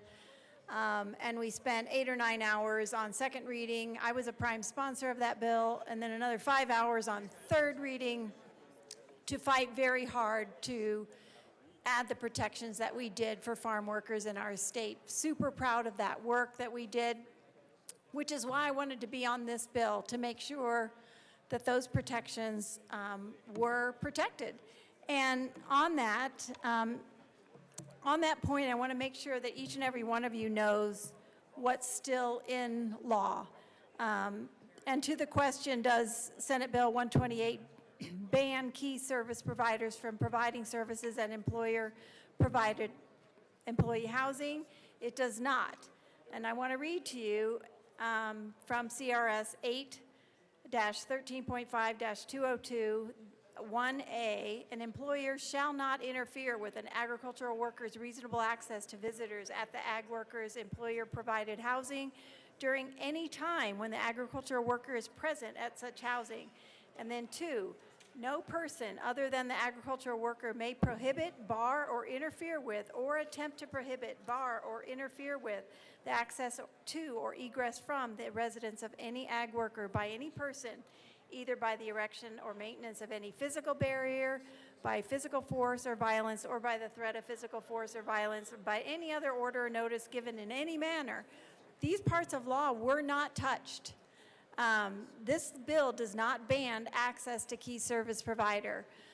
We made sure that on the Senate side, we got opinions from our own attorneys in the basement that agreed that the Cedar Point decision at the Supreme Court level does apply to our current law, and that we needed to go into our current law with a scalpel blade, not a hammer, and fix that part. And that's exactly what this bill does. It's a good balance. We worked really hard with the advocates for the farm workers that we worked on Senate Bill 87 4 years ago to make sure that we got them to a good spot with this language. So I'm happy to be on this bill with my co-prime, and I hope that you all will please support this bill. It does good things. It protects our ag employers, but it also protects our ag farm workers, and I wouldn't be on it if it didn't. So thank you very much, and please vote yes. Any further discussion? Seeing none, members, the question before us is the passage of Senate Bill 128. All in favor say aye. All opposed, no. No! The ayes have it. 128 passes. Mr. Shebel, please read the title of House Bill 1293. House Bill 1293 by Representatives Jackson and Puglisi, also Senators Belton B. and Snyder, concerning measures related to overdose prevention for students. Representative Jackson. Thank you, Mr. Chair. I move House Bill 1293 To the and bill. the Education Committee report. To the Education Committee report. Thank you, Mr. Chair. During committee, we had some really robust and valuable discussions about this bill and the goal of it, which is to save lives and to prevent youth overdose. And what this bill will do is require that the State Board of Education adopt standards concerning overdose prevention, subject to gifts, grants, and donations, and I would ask for a yes vote. Madam Minority Leader. Thank you, Madam. You're welcome, Madam. Don't find me. Thank you, Mr. Chair. I appreciate it. A couple of other amendments. My co-prime described this bill fabulously. A couple of other amendments we did in committee was there is a $20,000 fiscal note for doing the standards outside of cycle. So we did the gifts, grants, and donations because we do have some outside groups related to prevention and education of the opioid crisis throughout the state who are really interested in this, and the state board really wants to work with us on this sooner. And so we wound up taking out the appropriation through gifts, grants, and donations. We also added some timeframes in here. If this bill, if we do not get the funding, the bill does not go into effect. So for any members of my caucus that care, if we don't get the funding, the bill does not go into effect. So this way it doesn't become a continuous appropriation in or somewhere lost in the budget. And we have timeframes set in this bill to do that. And again, if we don't do that, then the bill does not go into effect. Thank you. And we ask for an aye vote. Is there any further discussion on the committee report? Seeing none. Members, the question before us is the adoption of the Education Committee report. All in favor say aye. Aye. All opposed, no. The ayes have it. The committee report is adopted. To the bill. Representative Jackson.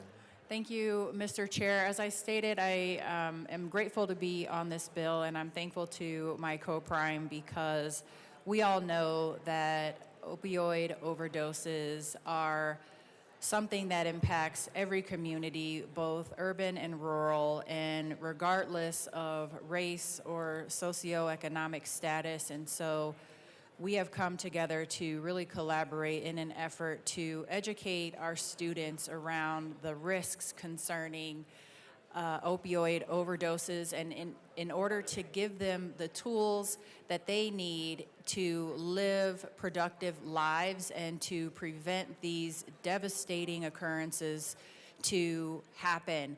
I feel like everyone has in some way been touched by this. I know I have myself. I know 3 people who have passed away as a result of an opioid overdose, and we really want to start putting this education piece in early to prevent these devastating occurrences from happening.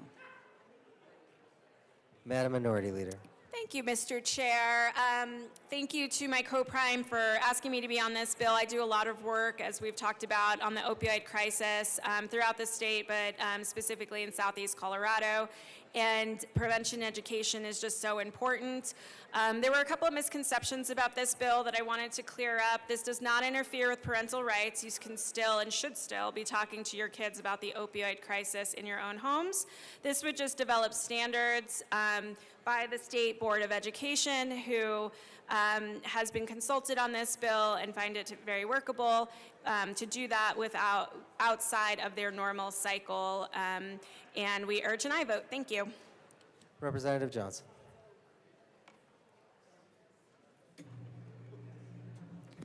Thank you, Mr. Chair, and thank you to both sponsors for bringing this forth. Thank you so much for your ongoing work, putting those safeguards in for funding to ensure that there isn't anything else coming out, ensuring that we do have those parental rights, and making sure that in our state we have a huge mental health crisis, we have a huge behavioral health crisis. Our opioid crisis is affecting our youth very much, and I get emotional on that. So we need to make sure that the youth in the society that they live in are being educated.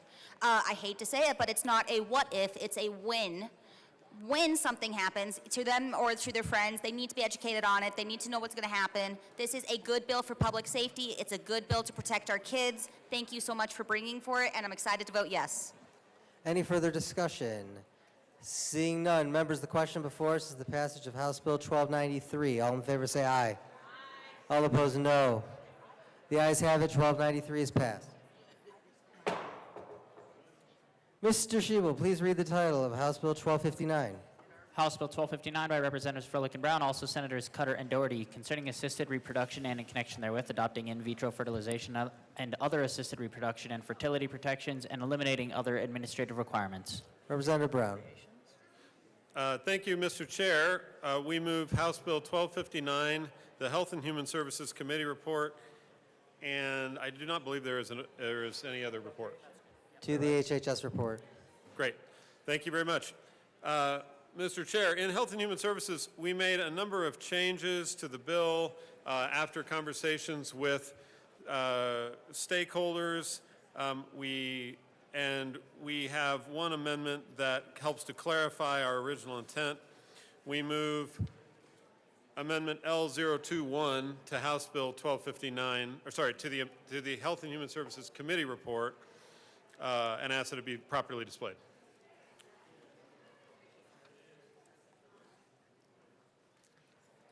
It's been displayed to the amendment. Thank you, Mr. Chair. This amendment is all about making sure that clinically significant adverse medical health information is encouraged to be shared between families and banks and potential recipients of donor gametes, and we ask for an aye vote. Is there any further discussion? Representative Soper. Okay. Thank you, Mr. Chair. I move Amendment L011 as a substitute amendment to Amendment L021. Just give us a second to display it. Yeah, so it strikes the entire thing. So it has to be, but I mean, I think we all know the results.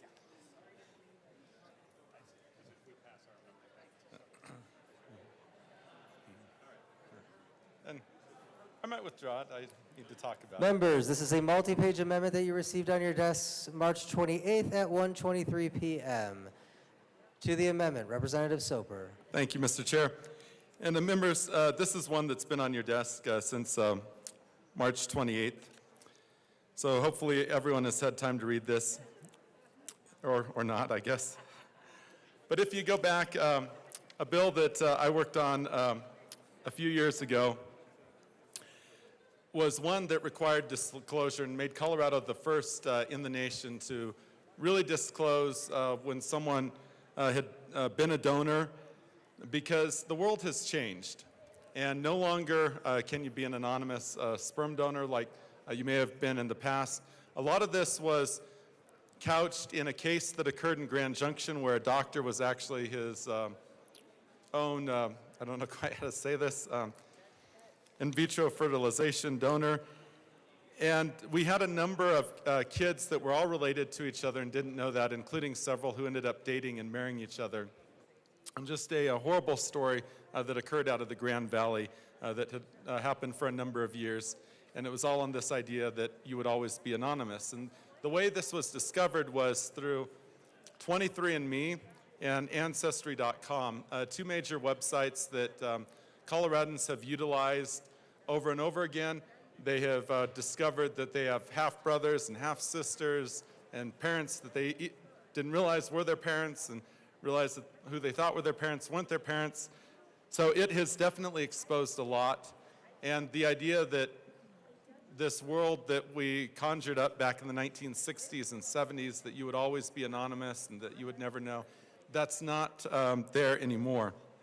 And that's why I wanted to make sure we had this amendment that safeguards the bill that we passed, because this bill is interrupting the ability for that bill to go into effect, which is going into effect this summer. And so that's why we should let the policy that we passed as a General Assembly take effect before we're radically changing the policy in the process. And I would ask for a yes vote. Thank you. Representative Brown. Thank you, Mr. Chair, and I appreciate the engagement from my good colleague from Delta County.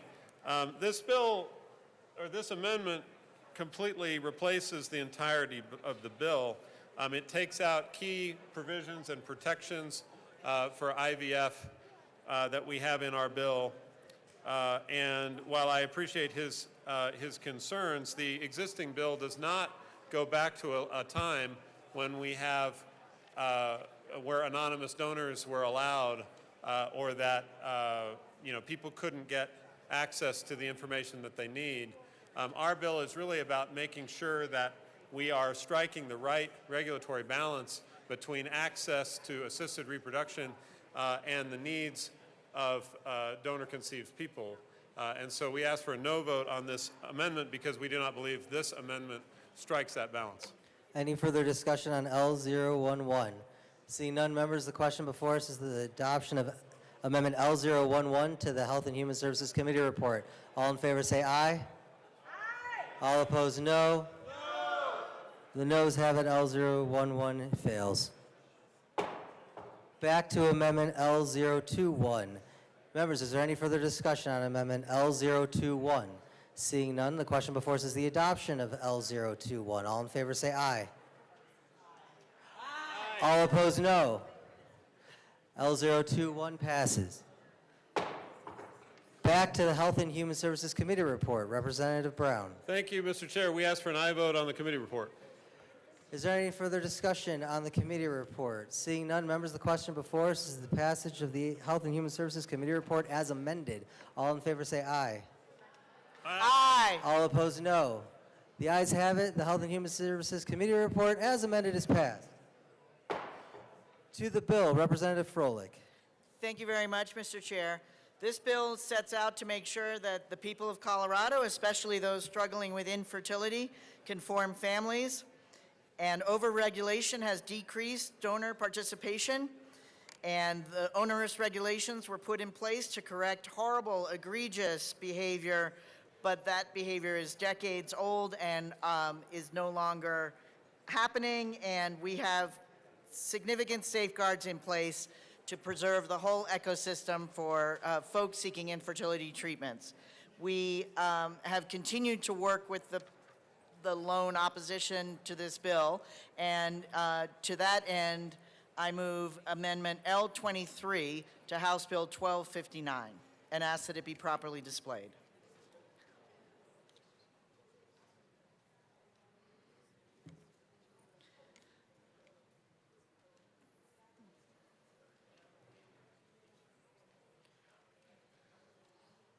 The amendment has been moved and displayed. Representative Froelich. Thank you, Mr. Chair. This seems overly complicated, but basically what we're saying is the materials that have been already generated will be placed up on a website for anyone to look at, and that the gamete banks and fertility clinics should direct people to that website, and that the gamete banks and fertility clinics should generate their own published materials in concordance with the American Society of Reproductive Medicine and provide those to folks at the clinic, and we ask for a yes vote. Members, is there any further discussion on L023? Seeing none, the question before us is the passage of L023. All in favor say aye. Aye. All opposed, no. That one, that's The ayes have it. L023 is passed. To the bill, Representative Brown. Thank you, Mr. Chair. I move L013 to House Bill 1259 and ask that it be properly displayed.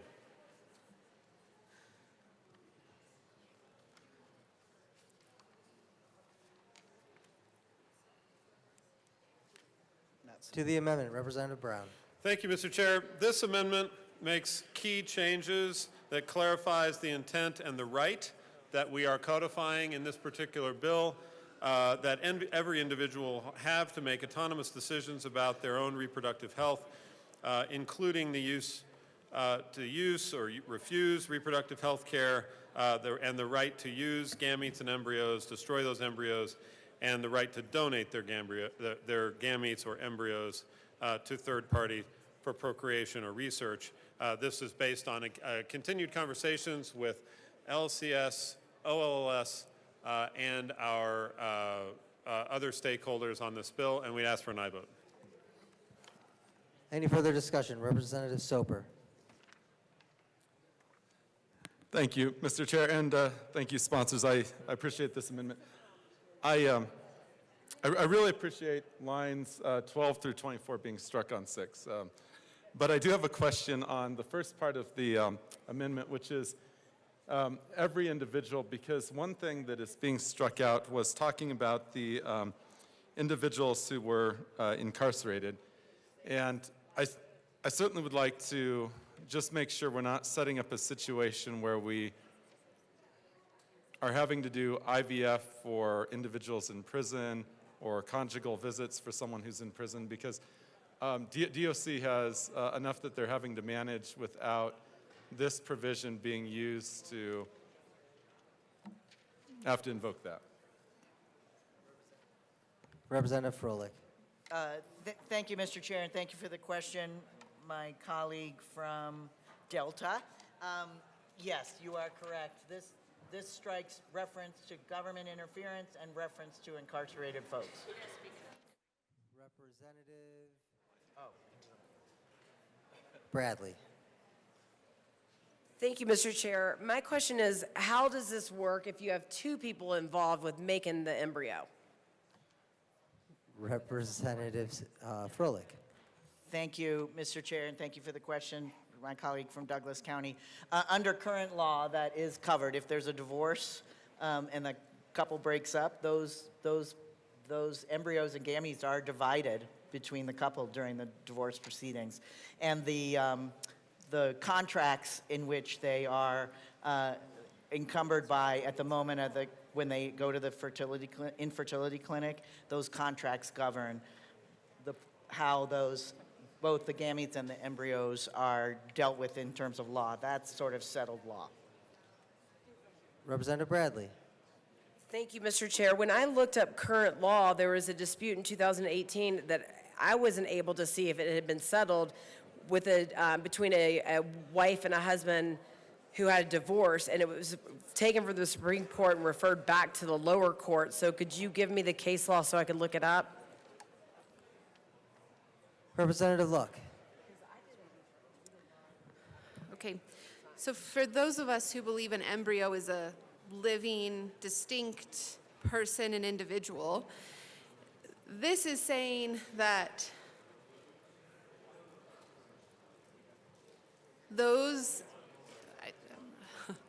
wow. The idea that every individual has the ability to determine what happens to their children by way of life and death, and that settled law, if I'm understanding the sponsors correctly, says that if there's a divorce and the father understands that that's his 6 children, and the mother doesn't see it that way, and under current law, if I'm understanding correctly, the court says you get 3 kids and you get the other 3 kids, and the father can then preserve the life of those 3 kids he has, but he has to be okay with the death of the other 3 kids? I mean, is that really what we're arguing here? And then the fact that you can use these people for research. We can use these people for research. We can use these little lives for research. Wow. Representative Soper. Thank you, Mr. Chair. And actually, I have a question for the sponsors. If I could just ask a question of you guys. I mean, how would this impact, certain major ongoing cases like we're seeing, say, with Elon Musk and Amber Heard, where, the individuals weren't married, so with respect to where this conversation is going, but you still have what's being set out as far as a debate shaping up over whether or not you can use, the gametes and embryos or not, or whether one party has the ability to ask for those to be destroyed. How would that fact pattern play out? Any further discussion? Representative Bradley. Thank you, Mr. Chair. I move substitute Amendment L018 to Amendment L013 and ask for it to be displayed.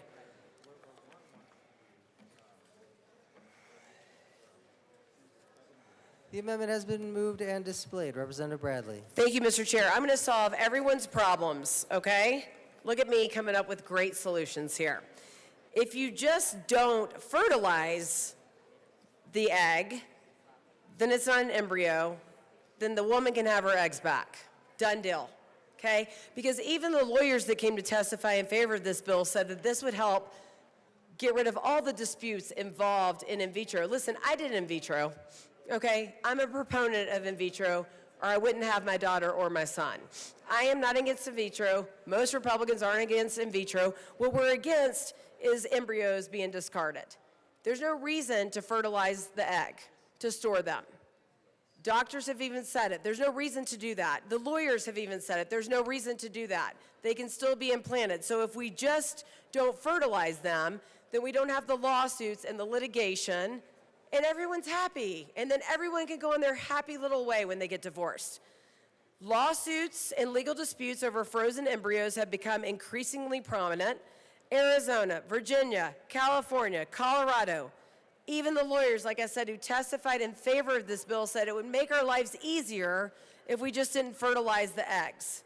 2014 study involving almost 50,000 women found that those who do not have children after fertility treatments were 3 times more likely to divorce or separate than those who succeeded in conceiving. When I was undergoing infertility treatment, our doctors warned it was about 50% statistic rate. But there was no education or advice about what would happen to our eggs if they were fertilized, if that is what happened. Now, let's get rid of the lawsuits and the anger and just not fertilize the eggs. They can still be implanted. They can still future be implanted. I know this because I did it. So let's accept this amendment and move on. Thank you. Is there any further discussion? Representative Luck.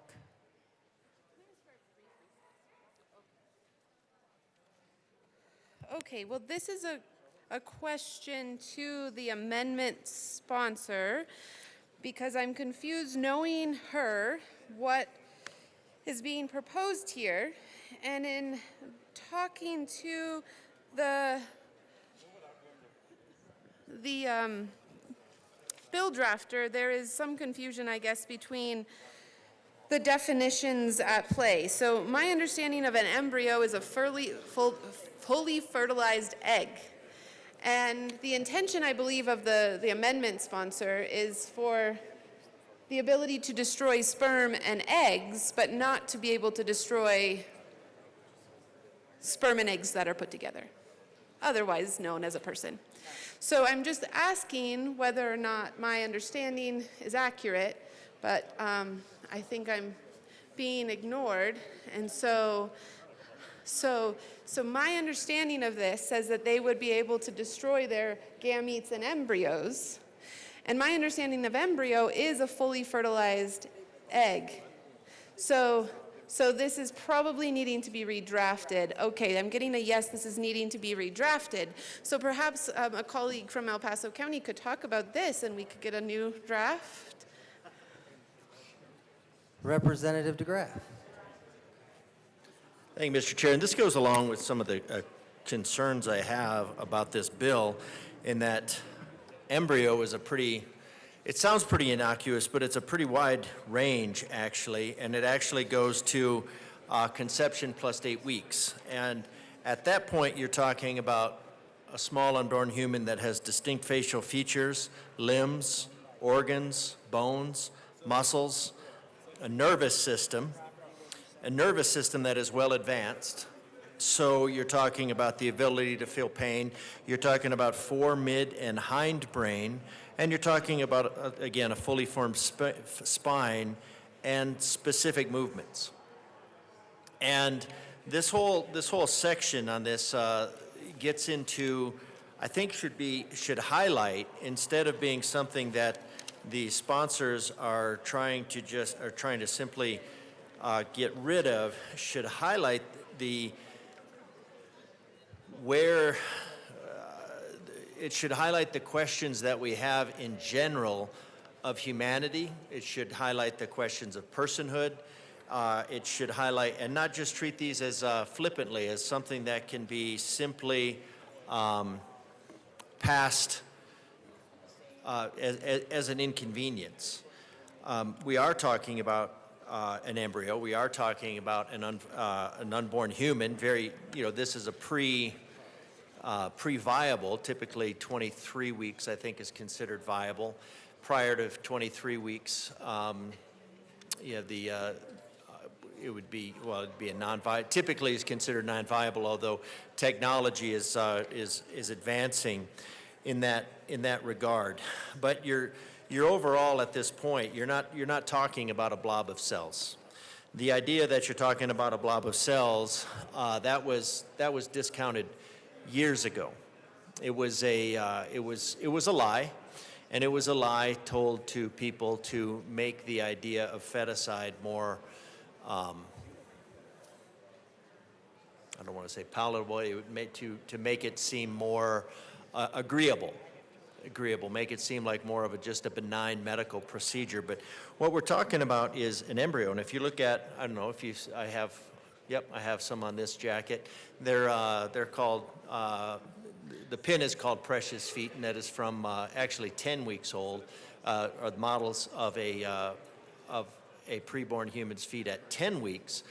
And it doesn't actually have the detail involved, but you can see the level in reality, which has the creases and a lot more articulation, but you can see that there is the idea of being fearfully and wonderfully made, knit together in my mother's womb. So we're talking about a small unborn human, and in this case here, and the amendment is being drafted, we have this idea here of embryo in which third parties could be subjected to research.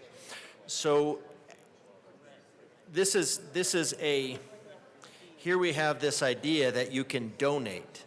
And what this is this donation is talking and treating people, unborn humans in this case, as property. Now, whenever humans are treated as property, we end up in a very bad place historically. And this entire bill is treating unborn humans as property. So I think this is, I understand I think I understand the desires of the goals, the intent of the sponsors is to clean up this. But in this regard, treating unborn humans as property and there's no delineation here. And so lacking delineation, it really calls into question when a person becomes a person, because you, for instance, are never declared, you might be recognized as a person, but you're never declared as a person. There's no point in law where the law determines that you're a person. So when you take personhood away and assign them as property instead, when you make them a thing instead of a person, you're at a dangerous slope. Any further discussion, Representative Bradley? Thank you, Mr. Chair. I blame the cold and sinus medicine. I am going to withdraw that amendment. And then I move a substitute amendment, L028, and ask for it to be displayed. Stop laughing at me. I blame Tylenol. Yes, I might need a biologist. To the amendment. Thank you, Mr. Chair. Biology class was a long time ago, and I forgot some of the terminology. So this is destroy gametes, except a person cannot destroy an embryo. I think we're all on the same page now. You're welcome for 7th grade science class. I'm glad I could bring you all back. I urge an aye vote on this amendment. Thank you. Any further discussion, Representative Luck? Thank you, Mr. Chair, and thank you to the amendment sponsor for this. I rise in support of this particular version.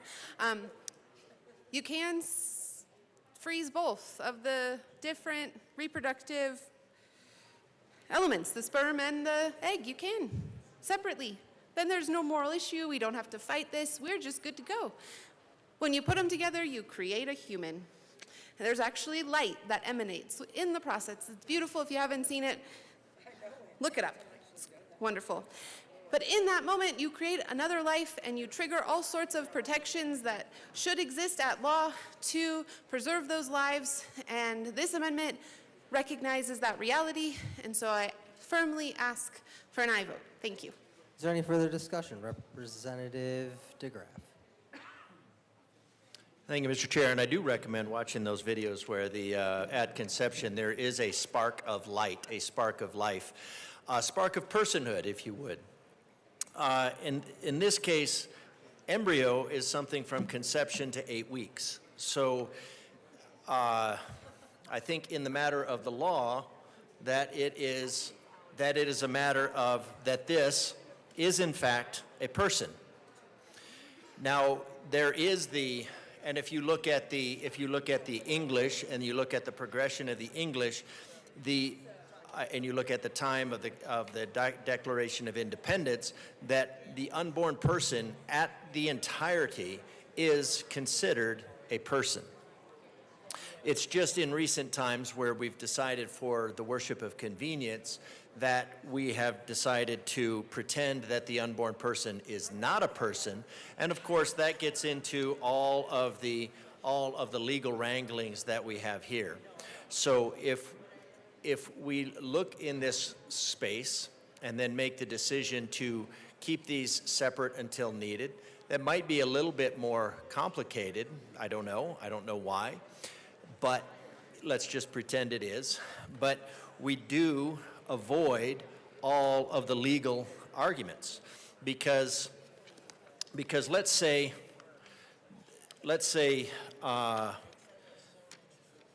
as the pro-life as opposed to pro-feticide movement continues to grow because people are recognizing what life is and recognize the value of life, that at some point they make changes to the law, because this is law. This is CRS. So these laws could be changed, and if we avoid muddying this, avoid this realm where we pretend that a legal person is not a person, then we would avoid all of these problems, all of these conflagrations, all of these problems that we have in the law. So I support this amendment. This could be solved with a lot less trouble, except for, I think one of the best descriptions of a gray area I've heard, because some people will say, well, this is a gray area, it's a moral gray area. Well, typically you get a gray area by mixing the black with the white, where you mix the wrong with the right, and you get something somewhere in between. And so maybe instead of doing that, we keep these separate. We keep the moral. We remove the moral ambiguity from it and support this amendment. Representative Bottoms. Thank you, Mr. Chair. I've been accused a few times in committee that I do not believe in IVF. I believe IVF is a great tool to be used, but I think there's wrong ways and right ways to do it. Some IVF companies, they take the gamete and the egg and they keep them separate. And they can take as many of those as they want and they can have them frozen waiting. Then when it comes time, they fertilize one of those and then present that to the mother and the father. And I strongly like that. The idea that we're just gonna put together hundreds of gametes and eggs and form hundreds of embryos, I strongly disagree with, because every single one of those, I believe in life at conception, that happens in a test tube, that happens in a human body, but conception is when the gamete and the egg meet up, and now you have a baby, you have a human. And that human is God-breathed, that human is created in the image of God, and I do not believe in just taking the masses of these things, and then there's other things they do when they're done with them. They just destroy a bunch of them. Nowadays, at least we have a few laws about that. But the easy way to do this is keep the gamete and the egg separate.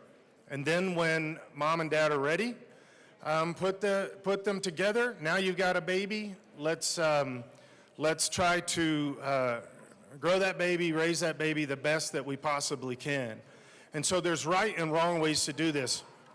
And this amendment is trying to say you cannot destroy a fertilized egg, which now is called an embryo. I like to call them babies, not embryos, but we'll use the term embryo. But once you have that baby, and that is at conception, and conception is when those two meet, then I don't think that you should be able to destroy a baby. This is my number one fight since the day I walked in this house and long before I got here. When it's a baby, you can't kill it. Doesn't matter how you qualify it, classify it, whether it's in some lab or in mother that happens completely naturally. You cannot destroy babies. That's murder. And I will say, and I keep saying, and I will continue to say, why do we as a people think that it is good? It is good to murder babies. I do not understand that. To me, that is as immoral and as evil as it gets, and that is as barbaric as it gets. Why do we think killing babies is good? This is just another way of having that conversation in a different context. So I urge an aye on this amendment and a no on the bill. Any further discussion? Seeing none, members, the question before us is the adoption of L028. All in favor say aye. Aye. All opposed, no. The noes have it. L28 fails. Back to L013. Is there any further discussion on L013? Seeing Representative Luck. I just plead with you guys. Thank you, Mr. Chair. This amendment is using a lot of scientific terms to say, let's allow people to kill other people or use them for research. I mean, that is what this amendment is doing. Please vote no. Is there any further discussion on L013? Seeing none, members, the question before us is the adoption of L013. All in favor say aye. Aye. All opposed, no. The ayes have it. L013 is passed. Back to the bill. Representative Froelich. Thank you very much, Mr. Chair. We do have one more amendment. I move L24 to House Bill 1259 and ask that it be properly displayed. Give us just a second.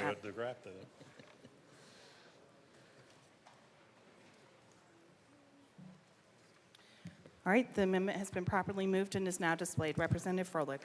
Thank you, Madam Chair. This helps us conform with previous bill, and it was at the request of the folks who drafted that previous bill that we keep it at 2 years but allow for a 5-year extension on the licensure, and we ask for a yes vote.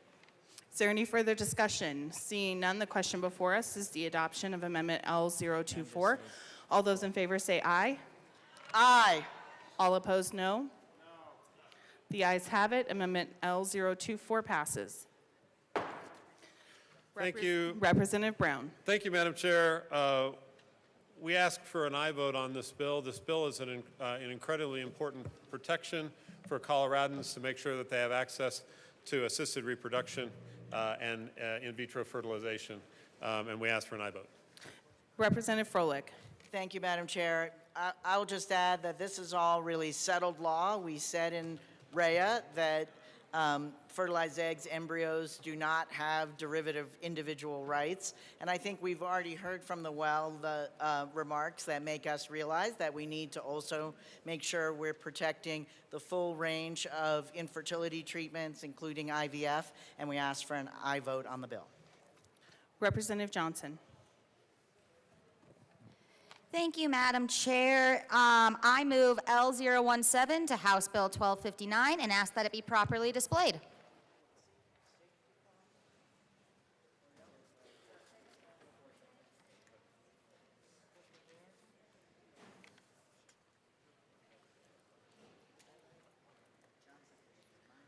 The amendment's been properly moved and is now displayed. Please proceed. Thank you, Madam Chair. Colleagues, if you go to page 5, line 25, section B, it says reproductive health care means, but is not limited to, and then it gives a huge list. Family planning, turn a page over for those who are following along, contraception, sterilization, preconception care, maternity care, postpartum care, abortion care, emergency contraception, fertility services, counseling regarding reproductive health care, and referral services regarding reproductive health care. What I am not seeing is making sure that our women have the full choices presented to them. This amendment would allow abortion reversal pills, so that way when we are talking about all of these things, we are referencing all of them that are available to our women because we believe in the woman's choice. Let's give them all of the choices. This bill is just offering that additional option. We are not forcing women to do any of these things, but they should have that ability for their own autonomy on their body, and I urge a yes vote. Representative Brown. Thank you, Madam Chair, and I want to thank my good colleague from the Eastern Plains for her engagement on this bill. We asked for a no vote on this amendment. Abortion pill reversal is not a standard medical practice. It is not the standard of care. It has only been, it is a practice that is based on a flawed study that does not hold muster in the scientific community, and every time that particular study has been tried to be duplicated, the study, when you try to do it in a randomized clinical controlled trial way, it has to be terminated over ethical and safety concerns for the patients. This is not standard medical care and therefore does not need to be included in this bill, and we ask for a no vote. Representative Bradley. Thank you, Madam Chair. I rise in strong support of this bill. I was put on progesterone to save my babies when I went through in vitro fertilization. Progesterone holds the lining of the uterus. It is safe and effective. As a woman, I've been on progesterone many, many times to thicken the lining of the endometrium. We give it to minors, non-FDA approved to take it, so certainly we can give it to women with no side effects to save their babies. 67% of the time, OBGYNs have testified that this is not harmful to save babies after the abortion pill. So let's not talk about the flawed study that we're saying was saying that this pill is bad for. Many women have been on progesterone to save their babies. Progesterone is not a toxic chemical that you put in your body, or they wouldn't have given it to me after my twins, and again, on my second pregnancy to save my pregnancy. Please don't come up here and say things like that. Progesterone is a safe and effective medicine to save pregnancies. And if we're gonna talk about fertility treatments and talk about death, then we certainly should talk about fertility treatments aimed at life. Thank you. Representative Luck.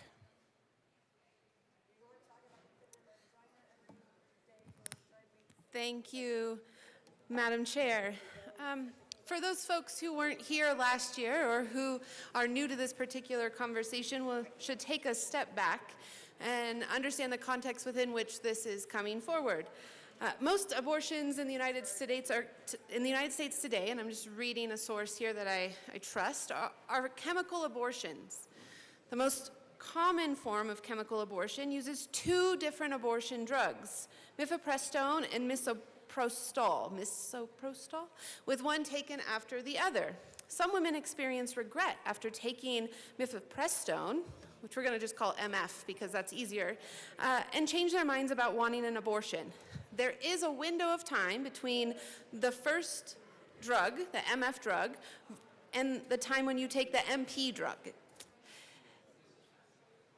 during which, if you introduce progesterone, you may be able to reverse the impact of the MF drug on the baby.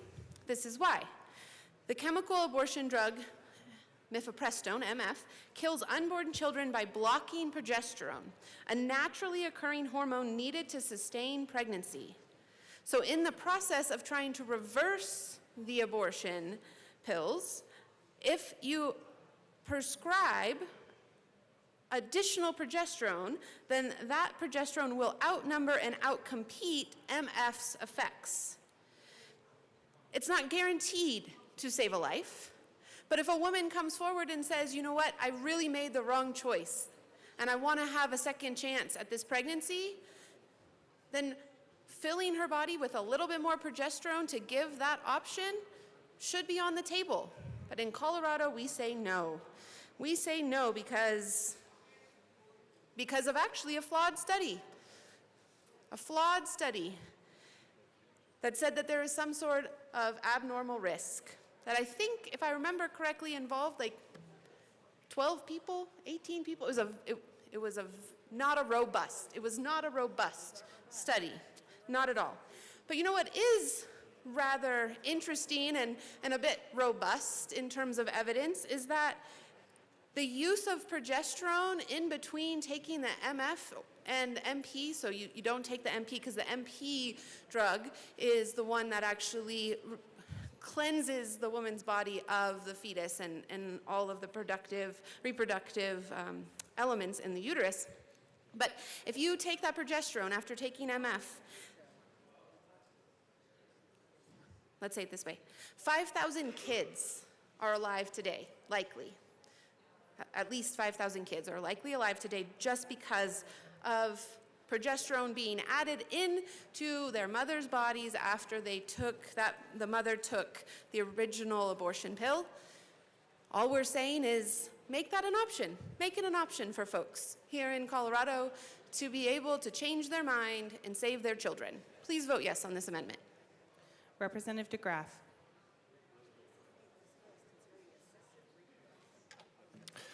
Thank you, Madam Chair. I mean, it's kind of weird to hear.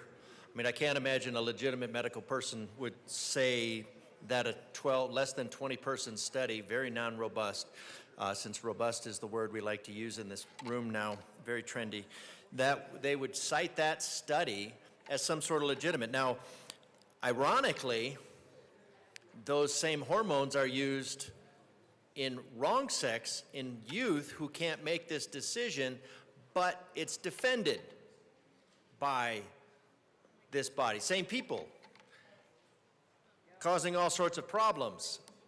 A very non-recommended, in fact, a very recommended not use of those hormones, cross-sex, wrong-sex hormones. Now, what we're talking about here, what the sponsor is talking about, is using progesterone, a female hormone, in females because that is used to supplement a lack of progesterone. Now, that lack of progesterone that causes the disconnect can be natural or it could be chemically induced.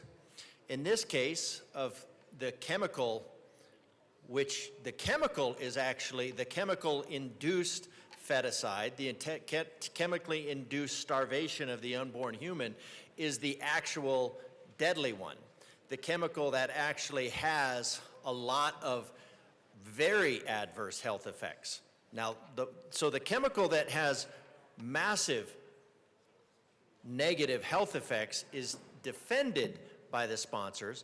The chemical or the hormone that is used in the way that it's meant to be used is decried by the sponsors. So I'm really having a mental disconnect here when the lethal medication is considered life-giving and the life-giving medication is considered dangerous.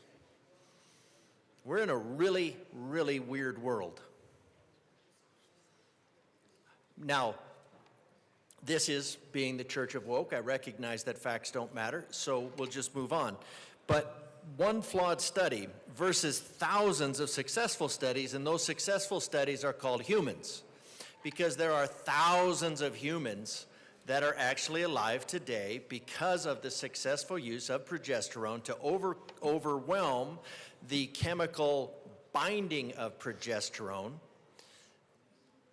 That is what causes the detachment, starvation, a suffocation of the unborn human.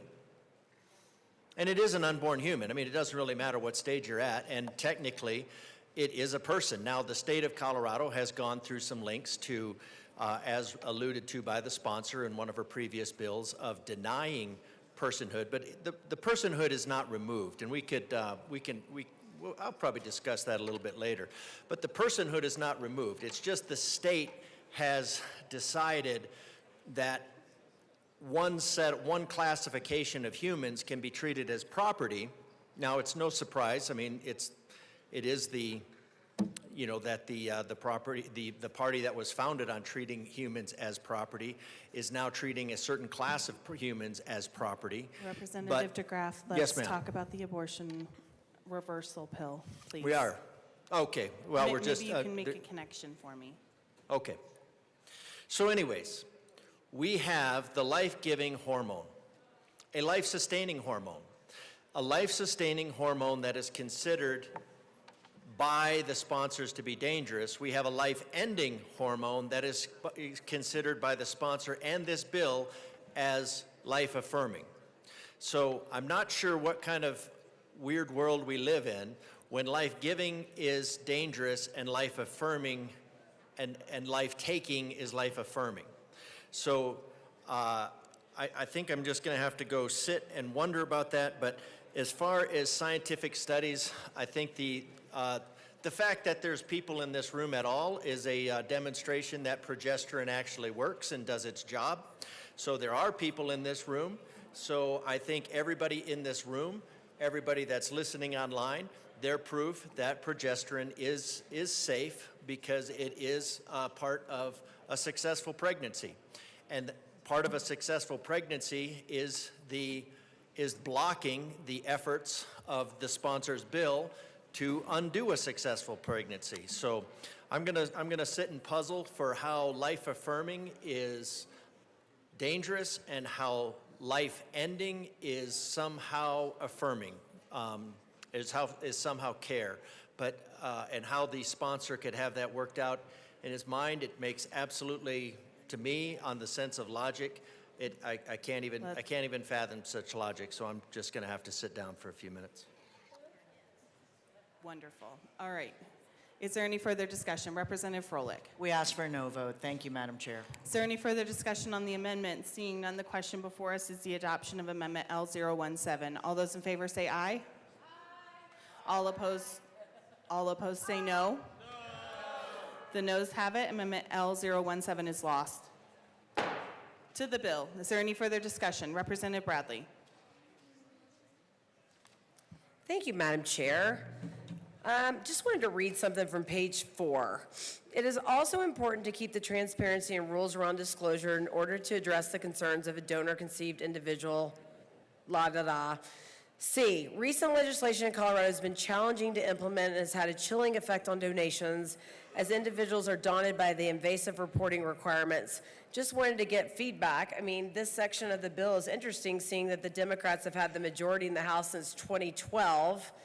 And I'm just wondering if this bill will be properly implemented. I don't understand how recent legislation in Colorado has been challenging to implement if the Democrats have had the majority for the last 13 years. So I would just love to get on record why that has been. Thank you. Representative Froelich. Thank you, Madam Chair. That statement in general is talking about a bill that was passed that put extremely onerous requirements on donors, including almost constant contact over the next 20 years until the donor-conceived person reaches majority and obtains that donor's information. And that has caused a suppression of donors in our state, and that's something that we're just trying to make a slight course adjustment on, and that's what that is about. Is there any further discussion on the bill? Representative Johnson. Thank you, Madam Chair. I move L014 to House Bill 1259 and ask that it be properly displayed. Yes, ma'am.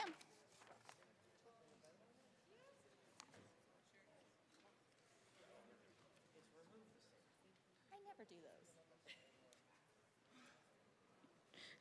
All right, the amendment is properly before us. Please proceed. on this.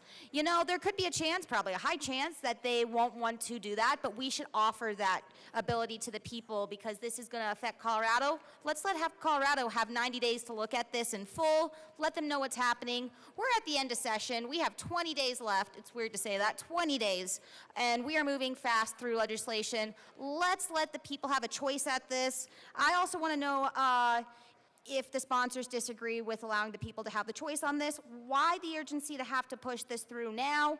This is something that I know in a couple years ago we've had a bill on this. Just really wanting to know why we have to misuse a safety clause or why you think a safety clause might be needed.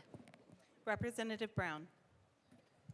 Thank you, Madam Chair. I appreciate my colleague's engagement, and I appreciate her commitment to petition clauses and to making sure that the voices of the people of Colorado are heard. We ask for a no vote on this amendment.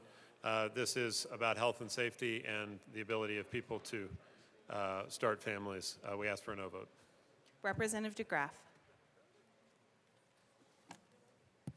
Thank you, Madam Chair. This is the antithesis. This bill is the antithesis of health and safety. This is another bill of death. That's what the entire bill is about. I mean, it kind of talks nominally about the reproductive, but when you get to the priorities here, it's about terminating or seeking to terminate a pregnancy, performing or inducing a termination of pregnancy, knowingly engaging in conduct that aids or abets the performance or inducement of a termination of pregnancy.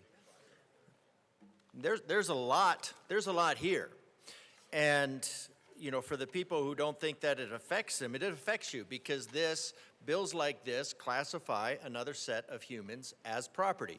And if the state it doesn't, now the bill sponsor wants to pretend like this. Yes, We're ma'am. talking about a petition or a safety clause. Well, I'm talking about why it's important. Okay, you're getting there. I see that. Okay, thank you.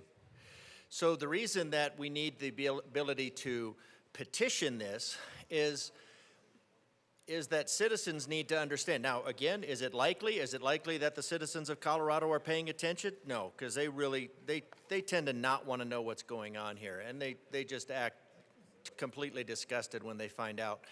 But let's say they begin to understand that laws like this are actually classifying other humans as property, something to be disposed of, something to be experimented on, something to be the language in here is very Mengelian.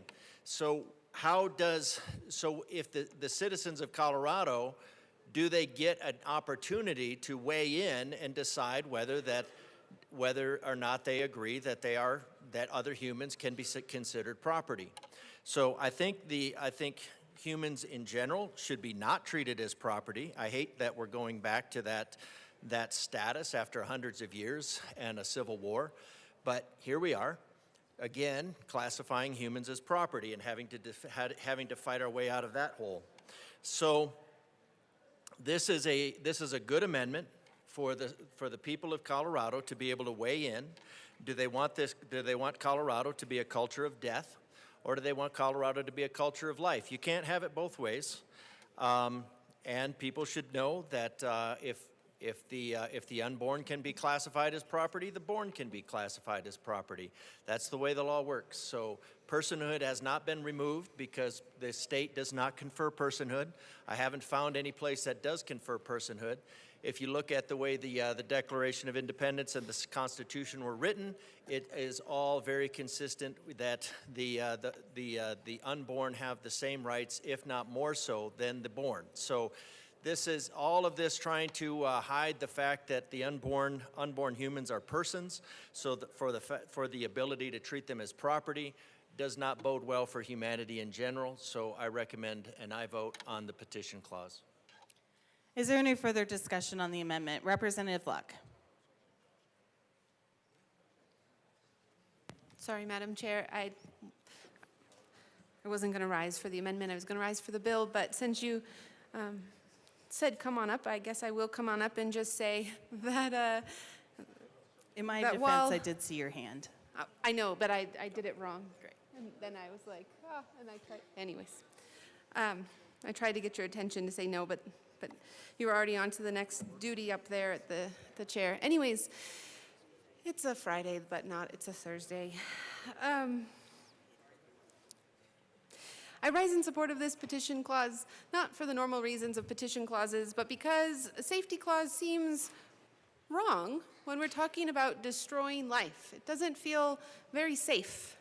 And so, while I understand that there is creating of life in this bill as well, the conversation we have just come out of, repeated through a variety of amendments, really points to the destruction of life, and that doesn't meet the standard of the immediate preservation of public peace, health, and safety. So just by virtue of the fact that it doesn't satisfy the safety clause's own provisions, I rise in support of a petition clause.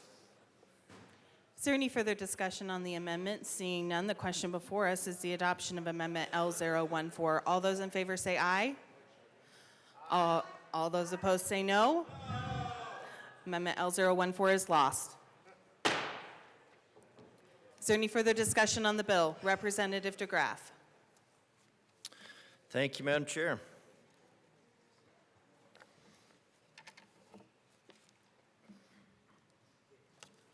I move L026 to HB 1259 And ask that it be properly displayed. and ask that it be properly displayed.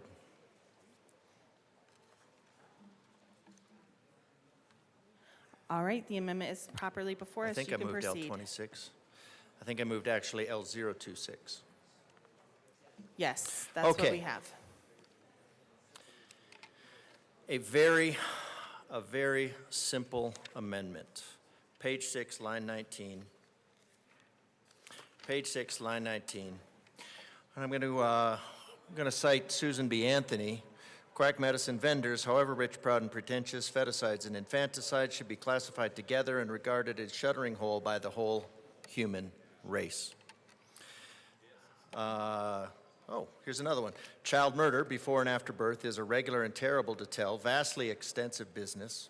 It is known to newspaper publishers that its advertising patronage pays far better than any other. So the fetal harvesting industry has been alive and well for a very long time. So this bill just says here, page 6, line 19, and gets rid of and embryos for research. Now, I talked about this before, so donate gametes. Again, with gametes, egg, sperm, you don't have a person. You don't have any. Neither side, I think, is in the realm of thinking in terms of these being persons. Now, when you have them combined, and you have an embryo, now that embryo goes from 1 cell to 2 cell to 4 cells to 8 cells to 16 to 32 to 64 to 128, all very rapidly. And then by the time you get to this 8 weeks, you have a full little human. Now that full little human is not viable, of course, but if you want viability to be your definition of humanity, then humanity is in a very dark place. But again, the unborn human has distinct facial features, limbs, organs, bones, muscles, and of course that's what makes the little unborn human very valuable to Mengelian type research. It's used for lots of things. It's treated as property, something to be bought and sold. We know that. Nervous system is well advanced. There's a fore, mid, and hind brain. And there's specific movements that are connected as the brain is learning to fire and wire and do all that sort of thing. So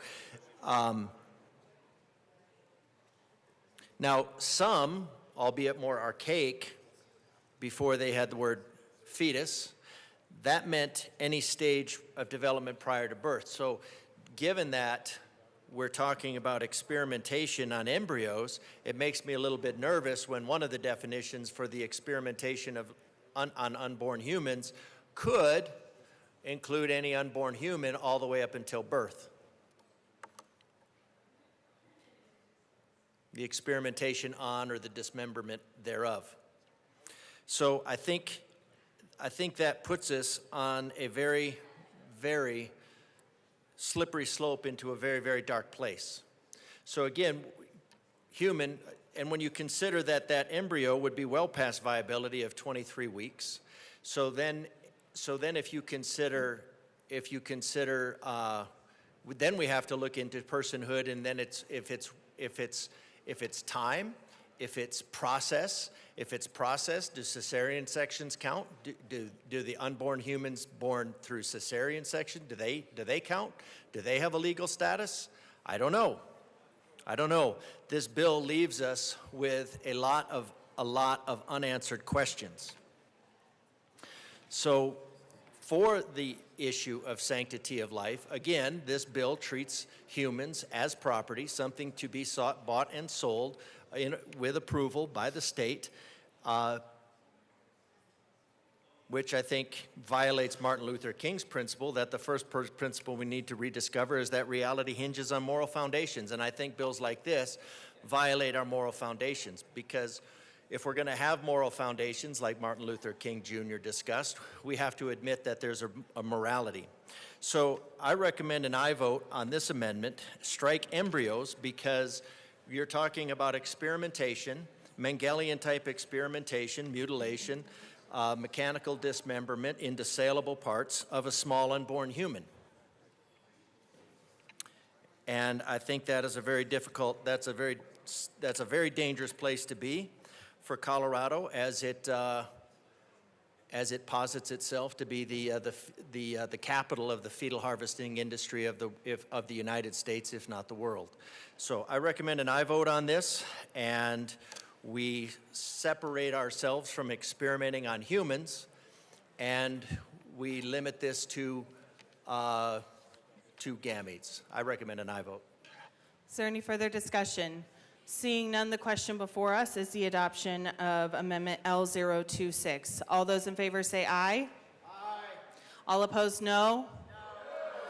The noes have it. Amendment L026 is lost. Representative DeGraff. Thank you, Madam Chair. I'm really sorry that we are back at the point in history, but history does repeat itself where we are treating humans as property. It's a very sad day. But we've been there, I guess we've been here technically for a while. So I move L027 to House Bill 1259 and ask that it be properly displayed.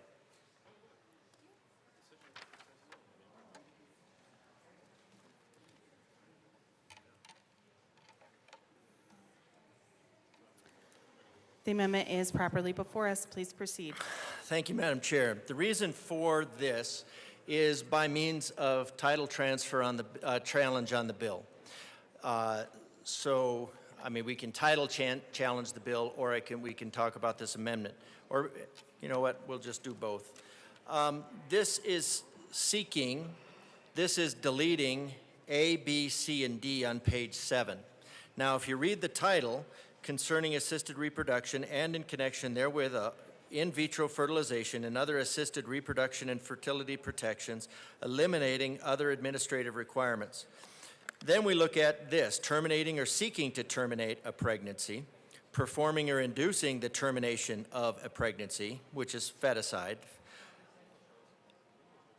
So performing or inducing feticide, terminating feticide or seeking feticide, performing or inducing feticide, knowingly engaging in a contact that aids and abets in the performance or inducement of feticide, or providing reproductive health care as defined in this section. So,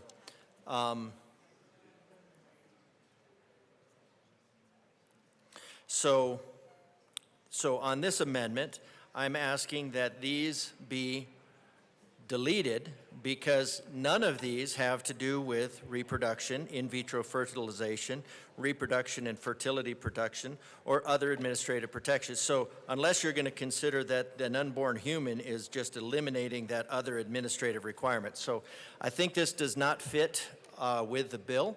So I recommend that these be, lines be removed so that there is some coherence, so that it's not just a bill that is seeking to hide the fascination, the fixation, the dedication, not sure what word to use there, all of them, all of the above, of feticide of this body. So I recommend an aye vote on this amendment to remove these that are in contradiction to the bill itself. Is there any further discussion? Seeing none, the question before us is the adoption of Amendment L027. All those in favor say aye. Aye. All opposed, no. No. The noes have it. Amendment L027 is lost. Representative DeGraff. Thank you, Madam Chair. Then I would like to issue a title challenge because those do not fit inside the title. So I move to challenge the title or whatever the Sir, proper motion is. That's not a real motion. That's not a thing. You can talk about the bill, though, if you want. There's not an amendment for you to challenge.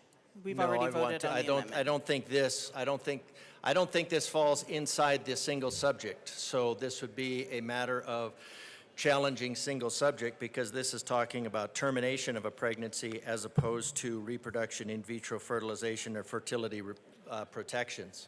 So I'm challenging the single subject nature of this based on the title. Single subject? We're going to stand in a brief recess.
The committee will come back to order.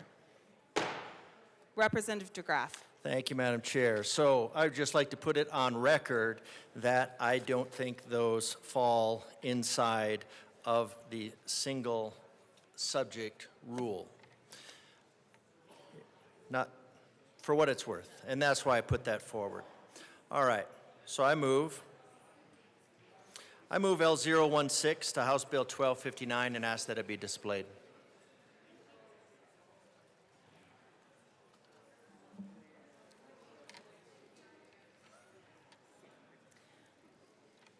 Amendment L016 is properly before us. Please proceed. Thank you, Madam Chair.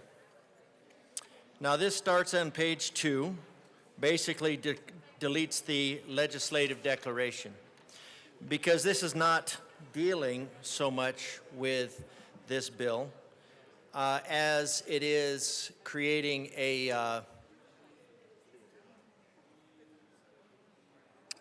moral challenge to another state. So it's doing a bit of moralizing over the decisions of another state.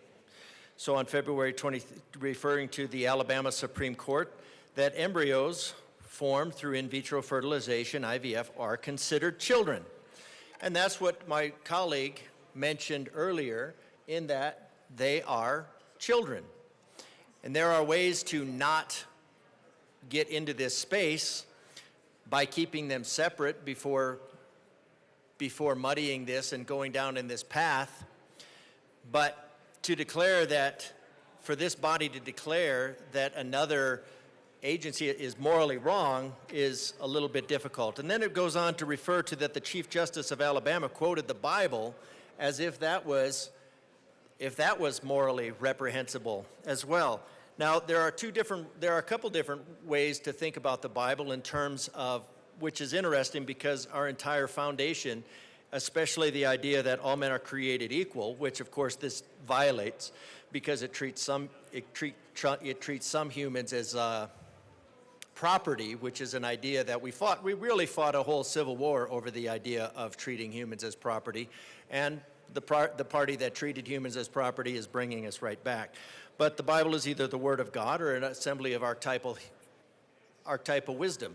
Either one, probably not a good idea to ignore. So the result was medical professionals performing IVF could legally be prosecuted for manslaughter if an embryo was destroyed. So what the issue here with the bill is just that the sponsors want to maintain this. There's not a revocation of personhood. Personhood is just like your natural God-given rights. Just like this body did not technically remove the Second Amendment, it just infringed on it so greatly that it can't be exercised, or that's the goal anyways. So in this case, the body is not actually removing personhood so much as it is denying personhood. And when the state denies personhood, then you have a real problem. And of course, again, we got into the Civil War because the party of political violence had denied certain individuals' personhood. And we should learn from that, and we should be a little bit more circumspect about whether we get into the space of treating humans as property. So anyways, after the ruling, they ceased transferring embryos by their patients, and of course that could be all because what the concern is here is until maybe we have some level of divine intervention, divine knowledge, revelation, as to there being a different point of the conference of personhood, which of course the state can't do, because if the state can confer personhood, which is really what is ultimately at risk here, is the idea that the state can confer personhood. Now, the sponsors would like to deny personhood to a certain group of individuals, but that is just a means by which the state can deny personhood to anybody else. So if you deny personhood for somebody else, then your personhood can be also denied with your blessing. You don't have any recourse in that because you've already denied the personhood. The Alabama ruling, and then it talks about progressive laws. Progressive laws are just Marxist laws. That is progressing in the direction of Marxism. So that is really not that's not conducive with the laws of Colorado or the United States, although it is with the sponsors, not requiring genetic relationships. So in general, this is just striking out the ledge deck because it's just a lot of rambling and trying to moralize their position in treating other human beings like property. I don't think it's morally defensible to treat humans as property, but the sponsors and this bill do treat humans as property. So I think the ledge deck is just superfluous and should be deleted. I ask for an aye vote. Is there any further discussion on the amendment? Seeing none, the question before us is the adoption of Amendment L016. All those in favor say aye. All opposed, no. The noes have it. L016 is lost. To the bill. Is there any further discussion? Seeing none, the question before us is the passage of House Bill 1259. All those in favor say aye. All opposed, no. The ayes have it. House Bill 1259 as amended passes. Mr. Shebel, Madam Majority Leader. Thank you, Madam Chair. I move the committee rise and report.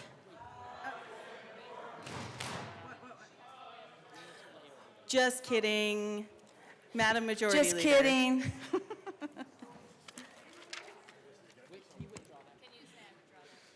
Yes, I will. Madam Majority I withdraw Leader. that motion, and let me restate a motion. I move to lay over House Bill 1315 and House Bill 1319 until Monday. House Bills 1315 and 1319 will be laid over until Monday by motion of the Majority Leader. Madam Majority Leader. And with that, Madam Chair, I move the committee rise and report. Seeing no objection, the committee will rise and report.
The House will come back to order. Mr. Shebel, please read the report of the Committee of the Whole. Madam Speaker, your Committee of the Whole begs leave to part as under consideration the following attached bills, being the second reading thereof and making the following recommendations thereon. House Bill 1039 is amended, 1083 is amended, 1146 is amended, 1171 is amended, 1198 is amended, 1215 is amended, 1259 is amended, 1267 is amended, 1284 is amended, 1293 is amended, 1303 is amended, 1313 is amended, 1316, 1318, and 1330 is amended. Passed on second reading, order engrossed and placed on the calendar for third reading, final passage. Senate Bills 2 is amended, 125, 128, 174 is amended, 177, 178. Passed on second reading, order revised and placed on the calendar for third reading, final passage. House Bills 1315 and 1319 laid over until April 21st, 2025. Representative Wilford. Members, you have heard the motion. We do have amendments at the desk. Mr. Shebel, please read the first SOPR amendment to the Committee of the Whole report, House Bill 1171. Representative Soper moved to amend the part of the Committee of the Whole to first action taken by the committee in adopting House Bill 1171 to show that House Bill 1171 is amended lost. Representative Soper. Thank you, Madam Speaker. I move the first SOPR amendment to the Committee of the Whole report and ask that it be properly displayed. One moment. Please proceed. Thank you, Madam Speaker. We had a robust debate about this earlier. And members, this is an issue that, for me, crosses that line, that we're going to be taking away a person's Second Amendment rights for a decade for a nonviolent crime that does not involve a firearm. And if you think about the precedent that this sets up for, if any nonviolent crime results in an individual losing their Second Amendment rights for even a day, that should not be tolerated. It scares me that we can go down this path as a state and that we can even entertain a bill like this. I do appreciate the fact that we want to be tough on crime. But the area to be tougher on crime would be to, instead of having first-degree auto theft be a sentence range of between 4 years to 12 years, move up that sentence range to have the range start at a higher number, something like 12 years. And right now, if someone does commit auto theft with a firearm, they already will have that enhancer. They will be in prison for a long time, and they will make the PALPO list, the previous offender with a weapon. And it is important to understand that we want to make the penalty fit the crime. And denying someone their Second Amendment rights in the future doesn't fit the crime. We have a solution, and that's putting a person away in prison for a long time. Not then saying, and by the way, we're also going to take away your Second Amendment rights when you did nothing with a gun. You didn't even have a gun on your person when this happened. So that's why I'm running this amendment to show that the bill lost and would ask for a yes vote. Thank you. Representative Armagost. Thank you, Madam Speaker. Colleagues, I think I spoke of the misinformation before. I think the misunderstanding is a better terminology for it. When we're talking about PALPO, we're talking about something that reduces risk. When we're talking about people that are offending that are put into a status of being a risk to society. There are a number of violent crimes that automatically put you on the PALPO list, but I want people to understand that under Colorado law, there are a lot of nonviolent crimes. I'm going to list a few of those that are already qualifiers, first offense qualifiers to get you PALPO. And Madam Speaker, if you give me some latitude, I'm just going to go through a list here of a quick list of some nonviolent violations that will get you PALPO.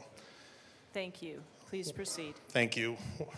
Criminal extortion, enticement of a child, internet luring of a child, internet sexual exploitation of a child, unlawful termination of a pregnancy, unlawful termination of a pregnancy in the second degree, first degree arson, second degree arson, third degree arson, fourth degree arson,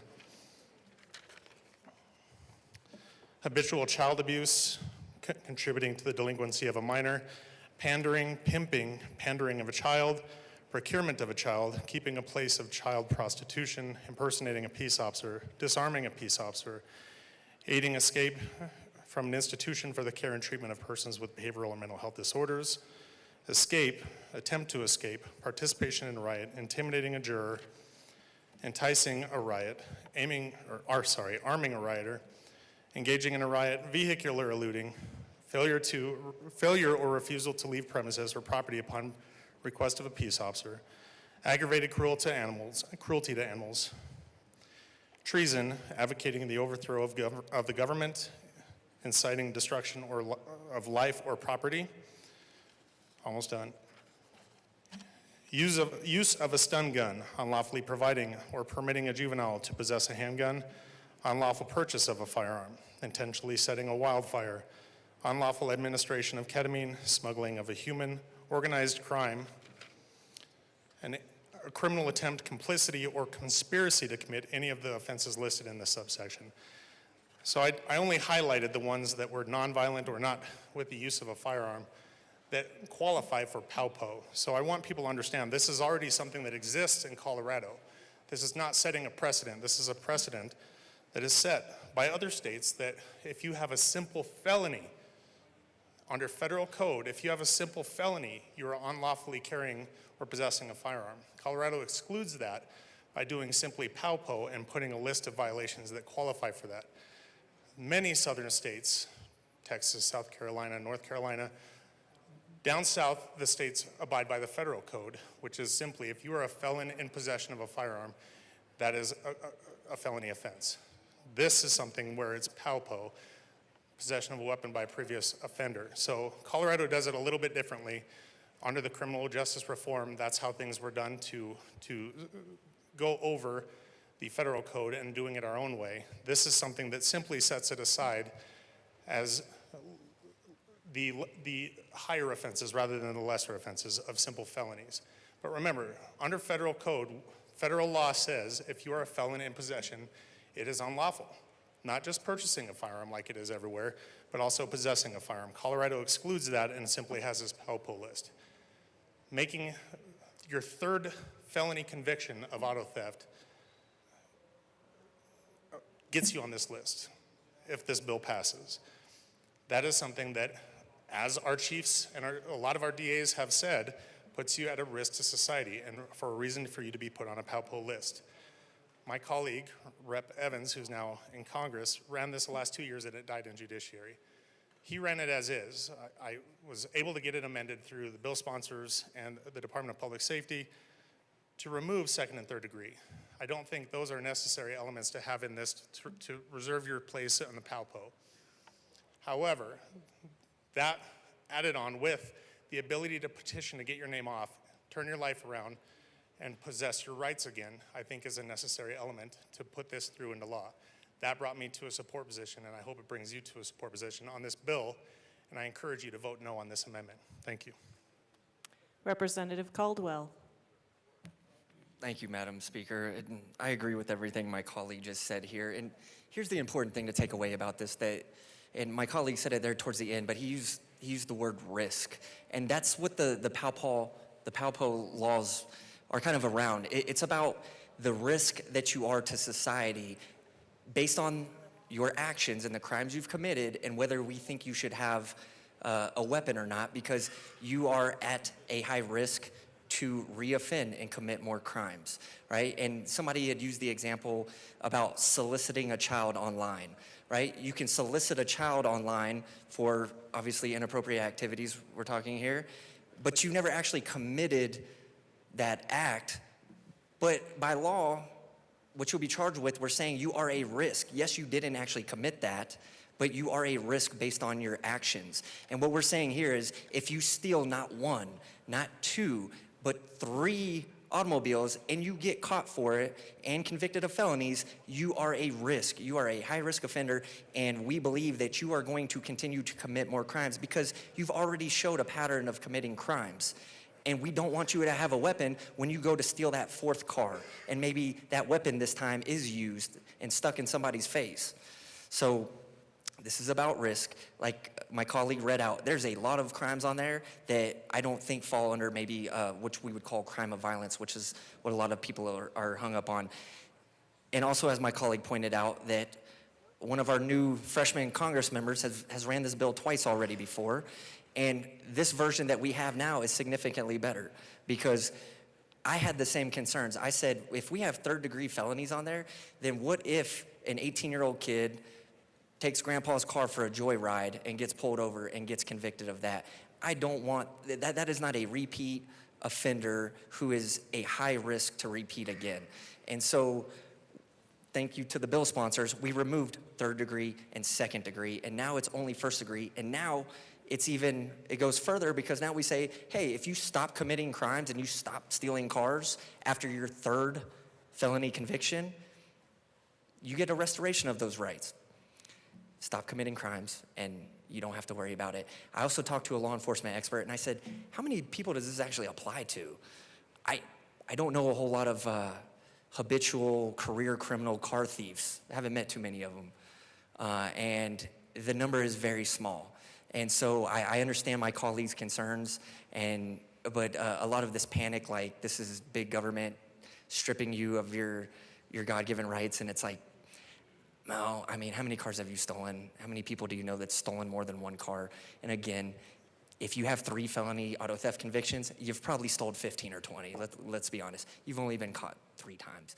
So again, this is a crime very closely associated with violent crime. A lot of times, the people who have first-degree auto theft convictions, they are associated with organized crime, with gangs, with maybe cartel affiliations.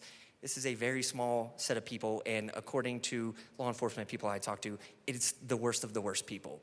And those people should not have weapons at least for 10 years after they get out of prison for their 3rd felony conviction, and then they can, once they've proven that they're no longer a threat to society. Because remember, when it comes to auto theft, there are always victims. It is. Thank you. Assistant Majority Leader Bacon.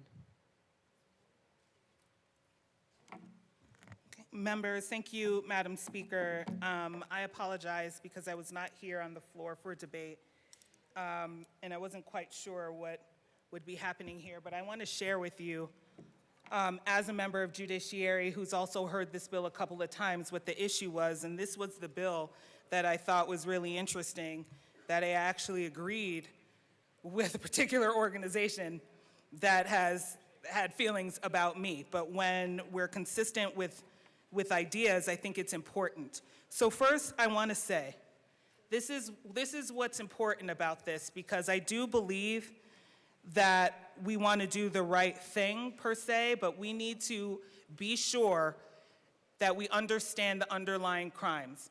All of the crimes that you mentioned, there was only one that was a property crime, not a crime against a person, which soliciting is. And the only property crime that you mentioned was arson, because the tool used for arson harms people. It's incendiaries or bombs. And so when you move into property crime, because to qualify yourself to get on the POWPO list, we believe with this crime, it means you have not otherwise had an aggravator or another set of circumstances that would already put you on the list. So that means for people who have stolen a car, yes, 3 times, where the elements of which do not require violence. That means for this property crime, it's not that you can't just possess a gun, you cannot have access to one. And the way the courts have interpreted that means there's one in the car, there's one in the house, there's one on that hunting and camping trip you went on. That's a felony. Because that is factually what access to means. And so we are talking about for the people who have not threatened the minute you threaten someone, that is an aggravator. The minute you use a gun for auto theft, that is an aggravator. And those are the things that you get put on the POWPO list for already. The challenge that I have with the amendment was twofold. One, nobody else for any other crime can have their rights restored if they are on the POWPO list. And when the underlying elements of that crime, and again, the crime is having had a felony on that list, to say only one of them has an opportunity for your rights to be restored, and that's even if we talk about being able to access or possess a firearm, I am concerned that's an equal protection issue. The second thing that I'm concerned about is I'm glad you tried to address it with the 10 years, but the truth of the matter is, the alternative was to seek clemency. Clemency is either you're getting a commutation of your sentence, which means you get to serve less time, or a pardon. The governor has only issued 20-something pardons a year. And if your crime was so much so that the governor can pardon you, why should it be on the PALPO list in the first place? And so the issue that we have, lastly, is about risk. As much as we want to talk about in public safety, because there are other rights in our Constitution, you do not get to be convicted of something we think you might do unless there are substantial steps, and that's conspiracy. So even if you think it applies to everyone the same, of the 10 amendments to the Constitution and the Bill of Rights, 4 are about due process. One of them says innocent until proven guilty. And so to say here is a crime because we think you might do it bothers me in the sentiment of what the Constitution says about liberty. Even in the worst circumstances, we still have a duty. And so the final thing about this is if we open it up to property crimes here, we can open it up anywhere. But for what it's worth, on behalf of people who've been here for some time, PALPO was one of the things that CCJJ took up. And since we have stopped doing CCJJ, every year there seems to be a trickle effect of adding something else on this list that would keep someone, or more importantly, send someone to jail if they are near a weapon. As a felony, an F5 or an F6, which comes with jail time or probation. And so if we're going to open it up to property crimes, that means for as much, and this is me, who's part of the Gun Violence Prevention Caucus, we need to be clear about what we mean when we say nexus, because otherwise the law falls apart. And so again, I don't disagree that there are many crimes on this list. However, the property crimes on this list are connected to violence. And again, if this applies to you, that means there could be a circumstance where, yes, someone may have stolen a car, but no one was around and no weapons were used. But we're putting them in a category to say, we think you might do something else, so we will felonize you for this. And that is not how we are supposed to use our judicial system. Thank you for listening. I apologize because I did not have a chance to talk about this with the sponsors. However, what I'm sharing with you is what I said in committee when I did not vote for this bill because of those concerns. And now that it's up again, I wanted to share with you what we talked about in committee and the nuances that matter in this case, and that I hope you all will consider today. Thank you. Representative Armagost, this is your second time to speak. You have 5 minutes, 11 seconds remaining. Thank you, Madam Speaker. And I'm not trying to come up here and do this for that type of a thing, but just for clarification, the reason I brought this list is there are actually property crimes in here. And that being the 3 that I listed were failure or refusal to leave premises when ordered by a law enforcement officer, aggravated cruelty to animals, which unfortunately, yes, our animals are considered property, and inciting destruction of property is another one. So there are property crimes that are listed as somebody to be deemed to be a risk to society based on property crimes that have that nexus. So just wanted to come back up for that clarification. Please vote no on this amendment. Seeing no, Speaker Pro Tem Basenecker.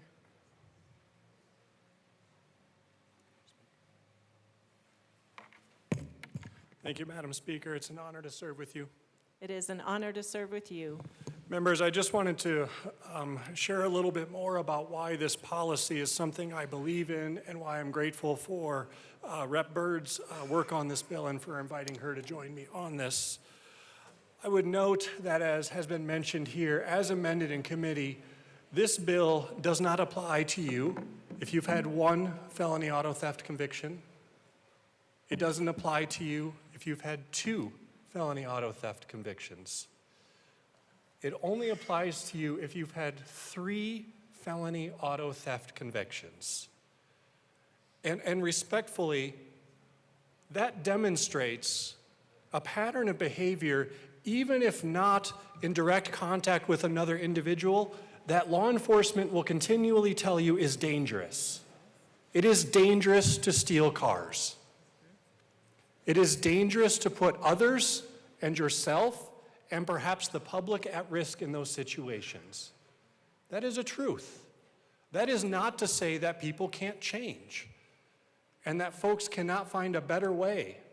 I hope that is true. I think we all want that, which is why we believe strongly that after 10 years, you should be able to petition the court to have your rights restored. That demonstrates a pattern of behavior that shows that I would be comfortable with you, and I think this body is saying we would be comfortable with you owning a firearm at that point. You have demonstrated that you can be a responsible firearm owner in our society. But again, colleagues, this is not a mistake once. This is not a mistake twice. This is 3 felony convictions for auto theft. What we have heard from law enforcement in committee, from our district attorneys, from law enforcement is saying, asking, begging us, these are dangerous crimes. Please take the firearm off the table. Take it out of the equation when it comes to these felony auto theft convictions. Keep our officers safe by keeping that firearm out of the equation. Keep your communities safer by taking the firearm out of the equation, hoping to keep the public safe. That has been their ask. And I'm not one who typically aligns with some of the organizations that are supporting this bill, candidly.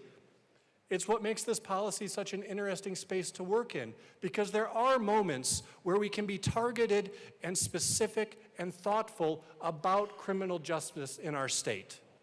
And this is one that you hear time and time again, the dangerous nexus between these activities and perhaps a danger to public safety is real. Our district attorneys were clear about that. And yet at the same time, we also recognized that 2nd and 3rd degree should be off the table, which is why you'll note that our public defenders and the criminal defense bar have moved to neutral on the bill. We have struck a compromise that we believe addresses the most serious nexus to public safety while not trying to wrap up folks in a criminal justice system where they don't belong. That has been my commitment to this policy. I understand that there is disagreement in both our caucuses around that. I respect that. But from my perspective, this bill is about keeping us safe, about public safety for our communities, and recognizing those moments where we can and should act to keep our communities safer from gun violence and certainly from a pattern of behavior that has been well documented and demonstrated. I would ask for a no vote on this amendment. Representative Byrd? Thank you, Madam Speaker. I agree with everything my good colleague just shared, and just would want you to think about this and reiterate, this is not just one bad act. This is 3 felony convictions for 1st-degree motor vehicle theft. I don't know how we explain to our neighbors and people in our family how we don't think this is a common sense thing to do. Please vote no on this amendment, and hopefully, ultimately, you will support the bill on Monday. Thanks.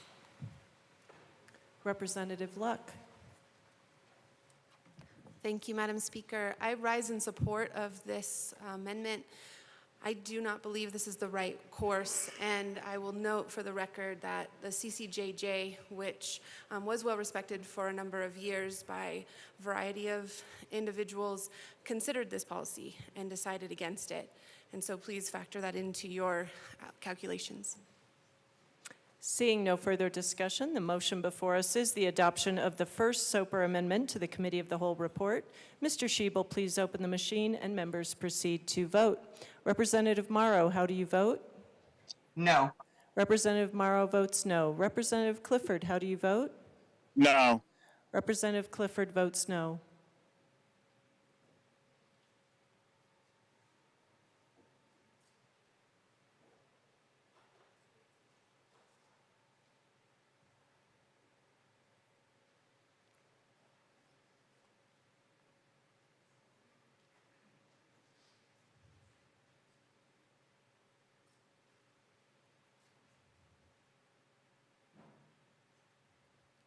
Woodrow is excused. Please close the machine. With 22 aye, 39 no, and 4 excused, the amendment is lost. Mr. Shebel, please read the second Soper amendment to the Committee of the Whole report, House Bill 1171. Representative Soper moved to amend the part of the Committee of the Whole to receive action taken by the committee in adopting the following Armagost Amendment L2 to House Bill 1171 to show that said amendment lost and that House Bill 1171 is amended passed. Representative Soper. Thank you, Madam Speaker. I withdraw the second Soper amendment. Second Soper amendment is withdrawn.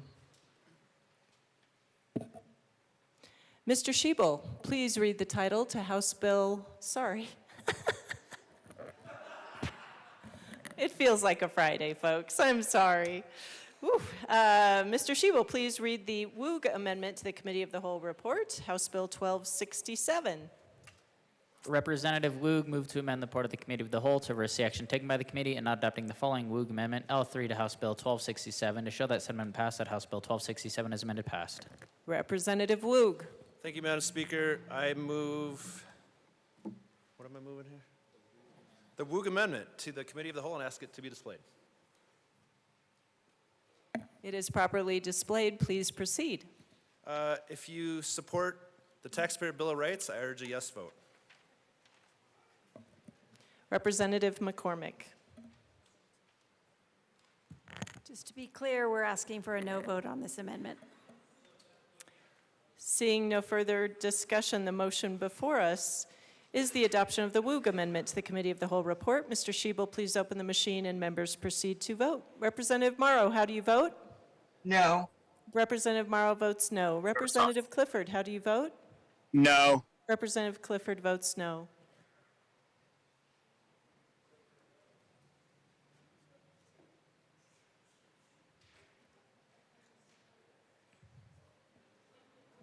Please close the machine. With 22 aye, 39 no, and 4 excused, the amendment is lost. Mr. Shebel, please read the title to the third Soper Amendment to the Committee of the Whole report, House Bill 1330. Representative Soper moved to amend the part of the Committee of the Whole to receive action taken by the committee in adopting the following Titone Amendment L1 to House Bill 1330 to show that said amendment lost and that House Bill 1330 passed. Representative Soper. Thank you, Madam Speaker. We'll leave this for the Senate to detangle, and I'll withdraw this. The amendment is withdrawn. Seeing no additional amendments, the motion before us is the adoption of the Committee of the Whole report. Mr. Shebel, please open the machine and members proceed to vote. Representative Morrow, how do you vote? Yes. Representative Morrow votes yes. Representative Clifford, how do you vote? Oops. Representative Clifford, how do you vote? Sorry, Madam Chair, Madam Speaker, I vote no. Representative Clifford votes no.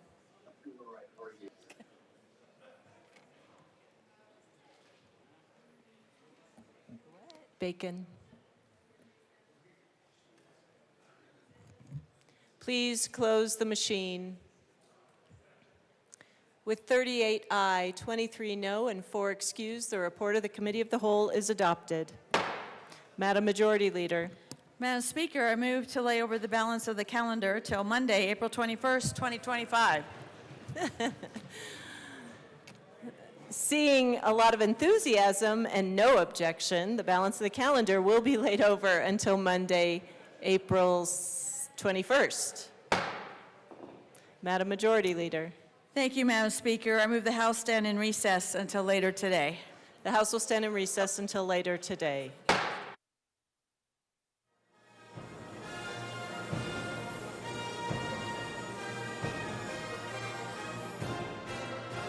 Majority Leader. Thank you, Madam Speaker. I just want to announce that we will be off tomorrow. Closed for business. Closed for business, whatever you want to call it. We're not here.